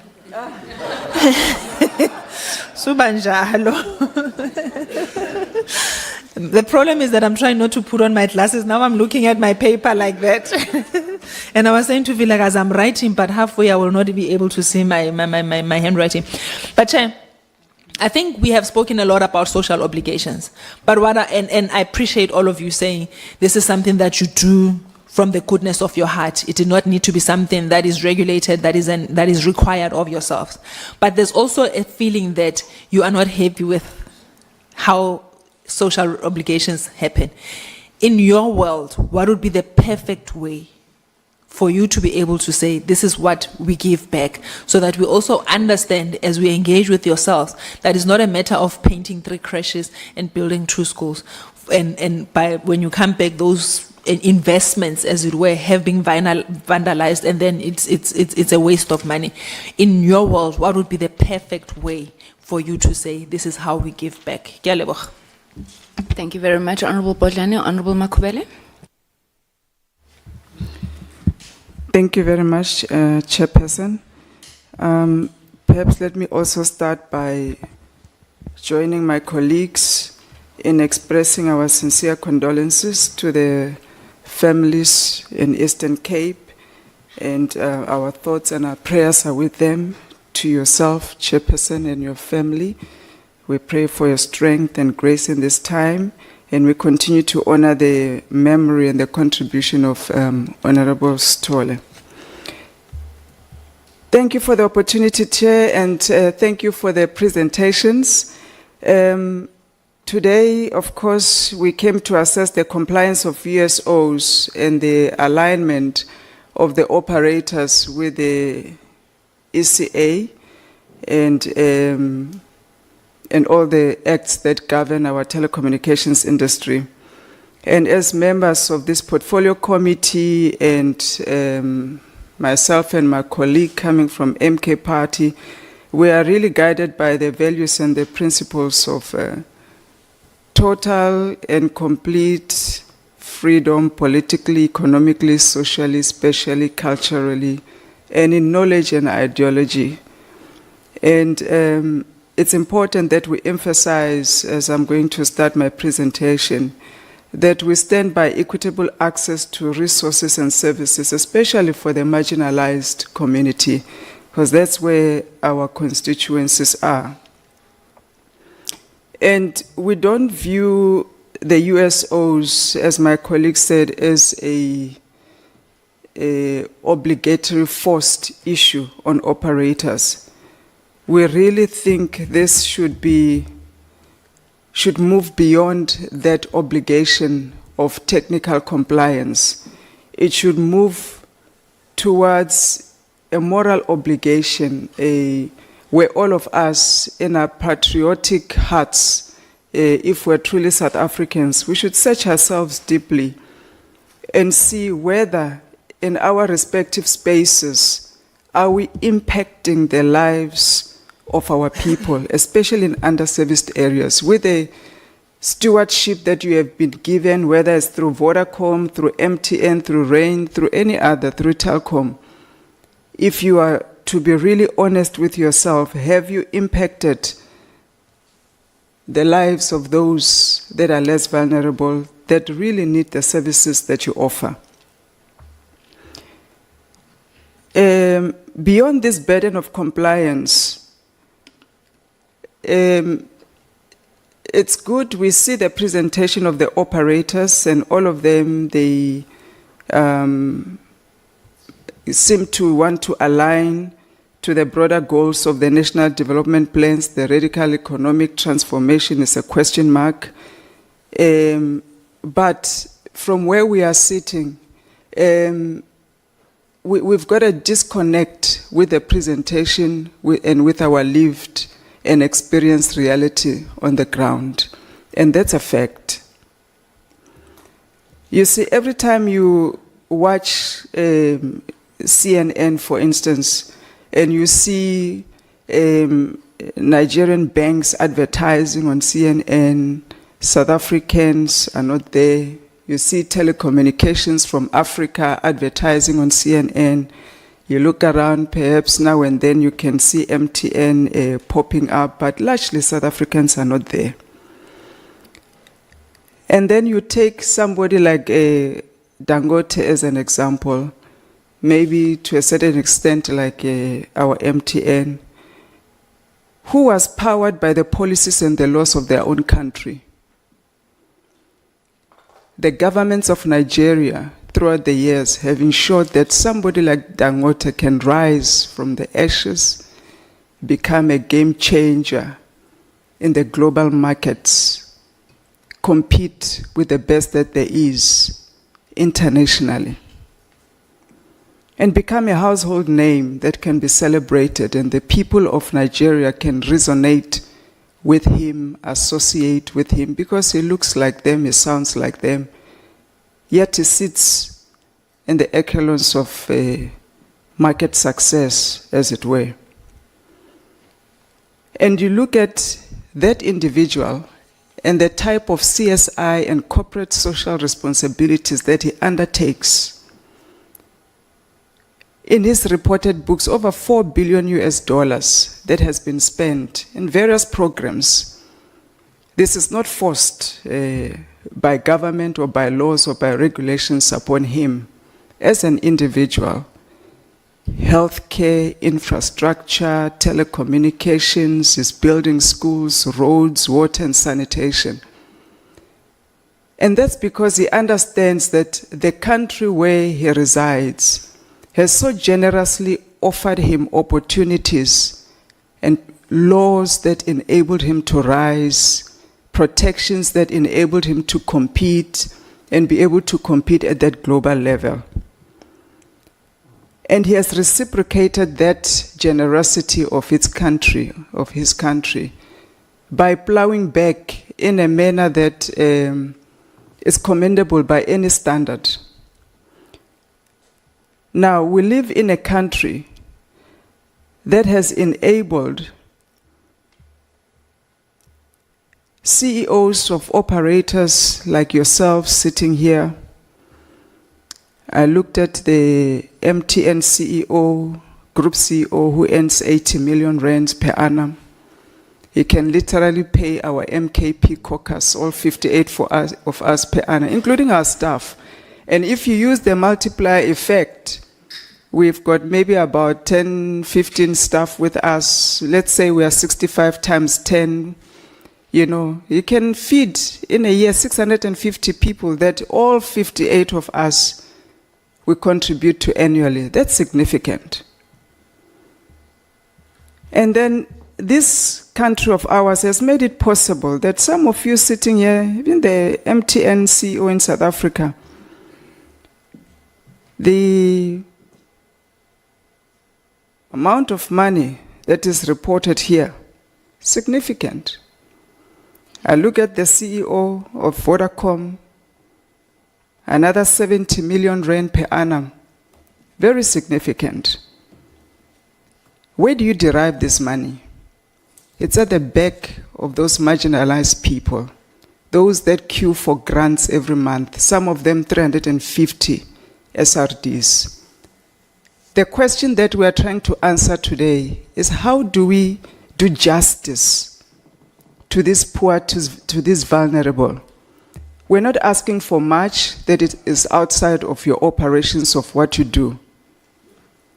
You have become loan sharks to the poor.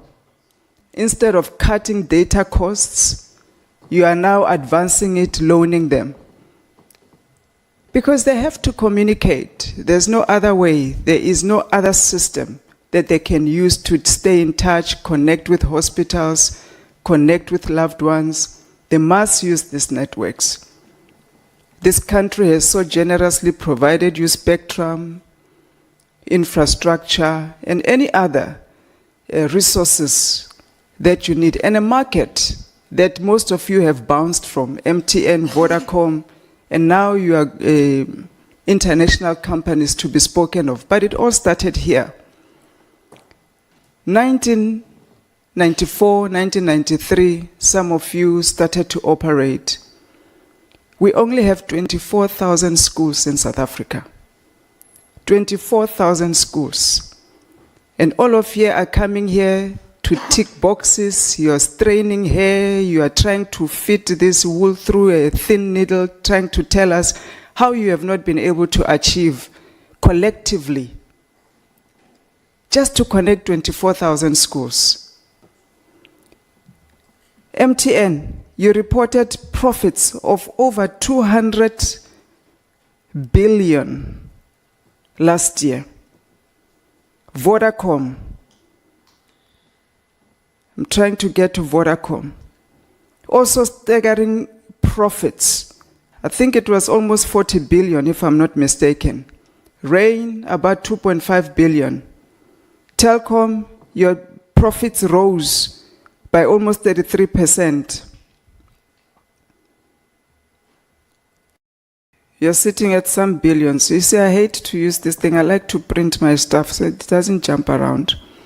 But all of you combined, I don't know what is the percentage of your revenue to this work of universal service obligation that we've been straining for the past 30 years to accomplish. And we have to meet like this to almost force you to tell us, please, can we cut data costs, especially for the vulnerables? Please. We have no fee schools that cannot even afford the data. Most of you here, you just went to the schools and dumped modems. Not sustainable. You're not paying for their month-to-month connectivity.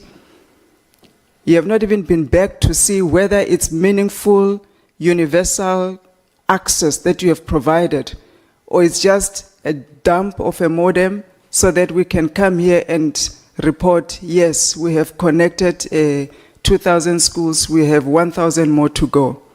It cannot be acceptable, Chair. Thank you. It cannot be Lastly. acceptable. I'm going, My final lastly, point. my final point is that, Chairperson, these 10 minutes are not working. Chair, how long,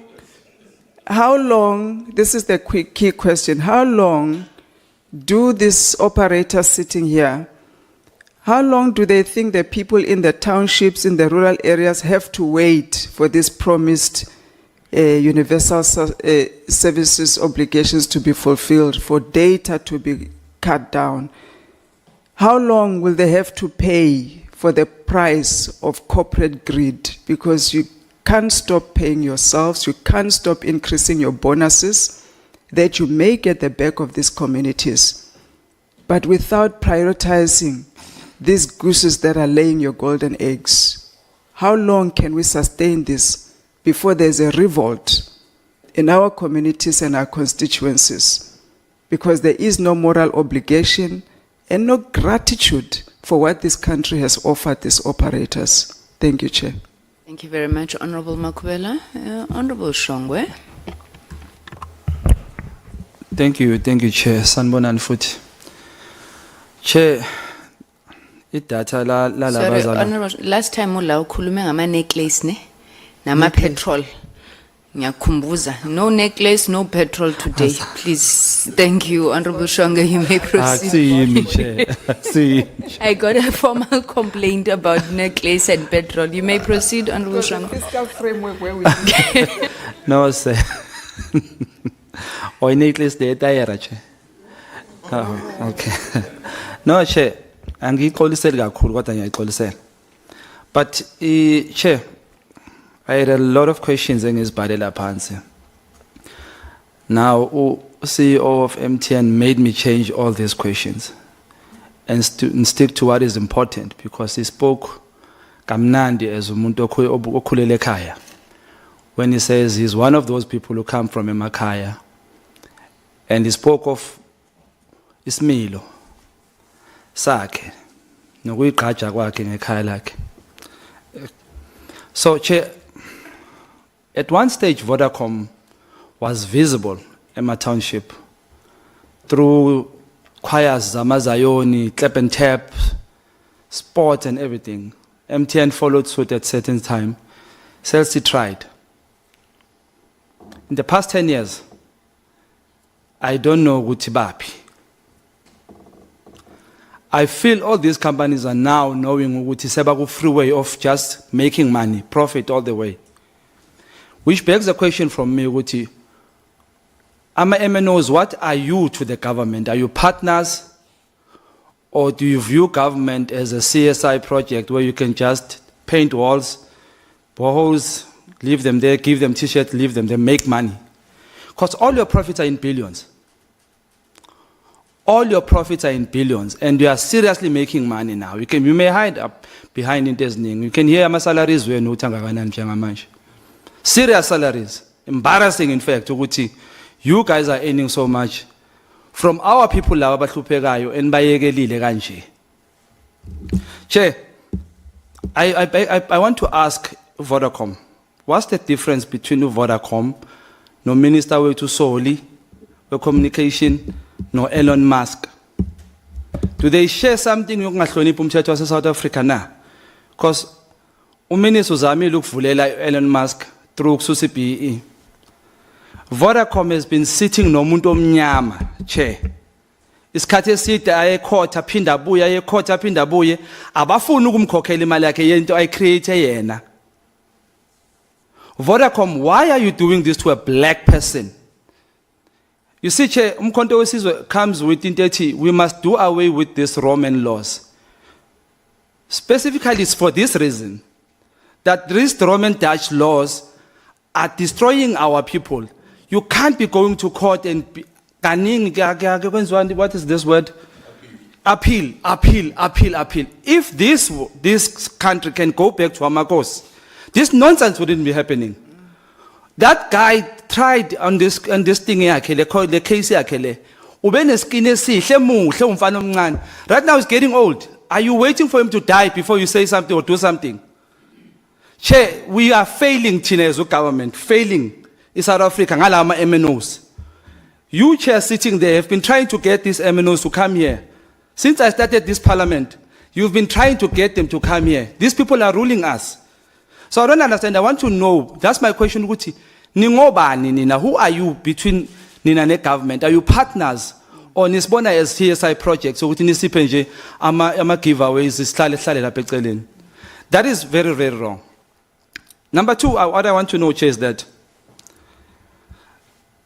there are access to the suppliers of these apps, such as Netflix, X, and the rest.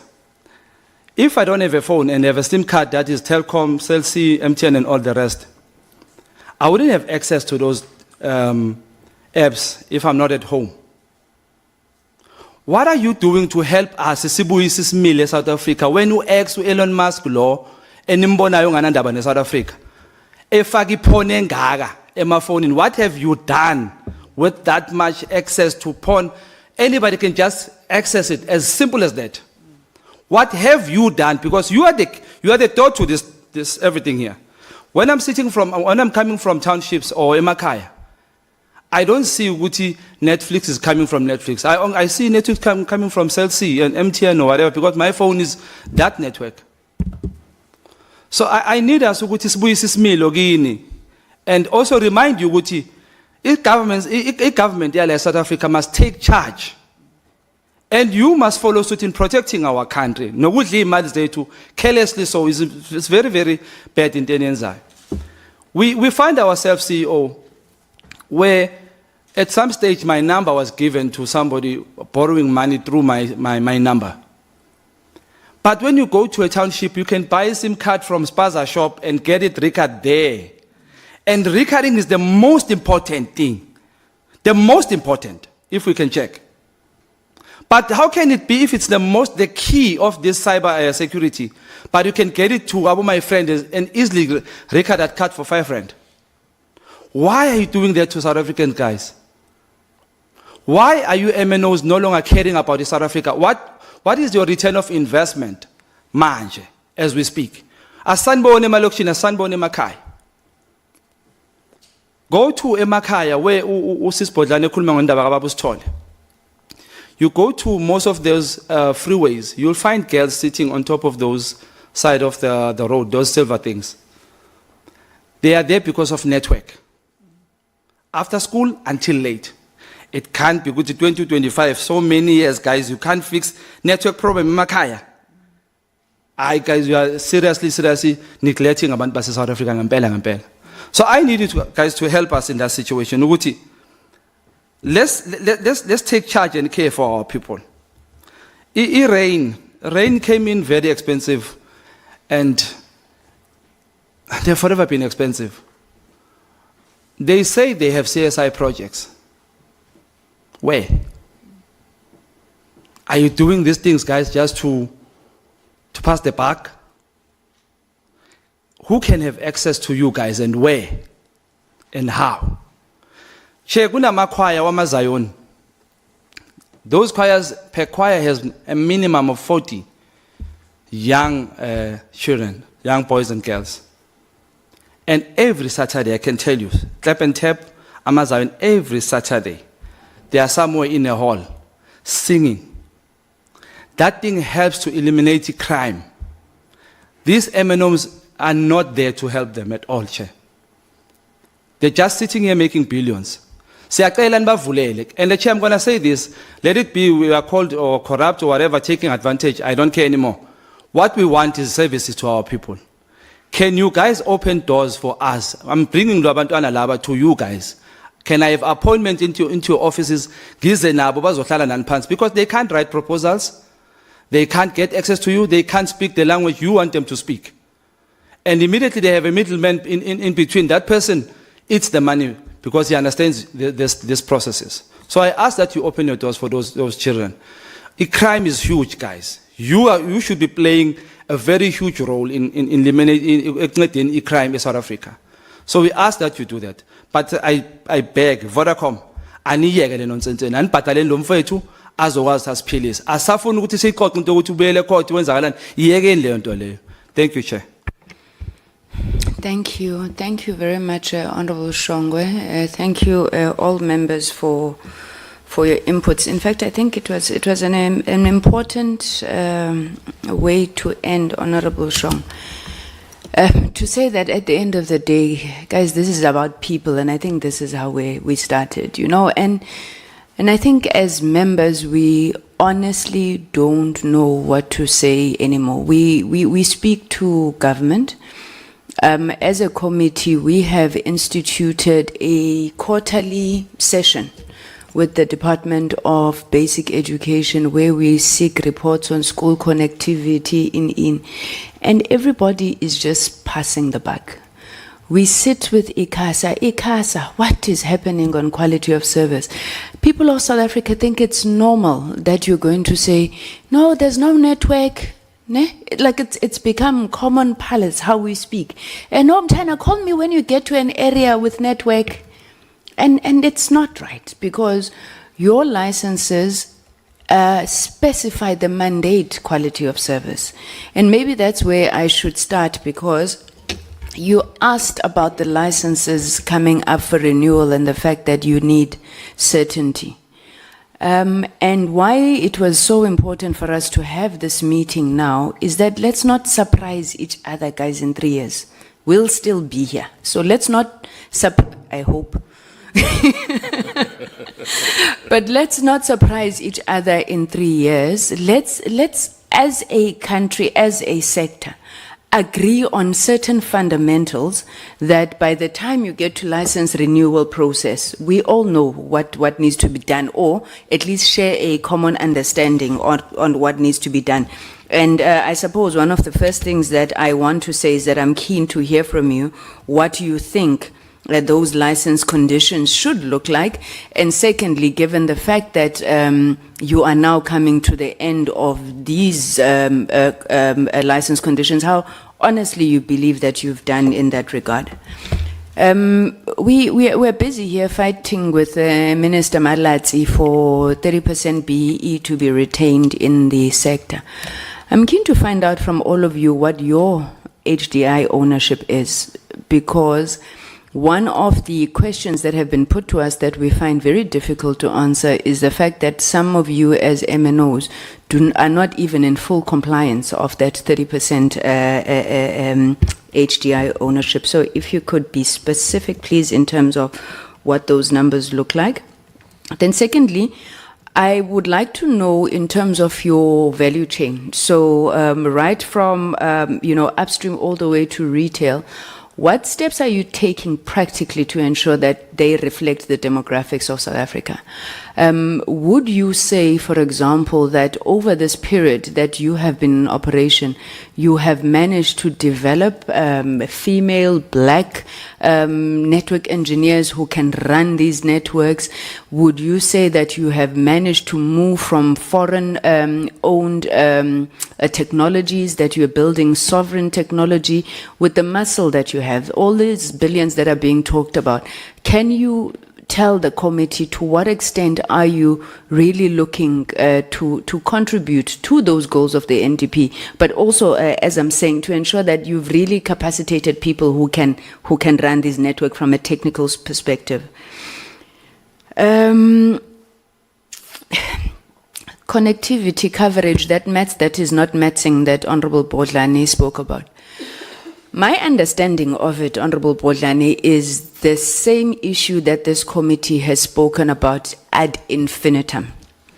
This one builds, then this one builds, then this one builds, and all of them are building on top of each other. Then they then say we cover 90% of the country, all well and good. My first question is coverage versus connectivity. In your understanding, what is the difference? Because I think it was Telkom who told us they pass 21 million, 11 million houses. And I thought, what an unfortunate word, pass. Because that's exactly what's happening. They lay their lines, their fiber, and then they pass. Now, those schools, those hospitals, what do they need to do, especially in terms of the social obligations, for them to have universal, meaningful connectivity? And what do you think your role is in that regard? Secondly, when it comes to school connectivity, what is your model? Because the members are right. We've been asking, so when you go into a school, you're given Zululwandle High School, Zululwazi High School that you must connect as part of your social obligations. We were told that you bring something like 10 megabits per second. Yeah. We would ask the schools, is there hardware?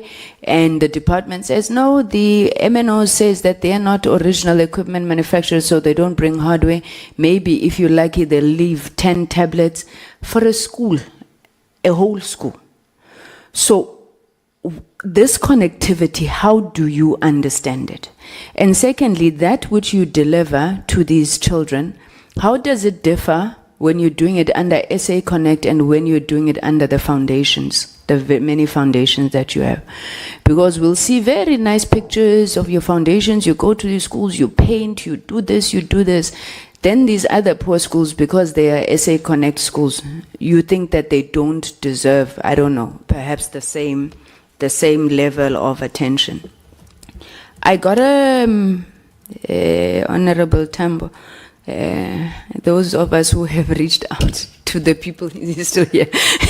I got a inbox which I actually want to share because I think it made the point that I wanted to make. This lady, her name is Kosi. She says she is a Makoti in the village of Egodini, Kwamhapati, Kusengqeleni. That's her message. There's only one network which is fully accessible for internet connectivity. It's Vodacom. No Telkom, no MTN, and certainly no Cell C. If you don't have a Vodacom SIM card, you have no connectivity. Needless to say, everyone has 2 to 3 SIM cards and zero public Wi-Fi, etc., etc. Infrastructure sharing, guys, what is the problem? I've asked ICASA. ICASA says there's no problem. Because if she gets Vodacom there, it means that there's a tower. Why is Cell C, MTN, and everybody else not using that one tower? Because you then come to us and you speak about the fact that it's expensive. Personally, I'm really not impressed by all these 5 billion, 6 billions that you're rolling out every year, because you're just duplicating and building the same thing. Is there a reason why you are not sharing infrastructure? I don't know what the position of ICASA is around sharing spectrum. I heard that there's issues, discussions around radio access network. Would that not resolve our problem quite quicker? if I can put it like that. It's the same discussion we're having with Telkom and with Eskom and all those guys to say, why are you building these things and then hogging them? Why can we not share? And it just leads me to think that it's about boys wanting to be seen who's got the bigger one.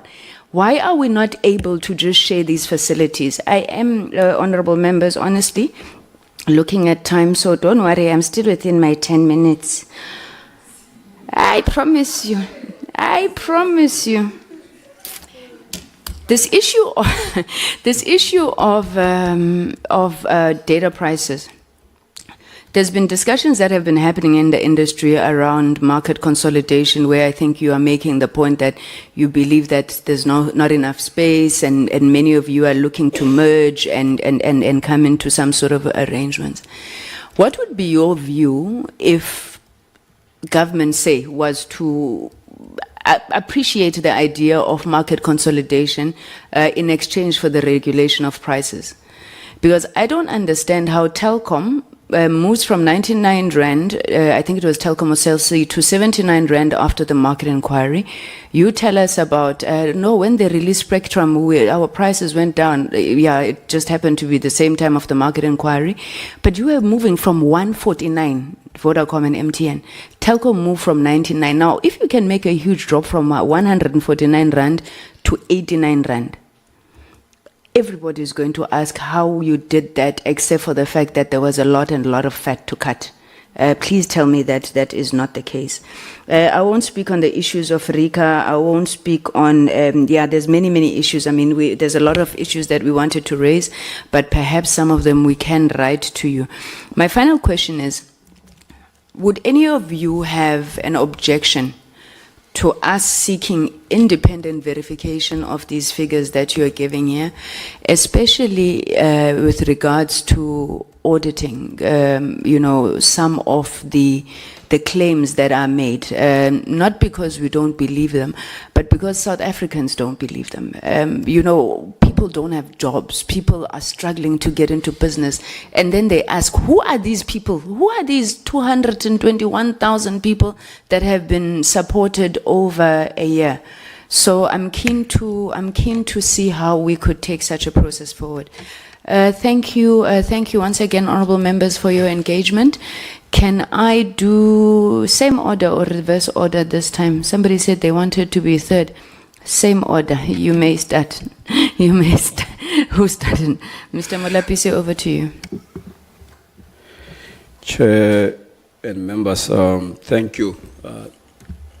I want to first start by really thanking the committee for a very sobering and I guess very robust engagement. Chair, I will theme the answers because there's some commonality in a number of questions that are being asked. But let me first start by saying that I'm a village boy of this country. I'm a son who was raised by Valet Molapisi, the domestic worker. I have a very clear conscience, committee members and the chair, and solid level of appreciation for the plight of our people. Whatever we're going to say here and that we're going to answer is going to come from a very sincere perspective.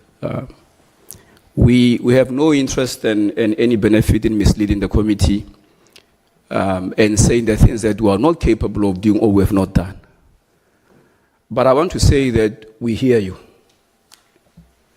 We hear you. Your voices are very strong and your concerns are very valid.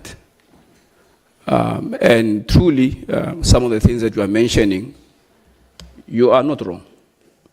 So we want to acknowledge you. We want to acknowledge you for being such a very engaging and provocative committee. It is the work of this committee that will serve the South Africans very well. So we don't take this engagement in a wrong, with a wrong spirit. We accept the fact that we must account and we have a responsibility to South Africa. So we are happy and excited about the manner in which you are going by your duties. So let's start there. There's a concern around Couple of things, maybe let's say price. I think there's a very strong concern from the committee members, Chair. There's a concern around the pricing construct of our business, around the expiry of bundles. So we need to all lean into that and maybe to explain. And of course, there's a very passionate plea around coverage.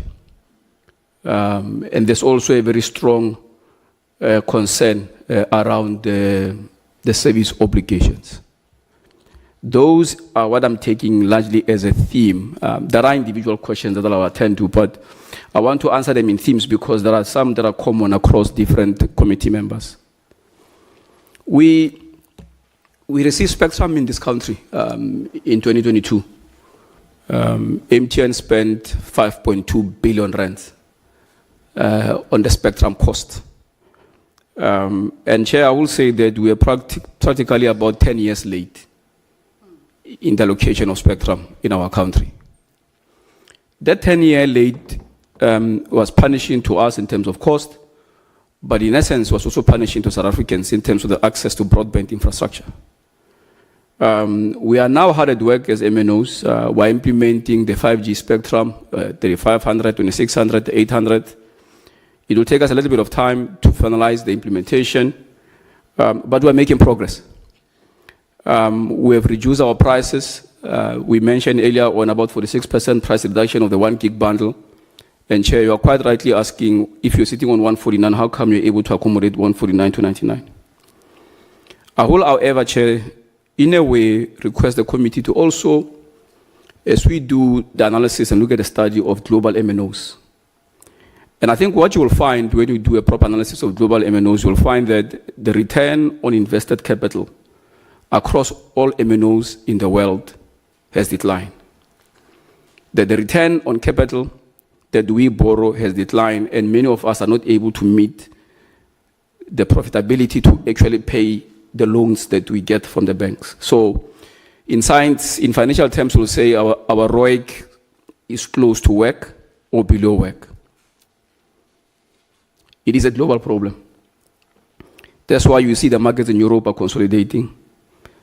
India, which is the largest country, has got a huge number of people, can only take 2 or 3 MNOs. It simply cannot take any number with big numbers that they have. So the pricing construct, it is not, in our view, as exorbitant. If you check some of our bundles, I can check now, you get a bundle, hourly bundle, 3-day bundle. You get what you call my town offers, which are bespoke propositions that we give to people in different towns. You go on our private pricing platform, you're able to get much cheaper propositions based on the level of usage. Our pricing takes into consideration the level of wallet spend. So if you are my sister Paulina in the village, we know how much you are capable of spending because we can see your spending patterns. And then we customize a proposition for you because we can't compare you with Charles Molapisi who lives in Johannesburg. And for that, we sort of like design the pricing principles around if you are spending 20 rand on a monthly basis, maybe if you can spend 21, we'll give you twice the volume of data. We call it more for more principle. That we do largely for the vulnerable, the people who are largely in trouble in terms of spend. So we are very sensitive to that. I want to be very clear on that. Can we do more? I'm sure we can. But is there a lot of effort that we are making ourselves as MTN and the MNOs? I will say definitely. And I will ask that we look at that private pricing that we do for the poor.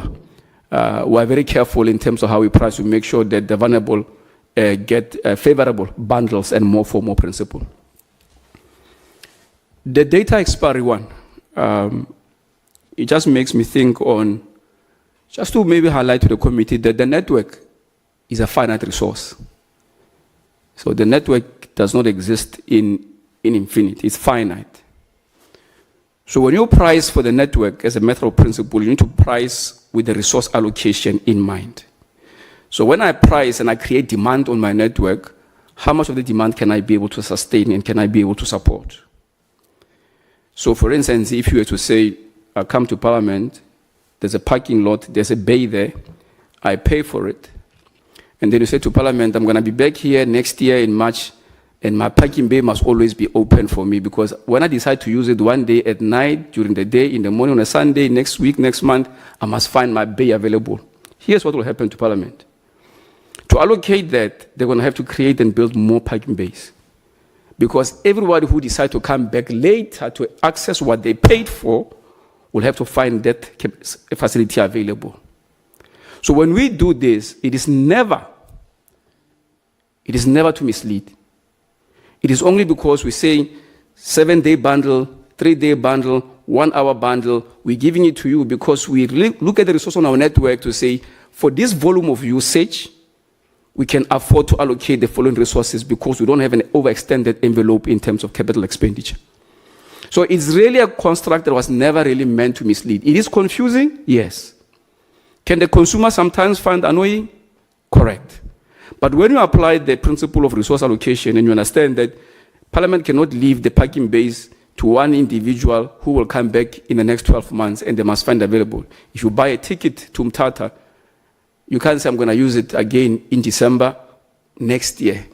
And every time I want to get into a bus, I must find my ticket available. You can't, because what will happen is that the provider of this service must create as many buses as possible for that sporadic level of demand that has been created. So maybe to answer that question, sounds a little bit heavy maybe in terms of how we're explaining it, but in essence what we're trying to say is that it was never meant to mislead, but we can understand why customers might wrestle with the acceptance and understanding. But if the committee can also maybe, we can take you into our confidence and explain to you in level of detail, so it can help us to propagate this message that this was never intended to be a misleading proposition. But I will tell you that we do many propositions that our people should find affordable that are one-to-one pricing.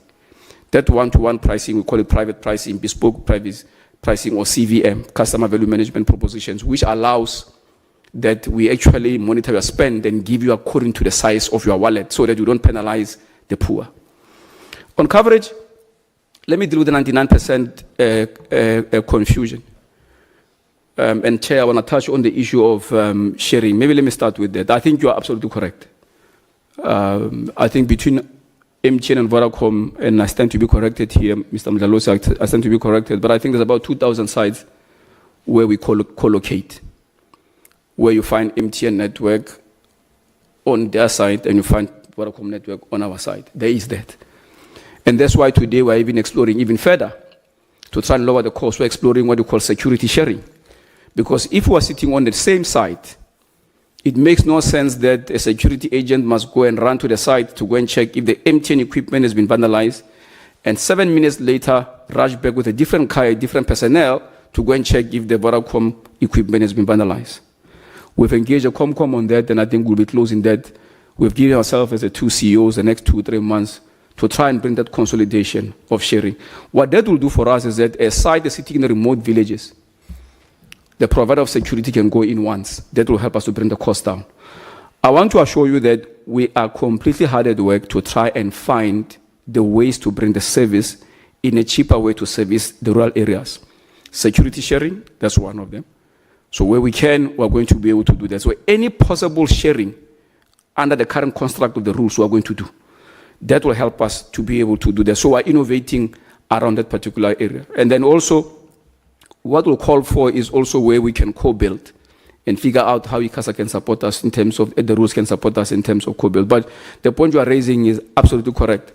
In the past, it used to be about who's got the number of sites. The network advantage used to be a key differentiator in the past. So if I say I've got 25,000 sites, someone's got 12,000 sites, it's about who's big and who's got a better presence. But that has changed because many of us share the network, we roam on each other's network. So the network advantage, in essence, I think parity has come through. And therefore, the issue of network differentiation in terms of footprint is no longer the primary matter. We have to consolidate our resources and share so that we can create universal coverage to address that point. So I've dealt with price, expiry, coverage. And there's a critical point here that you made, and which I found very compelling. I think you asked the question of coverage versus access. I thought it was very smart question, because I think it is very easy to come and say, look, we are 99% covered or 98%, 96% covered on LTE. But of course, if in that village there's only one person with a smartphone that coverage in essence is actually meaningless. And there are a number of interventions we have to do to address that. So first of all, we have to look at the device access. The device access and also goes to the point about device manufacturing. The device access is a collective effort. It's not just the MNOs. There are many other retailers who distribute devices in this market who also need to create affordable means to be able to bring the devices. I mentioned earlier on about MTN, what MTN is doing around devices, the 99 Rand smartphone. And Honorable Delisha, if I'm correct, I want to honestly correct you that the 99 Rand device for smartphone, I think you're confusing me with someone else. The 99 Rand smartphone for MTN, does not mean anything. Once you pay me 99 Rand, we take that 99 Rand, we put it aside for insurance. There's no obligation. There's no obligation for you to recharge, and if you don't recharge, we block. There is nothing like that, not on the MTN device. And I'm very happy to put that forward. It is the innovation of its own kind in this country and in the continent as we speak today, that we are the only MNO who's doing this at scale. And we're very proud about that because we understand what we need to do. So, Chair, I'm going to go back and maybe look at the individual questions just to make sure that I've dealt with all the questions one by one. Chair, you'll have to tell me how much time I have. Yeah, I'm having to impose time on you as well, the CEO. Okay. I'm going to try and answer if you've got, there were quite a number of questions which were asked. And I think there was a question around our role within the Stage Digital Company. I think the question was asked by Honorable Vilagazi. And there's also a question about how do we see ourselves as MNOs and our role with government. Let me be very quick and clear to explain that we are definitely a partner of government. There was also a question around our role in terms of creating new industries. I will say this, Chair, you know how passionate I am in terms of software development in this country. I will say that the industries that you see today, the internet-based companies or software-based companies, are built on the backbone of mobile operators, globally and here. Every software company that you see that's got access to the internet and data and on devices, it is enabled through the creation of platforms and data access and APIs, is built on the backbone of MNOs. We are a critical enabler in this market in terms of the creation of new businesses and new industries. There was a question around 2G and 3G sunset. We have taken as MTN a target of saying we need to decommission the 3G layer 2026, 2027. That is dependent on a number of variables. If our people can get to the MTN stores as quick enough and leave the old devices and take the new ones with 99 Rand, we'll be very happy to decommission this layer as soon as possible. In some markets, in some provinces, we've started to do that already. So I think we're making very good progress around the 2G layer. We said as an MTN that we'll leave a sliver of 2G layer because the 2G will always be a consistent technology for M2M devices. So we're going to leave that. There was a question around does coverage cover everyone? I think I've dealt with that. Sorry, CEO. I'll give you one more minute. Look at the most important one that you want to answer. Okay. And then the others will get them in writing because now I'm getting pressure. Let me deal with the Chair. There's quite an extensive. We'll be very happy to respond to the questions. There was a question around RICA. Chair, I spent 7 years in MTN Nigeria. And I understand the history of SIM registration and its impact. Chair, I will make a statement that our country is unfortunately behind in terms of the legislation around SIM registration. We need to fix this very quickly. What I mean is that the way we've designed this framework, it is almost archaic compared to many markets where we serve today. We need biometrics. We need to be able to say when the customer registers, it takes your face and it does a lookup and a validation into a central database. We need you to help us to create that framework. If you can help us to create that framework, we can create a process that is unpenetratable. I can assure you that there is no room in our organization for lack of compliance and governance. But I think we also need the instrument of legislation to help us to do that. Many of our markets are doing this way exceptionally than what we're doing in this country today. And I can tell you that it's a function of us fixing the legislative framework. And that's what the association has done. We've come together proactively because we understand this problem and it actually affects us. We've come together and we've formulated what the rules should look like that can make this solution much more robust. And once we finish the packaging of that, we're going to hand it over to the DOJ and to ICASA to say, please take this and formulate a proper framework that all of us can comply with. When you do that, you will make sure that you don't do this and this one does that, and create some form of uniformity.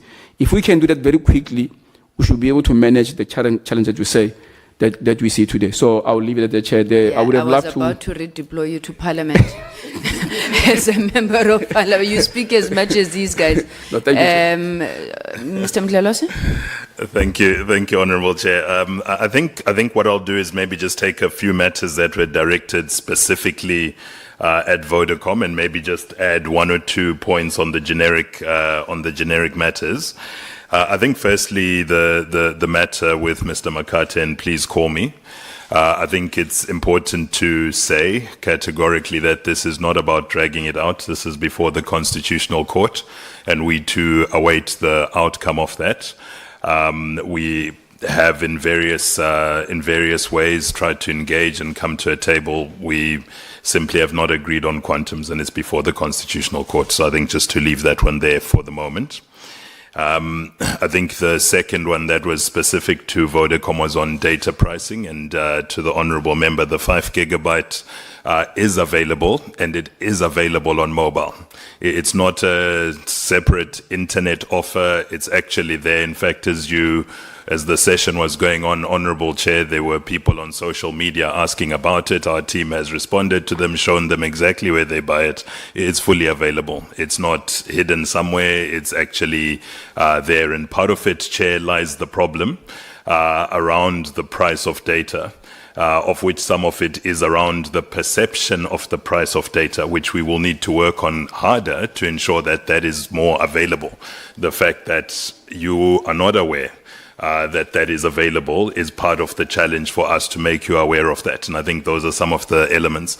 You're correct, Honourable Member, in terms of some of the different channels of what you can find maybe on a banking app, but you can't find it here and so on.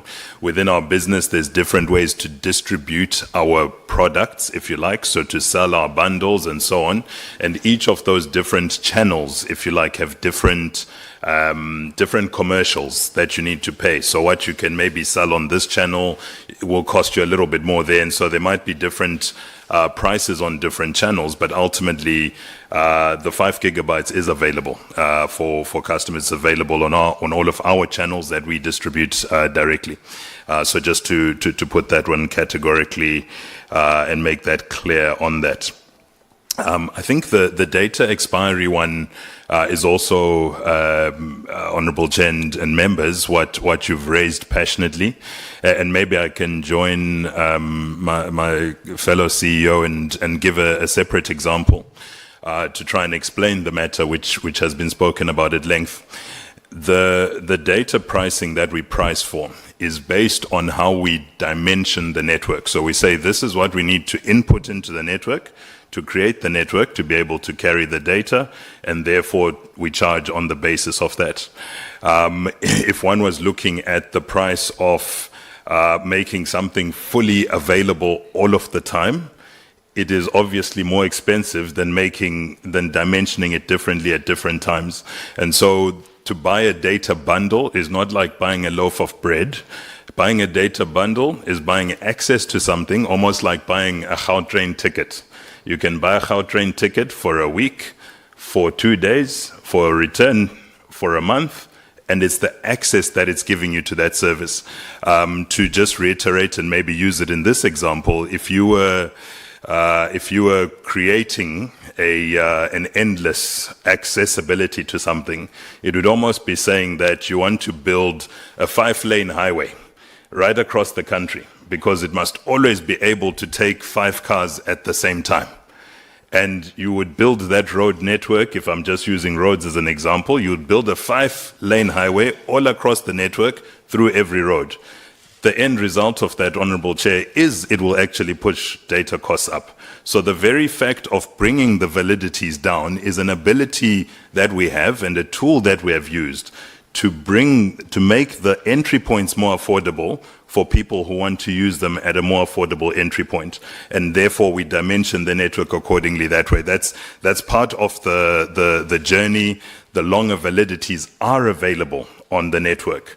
But you'll see that the shorter validities, and another honorable member spoke about prepaid, actually those bundles are cheaper. Because there are pro-poor bundles, because they are within the poorest towns that we have, the top 2,000 towns and so on. So those two things are linked, and that's how one should look at and think about these things. But again, happy to send a more detailed response to the committee. There was a question specifically to Vodacom on foreign ownership. Vodacom Group is indeed owned by 65% by Vodafone Group.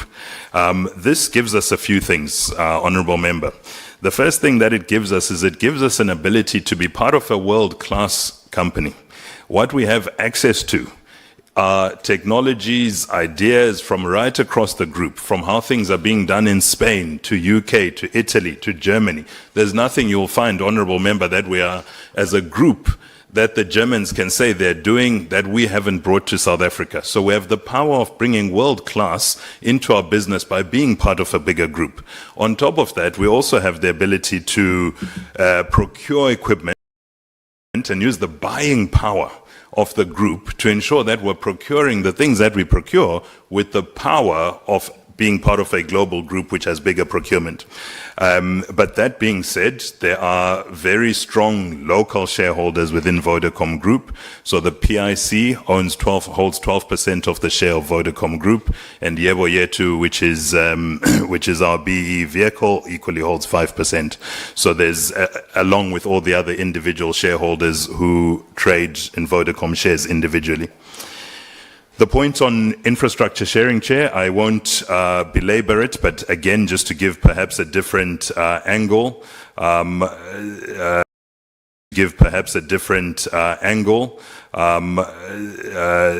MTN CEO is correct. We do share on a lot of the sites, right across both of our sites, 2,000 roughly, as he said, of both of our sites. We share fiber. The question, Chair, is what is the step change? What is the difference that we can continue to make to continue to become more effective and efficient? And part of that is deepening that sharing. And deepening that sharing means not just sharing, for example, the mast, the actual physical tower. The question needs to be around, can we share the active part of our equipment? So the actual radio network, can we share in different ways? Can we not only share what we've built, but plan where to build, and so on and so on. And all of that needs to happen within the legislative framework that is available to us. And that's where we would need collective and collaborative support from yourselves and from all the legislators on being able to do that. There was a question specifically for Vodacom around selling of people's data. I want to make that very, very clear. We comply to all POPI regulations, and we do not do anything outside of that at all. So I just want to say that is not, factually speaking, not correct at all. We comply in every aspect of that. So just to be clear on that one. On RICA, this is a big challenge for many of our customers. Many people's data is stolen in terms of their phones are hacked and so on. And the key element on RICA will be that switch. We've been working as an industry collaborative with the Department of Justice, but it is to make that legislative switch to enable and enforce biometric registration. A registration that links, that when someone registers for a SIM card, that registration needs to link back to the Home Affairs database, to the harness database, and give and be a point that can verify that. And unless that happens, it doesn't continue. So really bring in the biometric element, but also start to limit, for example, legislation that limits the number of SIM cards that one person can own. And those are the kind of legislative measures we need to be able to collectively deal with the issue and improve the RICA framework and registration legislation. 1 minute, CEO. Thank you, Chair. Another specific one on Vodacom, in fact it was for all, was about exiting contracts.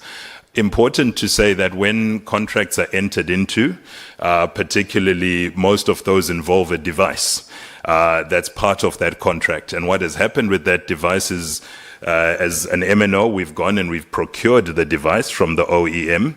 We have put money into that device to reduce the cost of it. So we've invested in it on the basis that a customer will be with us for 24 months or 36 months. If that customer is going to leave early, then we would need to recoup the price or the cost of the device. And so that's some of the complexities that sometimes come up with regards to the different areas. Honourable Chair, I think I will leave it at that, and maybe all the others we will bring through in writing. Thank you. Thank you very much. Mr. CEO. Thank you, Chair, and thank you to the members of the committee. Likewise, like my colleagues as well, we really acknowledge the concerns, and we're really here to actually find solutions across all of these. So I think, Chair, I'll touch mostly on the ones that are directed at Telkom, but also some that are a little bit industry specific. So I think the question of infrastructure sharing, I think you're really spot on that one. We, as MNOs, we're actually not really competing at an infrastructure level anymore. I think infrastructure sharing should be encouraged. We do, however, have been engaging ICASA and also the Competition Commission on some of the issues that could potentially be seen as collusion. And I think we are being listened to, and possibly you guys could also help us to expedite those processes to make sure that at least the rules around the game of infrastructure sharing are actually quite clear to everyone, and we don't find ourselves in a spot of bother with regards to the Competition Commission. So I really encourage that. On the question of data expiry, I think my other two colleagues have really vented on this one, trying to sort of explain the impact on the network itself in terms of how you create capacity and how that would actually impact and push on the input costs of actually creating even a gig of data. The other view is actually for every airtime that hasn't been utilized by the customer, because you've sold a service and you haven't delivered on that service, you actually have to put a contingent liability on your balance sheet. And as you carry this liability every year and it grows, it might grow to a point where your liabilities are much higher than your assets, and therefore you are technically insolvent. When you do go to a bank to raise money to actually invest back on actually improving the same network, the rate within which the banks will give you would actually be based on the fact that you are insolvent, almost like a default customer. So the cost of credit shoots up. When the cost of credit shoots up, it becomes an input cost to a gig of data. Therefore, we can maintain the low prices. So there's a lot of complications. However, what we've done, especially on our side, is to actually, maybe to Sito's point, is to create specific propositions for customers where particularly you can buy a gig of data or even megabytes of minutes and utilize it within the specific space of time, so that we are not forcing you to buy a gig of data that you won't be able to finish within a day. So you can get daily, we've got what we call daily bundles, we actually have WhatsApp bundles, and all of these bundles are actually tailor-made for customers to ensure that whatever you've bought, you can actually utilize it as well. So there's many things that we're trying to do as MNOs to make sure that at least we can meet customers halfway with regards to this one. When it comes to data prices, I think it's been shared by my colleagues as well, but what I wanted to actually emphasize on is actually the input cost of running a mobile tower. So there's the rental, there's the batteries you have to buy, there's the diesel costs, and all of those actually contribute to a price that you can actually pass on to the customer. In most cases, most of these input costs, we actually absorb them as companies and try and actually take them on the chin before we can actually pass on to customers, so that we can keep certain prices for certain types of customers at a much lower rate. And we actually go as far as we create what we call, more town deals that are specific to certain towns and certain areas. And obviously, when you go to the internet and Google these prices, you're not going to find them, because they are below the line. It's only when you are a customer and you subscribe to some of our platforms, and most prepaid customers actually know these platforms. Ours is called Monice, and they actually know the type of bundles that they get below the line. There was a question of airtime advance and some of the services that we provide as MNOs, such as streaming or content. They are value-added services to our core. It is not a core of what we're actually selling. Specifically at airtime advance, we're not in the banking space at all. We actually partner with people that already have banking licenses that actually understand how credit works. We do not charge interest on airtime credit. There is a minimal service fee, which is really minimal as opposed to when you're actually taking out a loan, and that is just to cover the cost of the actual platform itself. They do actually help customers to buy a lot more airtime on credit. It's actually a product that is enjoyed a lot by prepaid customers. They don't feel like we're actually exploiting them because it is actually quite cheap. And it's actually, in certain instances, called an emergency top-up solution because it's really when you have an emergency and you can't afford to buy airtime and you actually give you this product. There was issue of coverage versus service obligations, and I think my two colleagues have covered that. But what I wanted to say was, especially with regards to how we roll out these, what do you call it, PSIs, right? Public service institutions. We don't view them as just, PSIs where we drop a router and actually leave. In most instances, that's why when we engage with school principals, we look at their connectivity requirements for the entire school. What has tended to happen is that it's been a miscommunication between the different departments as to what are MNOs supposed to do when they rock up at a school. And we're trying to clear those to say we don't just want to drop a router because a router at the principal's office is not really going to help anyone. We actually would like to make sure that the entire school is connected. In certain instances where we have mobile towers in some schools and we actually have backup power in the form of solar, we actually do share it with schools because in some instances you realize the schools is not even electrified. In most instances, sometimes we actually help them with gas stoves and actually gas itself so that they can actually cook food for the kids. So we actually look at total solutions. Where you find us, where we've just dropped a router as an example, which is not something we're not proud of, it's because we're not finding each other with the school principals. It's actually not really, playing ball or not even allowing us. We haven't dropped a router and left it there, but we just dropped it so that we don't incur the cost of reverse logistics, so that we continuously engage with the school. I'm going to come to the power one, right? I'm going to come to the power one so that I can also allay your own fears. So we actually drop it, engage, and then go back when we found each other with the school to actually connect the entire school. When we talk about homes passed, it actually means we've built the highway. You actually don't have houses as yet. That's how the network is actually built. The intention is to actually connect everyone there. And not most people usually want to connect to fiber because customers have got different needs. In some instances, they just want a fixed wireless router, and that's what they use in that particular home. And in some instances, they actually use their own phones to connect everyone in the house. So it's basically dependent on each household if they actually want us to actually pull a fiber line into a house is actually much cheaper for us. To pass homes is much more expensive because we have to pull it from far away. So our intention is to actually connect everyone, and it depends on each home if they actually want to be connected. In some instances, we've dropped what we call an ONT and said, here's a free service that you can use, and if you do like it, after 3 months, you can engage with us if you want to sign up as a customer. And we've actually created prepaid fiber products so that you can buy fiber almost like a prepaid customer on mobility as well, so that we can make it cheaper for people. The difficulty is if you don't create the infrastructure and you actually pass that time without doing that, to go back becomes much more expensive. That's why we sort of laid out Chair and the members of the committee. There was an issue that was raised on OTTs in terms of can we really limit access to these OTTs and what they allow our people to do. The answer is it's a difficult one. We don't own the actual application itself, so we can't regulate the content or even block it.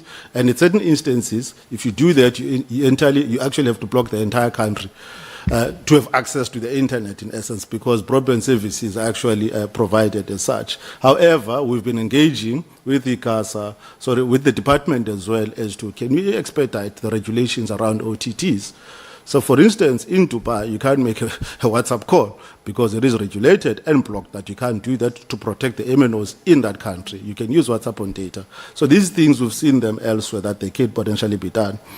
And on RICA issues, I don't want to touch on that. I think my colleagues have touched on it. I think biometrics is possibly the future. Some difficulties that you have if people are living in informal structures. You don't have a proper address, and you actually have to capture something around that individual. In some instances, people don't have proper documents, like such as IDs, but they do want the service. You've got to capture something. So how we've been engaging with the Department of Justice is to actually find solutions around those issues themselves. The balance between AI and people, I think in most instances, AI is actually enabling people, but we do spend a lot of money and investment in actually upskilling people so that they can participate in this world that is becoming much more AI-enabled, so that they have the skills to actually do that rather than be caught up on old skills that are not necessarily needed by industry. And lastly, Chair, there was I think you started with it, are we government-owned or are we privately owned? We are proud to be owned by government. 40% of our company is owned by government, another 9% by the PIC. And by the way, the PIC that manages the public sector pension funds owns almost every company in South Africa, including companies listed on the JSE. We are also listed on the JSE, which enables us to actually raise capital that would not necessarily be able to raise if we were not allowed to, would actually possibly be coming back to government to actually ask for money to invest back. So it has actually allowed us to be flexible. That's why we were able to do the things that we're doing. And we're also very grateful that we've been able to do that. And lastly, we are exempt from PFMA, so we actually have a little bit of agility in terms of how we procure the services, because we do compete with the guys that are largely privately owned, and they play by different rules, and you have to play by those rules to be able to survive. And I hope that actually answers the question. So at this point, Chair, I will rest, and I think we'll sort of maybe do maybe a physical submission if there's anything that I've missed. Thank you very much. Thank you very much. Madam CFO. Thank you, Madam Chair. I am quite aware that time is of the essence. I think the biggest question for SALC was more in and around our growth, so let me try and touch on that. We believe that our model best suits where we are as an industry. Where you have an industry where there's multiple players, you get to the point where there will be infrastructure people and there will be people that then provide the service. We've already moved away from having our own network, so the physical base stations, and we think that has worked out best not only for us but for the consumer. Because now we can deliver a better service, and that service we're still improving. So from that aspect, we think our business model is the right one. We definitely are looking to partner more. We're partnering with our roaming partners, and we're also looking to partner more to expand even other businesses, and as in the MVNOs that we partner with already.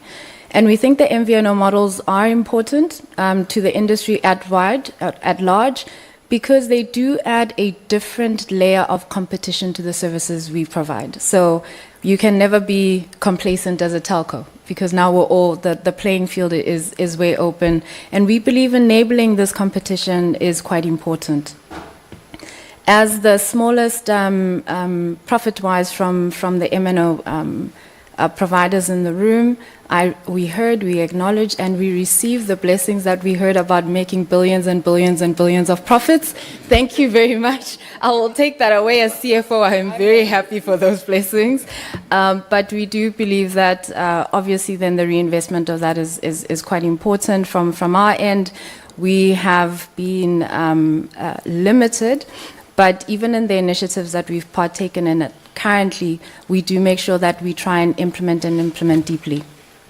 And that's why for certain instances, you would have seen that our presence over the last couple of years hasn't been as strong. And you're only seeing us coming back from a presence perspective in the last probably 2 years, with a lot of work that we've done on the brand in the last 18 months. So we are still in the process of going back into our communities and being more visible and more present in those communities as we continue on our journey to turn around the core SALC business. On most of the other topics, I think the CEOs have definitely covered. There's elements that we will cover in writing and come back to the committee on those. Thank you very much. Over to you, sir. Elfie, I just want you to be aware that you will come after ACT if you have any comments you'd like to add. Yes. Thank you very much. I would like to start off by just answering the question whether we are partners or whether we see government as a social obligation. I think all the MNOs stand here firmly resolute that we are actually partners with government, but this partnership is a two-way thing. And the reason I'm saying that specifically is with regards to these public service institutions. So we've been given a mandate to connect them, and everybody that's sitting here understands that what is currently the requirement is not sufficient to be honest. The requirement says provide connectivity, and then when you get to the school, there is nothing to provide connectivity to. Right. So we've been trying to figure out what is it that we need to be doing with the Department of Education or the Department of Health to actually provide a meaningful solution instead of just providing a connectivity solution. Previously, in our previous obligations, we were working with Centec, who, when we get to a school and we provide connectivity, there would be a LAN set up, there would be a lab where there was actual equipment that the people could use. And now where we're standing is that we can't even get to get off the starting block with the Department of Education and other departments as to it must be more than just providing a router. We understand that very well. When we do provide these services, from our perspective, these services are not charged for. It's a public service institution. We do not charge for these services. We maintain and we also monitor these services to make sure if anything happens, we come back to the beneficiaries to get them up and running. I just want to touch on the infrastructure sharing. I mean, everybody understands that this is actually the way, this is the future. It's going to reduce the cost. It means that we've got an opportunity to change our input costs. The one thing that we're sort of not addressing is the infrastructure providers themselves. They are not regulated. So they make our lives a bit difficult when we want to start sharing and they start imposing additional taxes on our sharing regime. So you've got ICASA that's saying sharing is a good thing, everybody must go towards sharing, and then when we start to do that, there's additional costs that we do not plan for. It makes it difficult for operators to manage their input costs when you know that somewhere, somehow, somebody's going to hit you with a 10%, 20%, 30% tax because we are sharing with somebody else. With regards to AI, I think at RAIN we are quite bullish on AI. We don't see AI as a replacement of people. We see AI as a multiplier. We are using it to be as efficient as possible. We want our people to be the ones that assist AI in making our services better. We do not intend for AI to start replacing people. We want AI to be assisted by our people to make us more efficient. With the two points raised directly at RAIN, the issue of the network and the quality of service, yes, definitely this is a headache for us. Every single day we're trying to get better. We understand our limitations, and every single day we are trying to get better.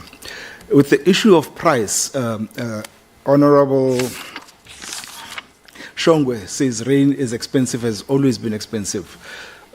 We believe that we are providing the best value in the market. And the reason for that is if you look at our products are geared towards providing home connectivity, not an individual user having a gig or 2 gigs or whatever. So when that person leaves the house, they take their internet with them.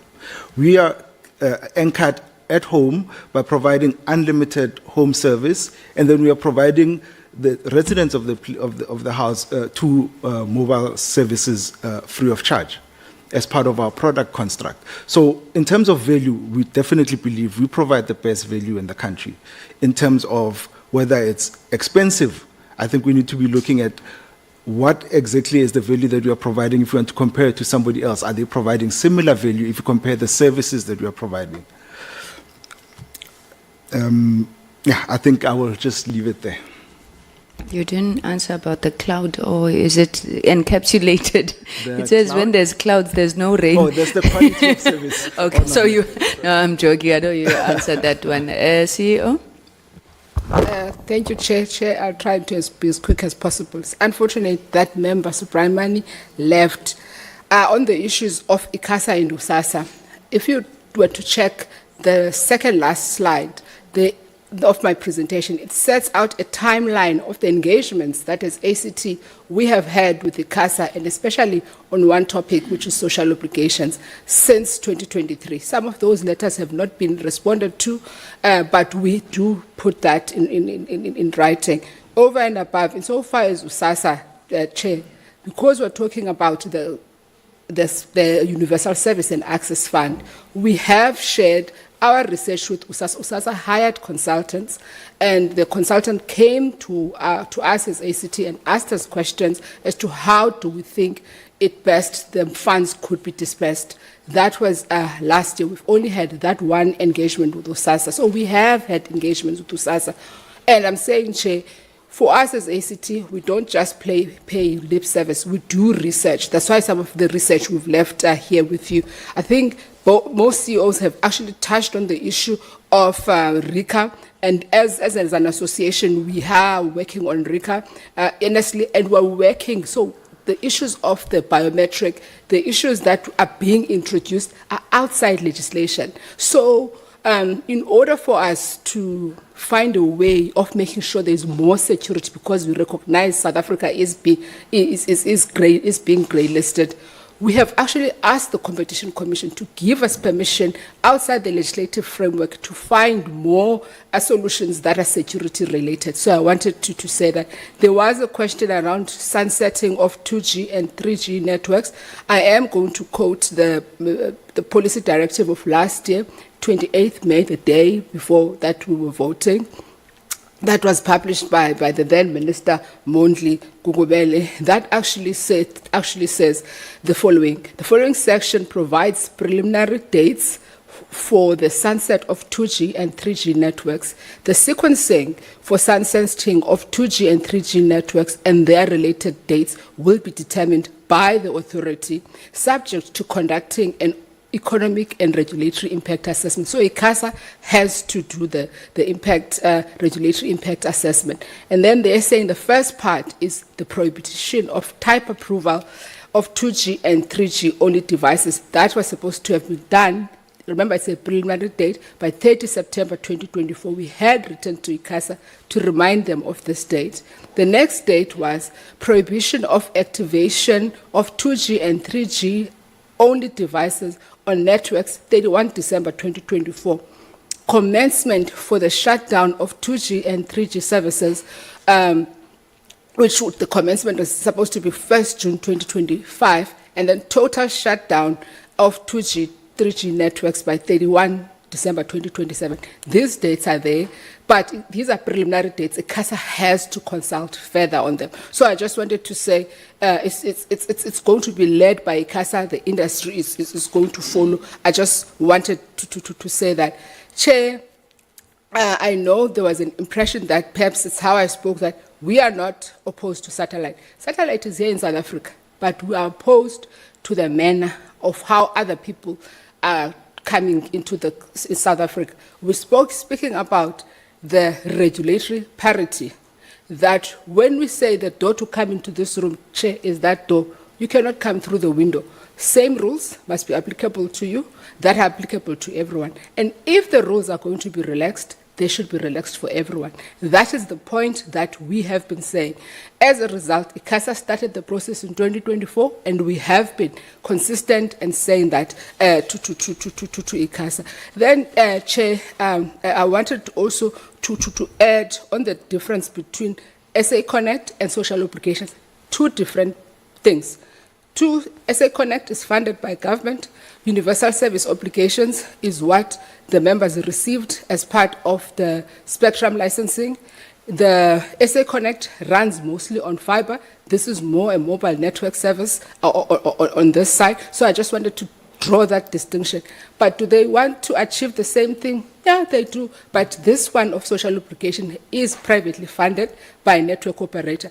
Chair, we would... For instance, because the CEO don't need to be here, we have an entire team comprising of ourselves, DCDT, COCTA, Department of Health, DPEs on and off, Department of Health, wherein we are, I think the question was saying, how do you make sure you speak to the right people in the community? This is what has happened practically at COCTA. We get there, honorable member, get there, here's a list, they received a list, this is the person. Then when they go to roll out and say, this is the service, they found out you are no longer the king. The king is Honorable Delish, but you are on the list, right? But who are they going to roll out to? To you. So those are the kind of things that, when we say that the detail needs to be cleaned out, those are the kind of things we need to do. I know Honorable Makubela left, and she asked questions about quality of service. And I want to say this, quality of service, Chair, is not thumbsucked, right? Quality of service is set by the International Telecommunications Union. That's why when you see ICASA reports, it will say, actually, the members are meeting the quality of service targets, because the targets are set at an international level as to what they need to be. I was saying that everyone it's 100% connectivity. There is a difference between connectivity and the quality of service. So when we talk of satellite, we say satellite is a complementary service. Say you are driving, I know it's a bad example I'm going to, driving from Pretoria to Polokwane, there'll be patches of areas that you will not get access. Those gaps, other people can come and complement that. But what we do not want to, and I don't want to be misunderstood because there's media, people must not come with rules that are only bended only for them. If you're going to bend rules, bend for all of us. That's In why conclusion, thank you very much. Mr. Wood? Thank you, Honourable Chair, Honourable Members. And also from our side, we extend our condolences to the families of the deceased in the Eastern Cape. Chair, but certainly in that respect, we need to do more as an ICT industry for a coordinated emergency response and recovery support.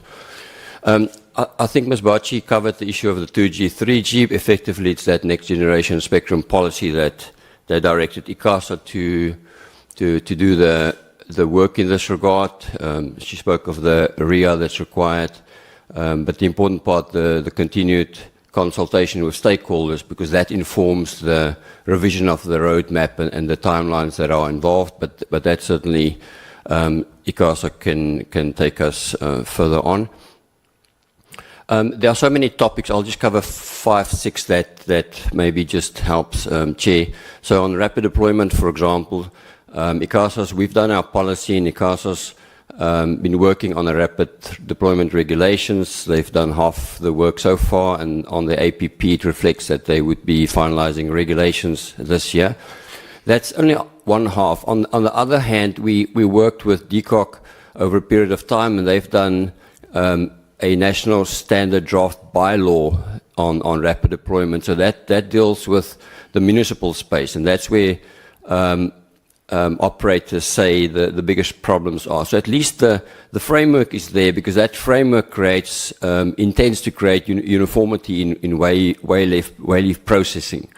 The problem there would be uptake, because it's only a model law, and it's up to municipalities due to their own local competence in this regard to then become aware of the bylaw, and ultimately we hope and encourage them to adopt the bylaws in the municipalities, and that's perhaps where some of the focus must go.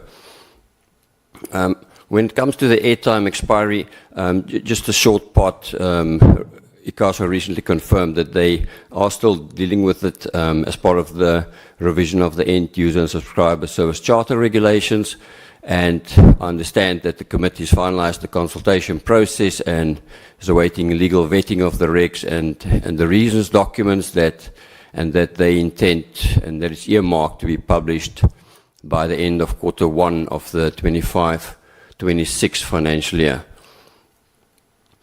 Chair, considering our options regarding policy and legislative update, we are considering our options regarding that, because we've heard over a period of time that is in fact what is required. There are so many topics that again we must consider, and OTT and fair share is certainly one of them, and I know that's on the minister's radar as well. You've done good work here today, Chair, because if we bring proposed changes to the ECA, it's likely to be opposed by some of the operators here, because some of those would be emanating from the DSMI recommendations that seek to reduce the cost to communicate, that seek to improve competition, that seek to strengthen ICASA in their powers so that they can regulate appropriately. And we've heard today from the big operators, and we respect their views, but there's also another side to the coin, and we've heard some of the members speak to that side, the experience by the user, the experience by the small operator, and the ISPs and the others that are the so-called access seekers, and we want to level that playing field. But the work you're doing, will certainly help us in considering the way forward. And the DG spoke about this a month ago, reporting to you, responding to you, Chair, saying whether we do ECA chapter by chapter and the ECT, or we bring another form of digital transformation legislation that covers a number of aspects, potentially even the current work done by the Commission on the platforms. Considering, Chair, we also need to do a deep dive on the USAF and its expenditure. I keep, especially hearing the Chair speak about that as well, how much was received over time and where did it go. We heard it again today. And perhaps those figures are available. It's just a matter of bringing it forward and allowing everyone to see, and maybe bring in the discussion of how the USAF really works under the ECA. There's a perception that it's earmarked money, but it's actually a general tax, for example. So there's some clarifications we need to do around that, and to illustrate how much money over 20 years came in and what went out, and many people will be surprised by that. Chair, and why we need to do that deep dive, because as we are working towards a Digital Development Challenge Fund, and again something we owe you, there's a period between now and hopefully with the approval of Parliament setting up a challenge fund in future. In that period we need to make sure that the existing USAO framework is optimized and at least functioning properly as contemplated in the ECA. And I mean, there are different role players. ICASA must update the underserviced area definitions, the Minister the meaning or the determination of what constitutes universal service and access, and ICASA the role on about obligations and so on. So we must make that work in the interim. Lastly, two more points, Chair. On the PSIs, I mean that was a good. Many comments came in that respect. So if I can focus on that, we've done good work, I think, Chair, in the past year coordinating.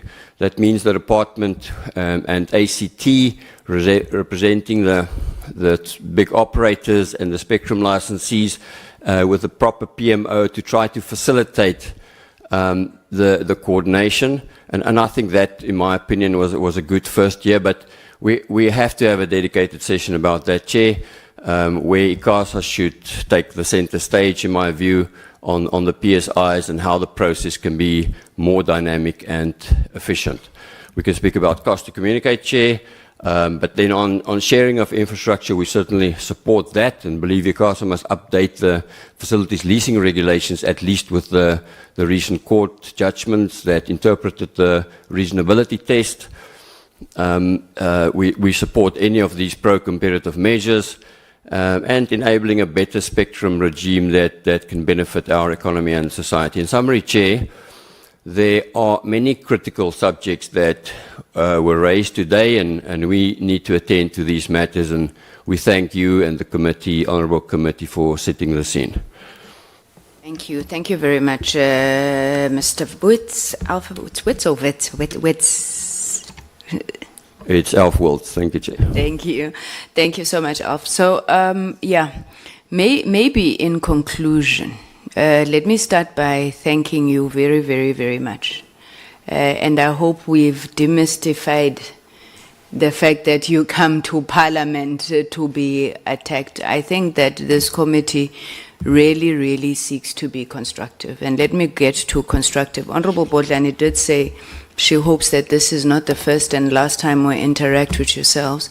But what we are able to do is that, firstly, we need to, as part of our responsibilities, we have to approve the budget of the department, which obviously outlines their plans for the next 5 years, their plans for the year, and so forth. And one of the things that we are raising is our unhappiness around the rate at which they are moving on policy reform. We've already asked for the calendar in respect to that, and I think we'll be putting some pressure. But the members of the committee, I think when they get the minutes of this meeting, can also take a decision that we don't want to wait until the fourth quarter of this year for the ECA, and should we be looking at another approach to that, whether it is in the form of I don't know. I don't want to preempt the members, but they are lawmakers. They can take decisions on how laws must be made if the executive is taking its time. We've also been informed by the DG that the audio and audiovisual policy is now in the office of the minister, so hopefully that will come. On the issue of the municipalities, this week we met with COCTA.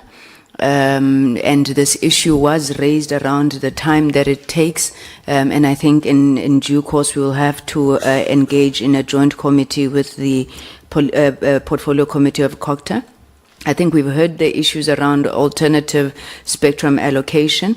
That has to be a discussion which I think we will keenly follow as the committee, and obviously the time that is referred to it. I just laughed when Celsi said it must depend on, we must consider the cost to deploy, and I was thinking, must we also then consider the profit that comes from it? But that's neither here nor there. We've heard you also on the issue of the regulation of OTTs and the infracos. I do believe that already there's a discussion with ICASA on how that is supposed to look like. I mentioned the audiovisual policy, which we trust will be speaking to that. There's many areas that we haven't explored, fintech, all sorts of things. There's an issue that has been raised around the coordination of the CSI programs, and I wish you would consider that, because everybody's working, and we appreciate that you're working hard, but you're not working together. The old African adage that says, if you want to go fast, go alone, but if you want to go far, go together. And I think that if there was a sense, I mean, yes, you know, through the programs that you run where there's need, but also government can direct some of these things to say, listen, there are problems here. And it's not right that people think that then doing that it's interference. And I wish maybe from the association point of view you'd also begin to look at how you can do that. I don't know, Honorable Tambo has left, but I suspect, knowing this committee, they reject the explanations on data expiry, and I think we may have to engage on that, especially because people buy stuff, it's not used. Yes, we get the explanation. I think that's what he had said also in his input, and we may need to converse with you on that nicely. On the RICA system, in the next 2 weeks, we are having a joint portfolio committee with Justice, where this issue is on the table. We had wanted to find out how far you are on cleaning up the database, because we've requested a joint portfolio committee with Justice, because ICASA needs us to support them in that process, and I hope that you are adequately collaborating. On the issues of satellite, I think we are clear on each other's positions, but I just wondered, you have all these billions and billions and billions. Why are you not just working together, putting your own money and building a South African satellite? When we sit here and we get reports about this, we're told it will cost in the region of 15 billion rands or so with a national communications satellite. And I just wondered whether there's no interest, from the MNOs to actually close that gap. That way you protect us from the likes of... Okay, on the Yusuf, I think Alfie has covered that. But again, the Yusuf, I'm beginning to be skeptical to think that our problems would be solved by us knowing where that money is. We did write to the Minister of Finance detailed questions, but the DG said to me a day or two ago, actually, you've done some work. This money probably amounts to 3 billion. Now, if we had had time before, we would have asked each of you to indicate how much you have contributed over the years. Because if it's 3 billion, I don't think it's going to resolve our problems. It's not a panacea necessarily to what we need to do. And then finally, on the issue of, connectivity, quality of service, all of those we spoke about. But I do want to say, CEO Act, ICASA has been at pains to explain to us how they test quality of service. I remember the chair of ICASA sitting here and holding up something that says then they have to do a drive test. So it's not that the quality of service is good. It's because we don't have the resources to be able to monitor it appropriately. So while, yes, you may tick some boxes, there are daily lived experiences of the people on some of these issues, and I think that needs to be taken into account. Let's close off once again with our sincere appreciation and gratitude. We will be writing to you just to thank you and obviously remind you to answer questions where questions have not been answered, but to say that we would really wish to engage so that where we're able to bring to bear the weight of Parliament on the problems that you're trying to resolve in the industry, will do so. And you can rest assured that you will obviously be pressured by us on areas that we think that you can make a difference in terms of our mandate to represent the people. Without any further ado, let me then call the meeting adjourned and wish you all a beautiful Cape Town Friday night going forward. Thank you so very much. Thank you, honorable members.